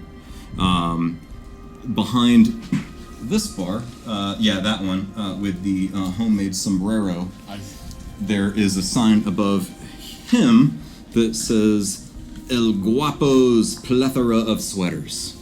And this is a master in tailoring, getting people what they want for how they want to look, armor. He is solid. You and me both, sister. I'm telling you. He has a plethora of items. You have no idea what she's up to or what she does, but on the far wall there is a very buff Wicked Witch of the West. This is not the Wicked Witch that you remember. This is Sarah Connor, comes back a couple movies later, and she's not putting up with no robots trying to kill her. She's got the shoulder muscle. She looks like an Olympic swimmer, if you will. You were hitting buttons on me I didn't even know I had. Perfect. She would be formidable in both witchcraft and Brazilian jiu-jitsu. This isn't somebody you're messing with. You want to wrestle? Yeah. Gage, Cujo, and Church are in the middle there. And they are going to, of course, immediately get attention to Negan. Everyone here runs over to Negan and does what they do best, whatever it might be. And they get him stable. He needs some rest. If you'd like, Nate, I think that's a good place to stop if we don't go another 30 minutes. If we go another 30 minutes, then we can just give you a little bit of story on why. But don't let me pressure you, because While we can you're have fun thinking, tomorrow. the one thing I next do time. is immediately go up to the haberdasher or tailor, and I literally just fall on the table. Yeah, that is a reaction he is used to seeing. And if there's free samples out, I totally grab one on the way. Oh, Is there like a please. finger out or something, like finger sandwiches or something? Absolutely. You know what there is? He doesn't have the finger sandwiches ready. What he does have is buffalo cauliflower, and he also has. Don't even try to ask where he's finding this stuff, but he has fresh fruit. I should also mention quickly. He's worried about the scurvy. The reason you see the water around here, you're essentially in a very high ceilinged cave, but it's open to the water. Yeah, it's open to the water, so you don't feel confined. It's not claustrophobic at all. You've got a beautiful view. Of the water. The models, of course, don't show that you are above the water. It's not a dangerous drop, but there is no reason to be jumping off. And you got the fresh air coming in. It's a nice temperature. It feels like a pretty decent place to be, and everybody within reason is being very hospitable. I would say of all of them, the Wicked Witch is a little cold, a little more cold, not aggressive, just not not really buying in all of it yet. Leatherface, it takes him a quarter of a second to have 3 best new friends. Oh, I'm so excited you guys are here. Is he Please. wearing the mask? Yeah, he's wearing the mask, but it's made of he got banana peels. He's got to change it a lot because, fruit doesn't last very long and you can't really cure it. He one time used a cantaloupe as a mask, but he ended up eating the cantaloupe from the inside, so that didn't work so well. He's still working on things, but he's doing good. Oh, interesting. That's wild. That's pretty wild. That's fucking great. Good place to stop. Let's push. You sure? Yeah. Okay, so we're gonna to get it done. We gotta fast forward. Everybody gets rest this night. You guys tell stories amongst yourselves around the fire, but you're all pretty exhausted. So you fall asleep pretty quick. Sleeping quarters, you would find maybe, let's say, around the Wicked Witch or something, like back in that area. They got some cots for you. Actually pretty nice. In the morning, you wake up and they've got Negan kind of out in the middle of everything. He's nice and comfortable on a couch. He's got some beautifully tailored pillows from El Guapo. He's got a nice fruit platter and a drink, like he's being taken care of. He has Church is sitting on his lap, and Cujo is right next to the bed. He's awake. He's conscious. It looks like he's actually doing pretty decent. And for the sake of speeding things up, Wherever his bed is, even though he's unconscious, I'm gonna walk. he's by. conscious now. Oh, is he? Yeah, he's up. He's petting the dog. I'm gonna. Right next to him. No, I'm gonna smoke a cigarette while I stare at him. Okay. So you guys kind of powwow around him. He invites you all over. He thanks you for getting him back here. He goes, a lot of people wouldn't have brought me back. He goes, the three of you took the time, the whole time you were caring for me, and if it weren't for you making sure that I survived that trip, I wouldn't be here today. So, I think you all scored some points with the people here, especially Gage, which reminds me... It was an absolute pleasure. So, you two now have some influence with Gage, and if you look on the other side, is the best image I could find of what kind of represents redemption. So it's a little town with some pretty lights in it. It looks kind of like if any of you saw the movie BFG, The Big Friendly Giant. There's beautiful lights everywhere, and it's kind of like that in there. Negan gets you all to sit down, and he says, well, I promised you. He goes, I think I got one story in me before I had to take another nap, but if you want some idea why you're here, I can at least give you the short version. Y'all ready? Please elucidate. Okay. It's showtime. I'll sit on the bed and play with his toes. Some of you might know where I'm going 2 sentences into this. Every 27 years, a demon commonly referred to as Pennywise returns to a small New England town called Derry to feed on the locals. During the feeding frenzy, he terrorizes as many victims as possible prior to their actual deaths. Their fear adds significantly to the seasoning of his feast. I have a feeling we got somebody that understands that. While he's brutally efficient in meeting his dietary needs, he is also gluttonous. And he found a way to supplement his diet once he crawls back into his hole. Throughout time, Pennywise has identified and groomed people with promise to serve as avatars in his absence. Always unbeknownst to them. Maybe a young child displays a natural spark for sadism. Maybe a bullied or abused teen has reached their breaking point. Right when that happens. Carrie.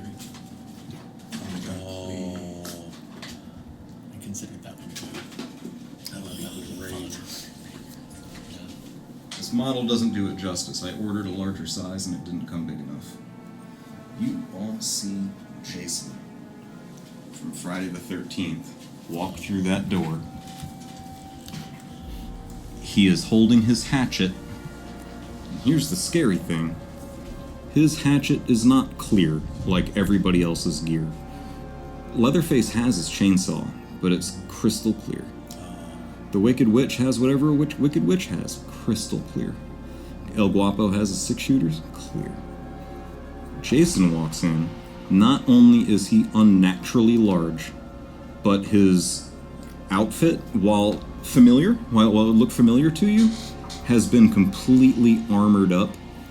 You're assuming by El Guapo and probably some other means as well. This is Jason 5.0.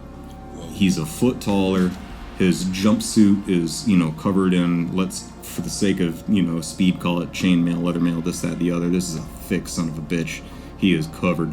And his machete, not only is it not clear, but it is unnaturally large, and it has a presence about it, which is just on a different level. It's not glowing, but it's fucking glowing.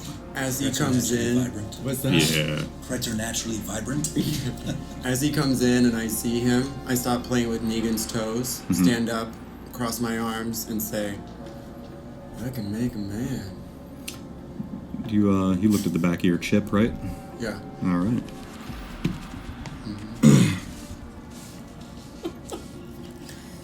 So he just said that, he's talking about bullied, abused teens, blah, blah, blah. Jason walks in. He points at Jason. Everybody in the room acknowledges Jason. They give him the space. He's clearly supposed to be there, though. But this son of a bitch walks through the room nice and slow. He doesn't acknowledge you. He doesn't not acknowledge you. He just goes where he's going. And this is, I don't care how tall any of you are, this is armpit to top of head type shit when he comes by. And he's wider than a human should be. Negan points at Jason. He says, maybe someone with a disability simply needs a path to follow after a traumatic incident. Pennywise will latch on and manipulate their lives at every turn, making sure to nourish and encourage whatever darkness he finds in each of them. Over time, he can pretty much turn anyone into a heartless puppet. All of the fear and suffering they cause keeps him strong as he sleeps. Here's the worst part. This piece of shit has manufactured the moments that actually pushed us over the edge. But don't be fooled. Under years or often decades of Black Icarus lies, violence, guilt, PTSD, amnesia, and phantom Stockholm syndrome lie potentially good people. And that's what redemption is. People who were exploited at the very moments in their lives when they were the most vulnerable. That's what he does, and he does it well. Let's take a look at you, Dr. Lecter. An amazing example of what the clown can do. You might be shocked to know that many of us here are actually big fans of your work. A few of us may even be amateur experts on your biography. Sorry, gentlemen. He looks over to you guys. We love you too, but your lives remain a bit of a mystery to us. Such is the nature of ancient poltergeists and transvestite aliens. Slaps your hands off his toes, but it's kind. But don't worry, we have our best people working on the two of you as we speak. Although I bet we're going to need the help of our new resident world-class psychiatrist to crack those nuts. So, back to you, Doc. Care to take a stroll down memory lane? You might not like it, and you might be surprised by how much wool has been pulled over your eyes. Do I have a choice? You do. Which path along this stroll, in my memory palace, if you will, do you wish to take?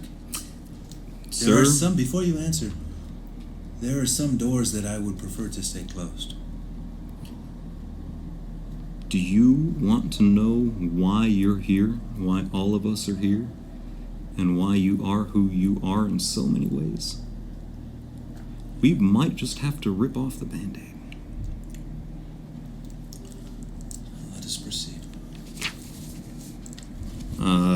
Roll a d20. Oops. 14.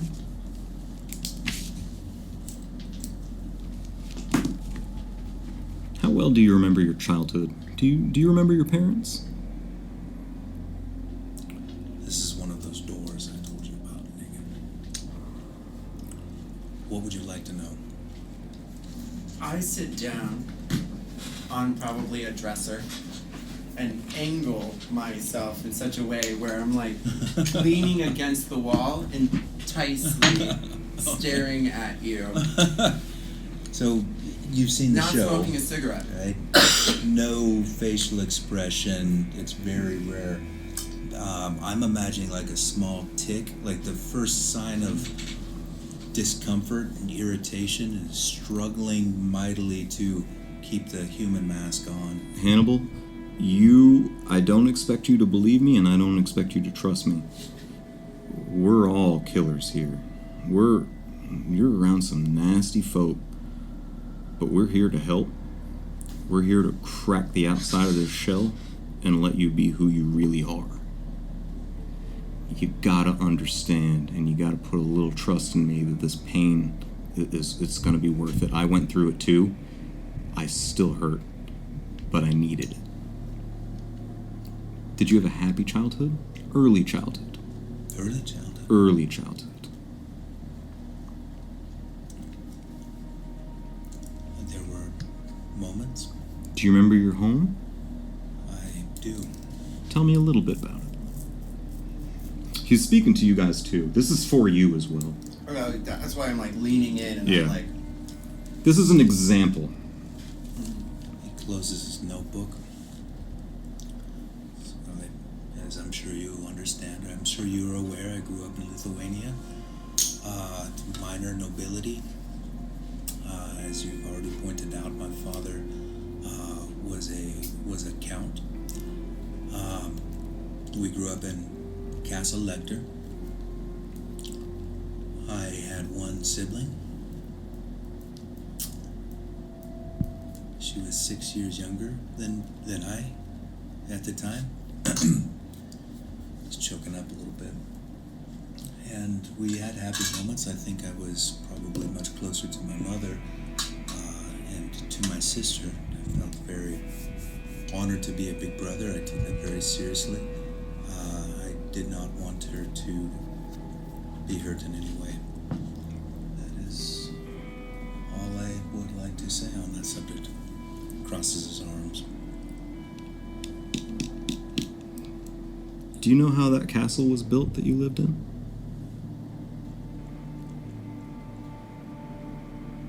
I do not believe I do. Do you remember who you were named after? Who do you think I was named after, Mr. Negan? The warlord Hannibal the Grim. I shit you not. Hannibal the fucking Grim. How do you even get a name like that? Well, good old Hannibal the Grim wasn't gonna lay those stones himself. Hell no. He had prisoners and slaves that could do it.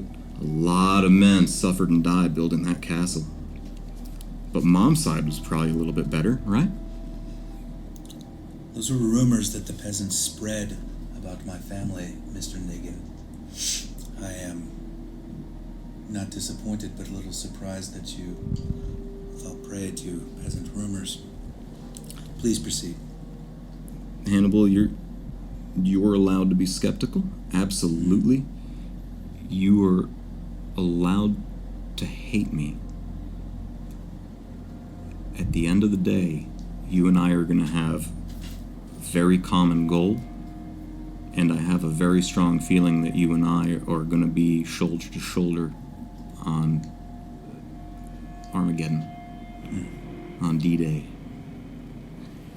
Hang with me, okay?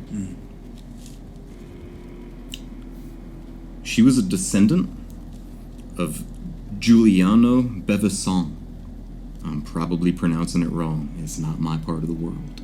Your Italian is not far off. No, you're doing very well. Any idea what Bevisson means, Mr. Lecter? I have a feeling you were about to tell me. Anyone else? Mr. Negan? Either of you know? Vivisol? I'm sorry? Did you say Vivisol? I said Bevisson. Oh, no. Is it a salt? It is not assault, my friend, but that is a good guess and a way to add some levity to a very depressing conversation. Blood drinker. Blood drinker, Hannibal. Mr. Lecter, you came out of the womb. You came out of the womb, grim blood drinker. You can't make this shit up. It's no wonder you've been on the clown's radar since day one. Roll. Roll a dice. That is a nueve. It's 9 in Spanish. Yeah. Do you remember your sister's name? Mishka.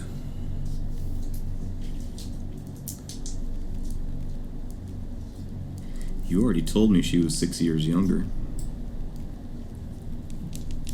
When do you think it was? And tell me if I'm onto something here, and I'm sure you've thought about this before. Do you think it was right around the age where the two of you could start to bond when you stopped dissecting dead animals and pretending that you were eating people at dinner? Do you remember when that changed and you actually felt happy? Was it her? Yes, it was. She was an angel, wasn't she? She absolutely was the only bright, shining light in that whole depressing castle. Negan's body language changes. He drops eye contact with you. He looks quickly and nervously at you two. This is a man about to say something that he doesn't want to have to say. Physical pain can be hidden, but true empathy can't. And he's feeling empathy. Hannibal, I hate to even ask. You know where we're at in the story. It's gonna hurt, but I promise it'll shed a hydrogen bomb-sized light on how you became the man you are, how you ended up here. Is it okay if I continue?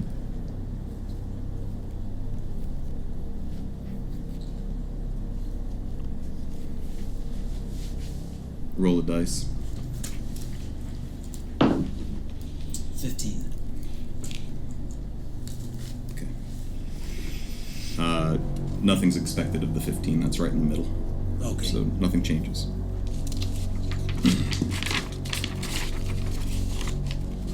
What happened to your sister?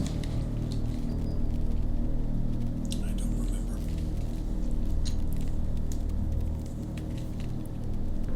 I know she was no longer with us, but I do not recall the details surrounding. I don't recall. Your parents died during a Nazi bombing run. You were all in a lodge not far from your castle. You were booted out of your castle when the war started. Soldiers needed it more than your small family did. You were 11, Misha 5. A Lithuanian Nazi collaborator named Vladis Grutas, once again not good on the language, took over that lodge with a small group.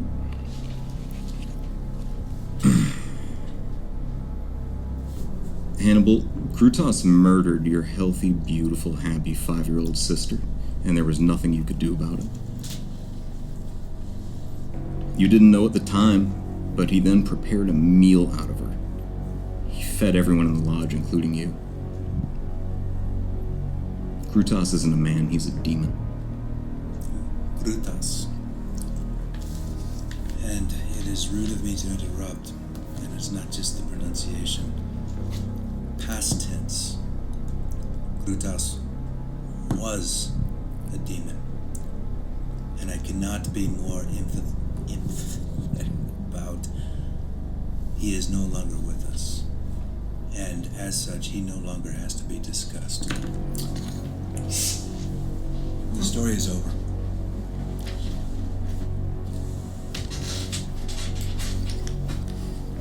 Okay, Hannibal, you were flooded with emotions and vivid memories right now.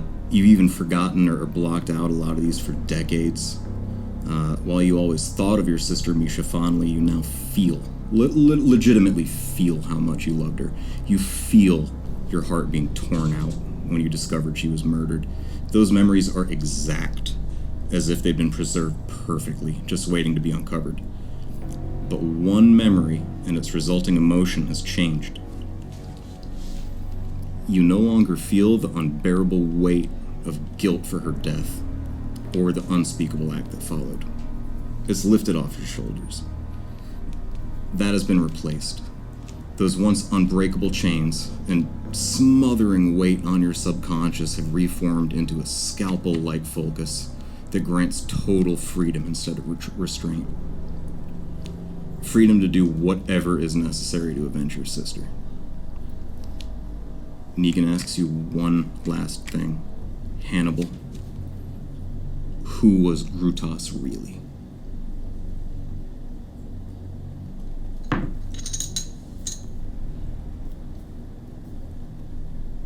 Say it.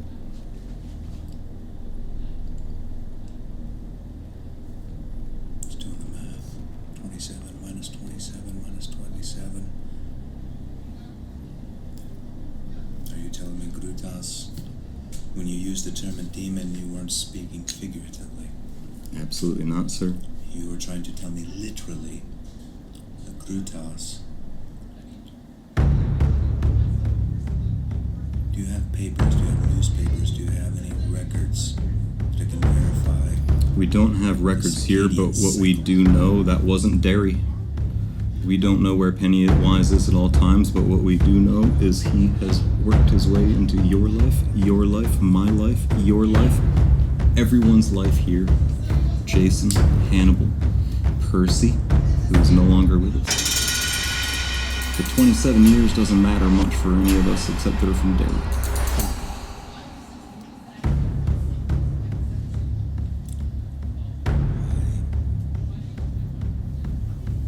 You have my profound, solemn pledge. I will see this through. I thought Grutas was the end of it. I never considered Grutas was just a manifestation of an evil that was much deeper, much more ancient. What you feel right now is certainly not the same as the rest of us, but we all have our story. We all have our Grutas. And we all have that feeling you have right now that we're gonna fix it. Holy fuck, Rowan. I wasn't lying on the repression. Oh, I'm crying a little bit. Yeah? Because that was one of the I had to look down. things. Yeah. Wow. Well done. Guys, thank you. Thank you. That was intense. I hope that's as deep as we go, because when I wrote it, I felt sick. Talking about a child. That story, the story of your character, is horrible. I can't think of a worse one in a lot of ways. And Pennywise became because of you guys helping me figure out where we needed to go. I already had him. I had him on the radar, and then I heard these characters, and I said, "Oh fuck, I got it." The constellation started coming together. No, you gotta go. We're good for now. That was awesome. Where we're going next is what are we doing?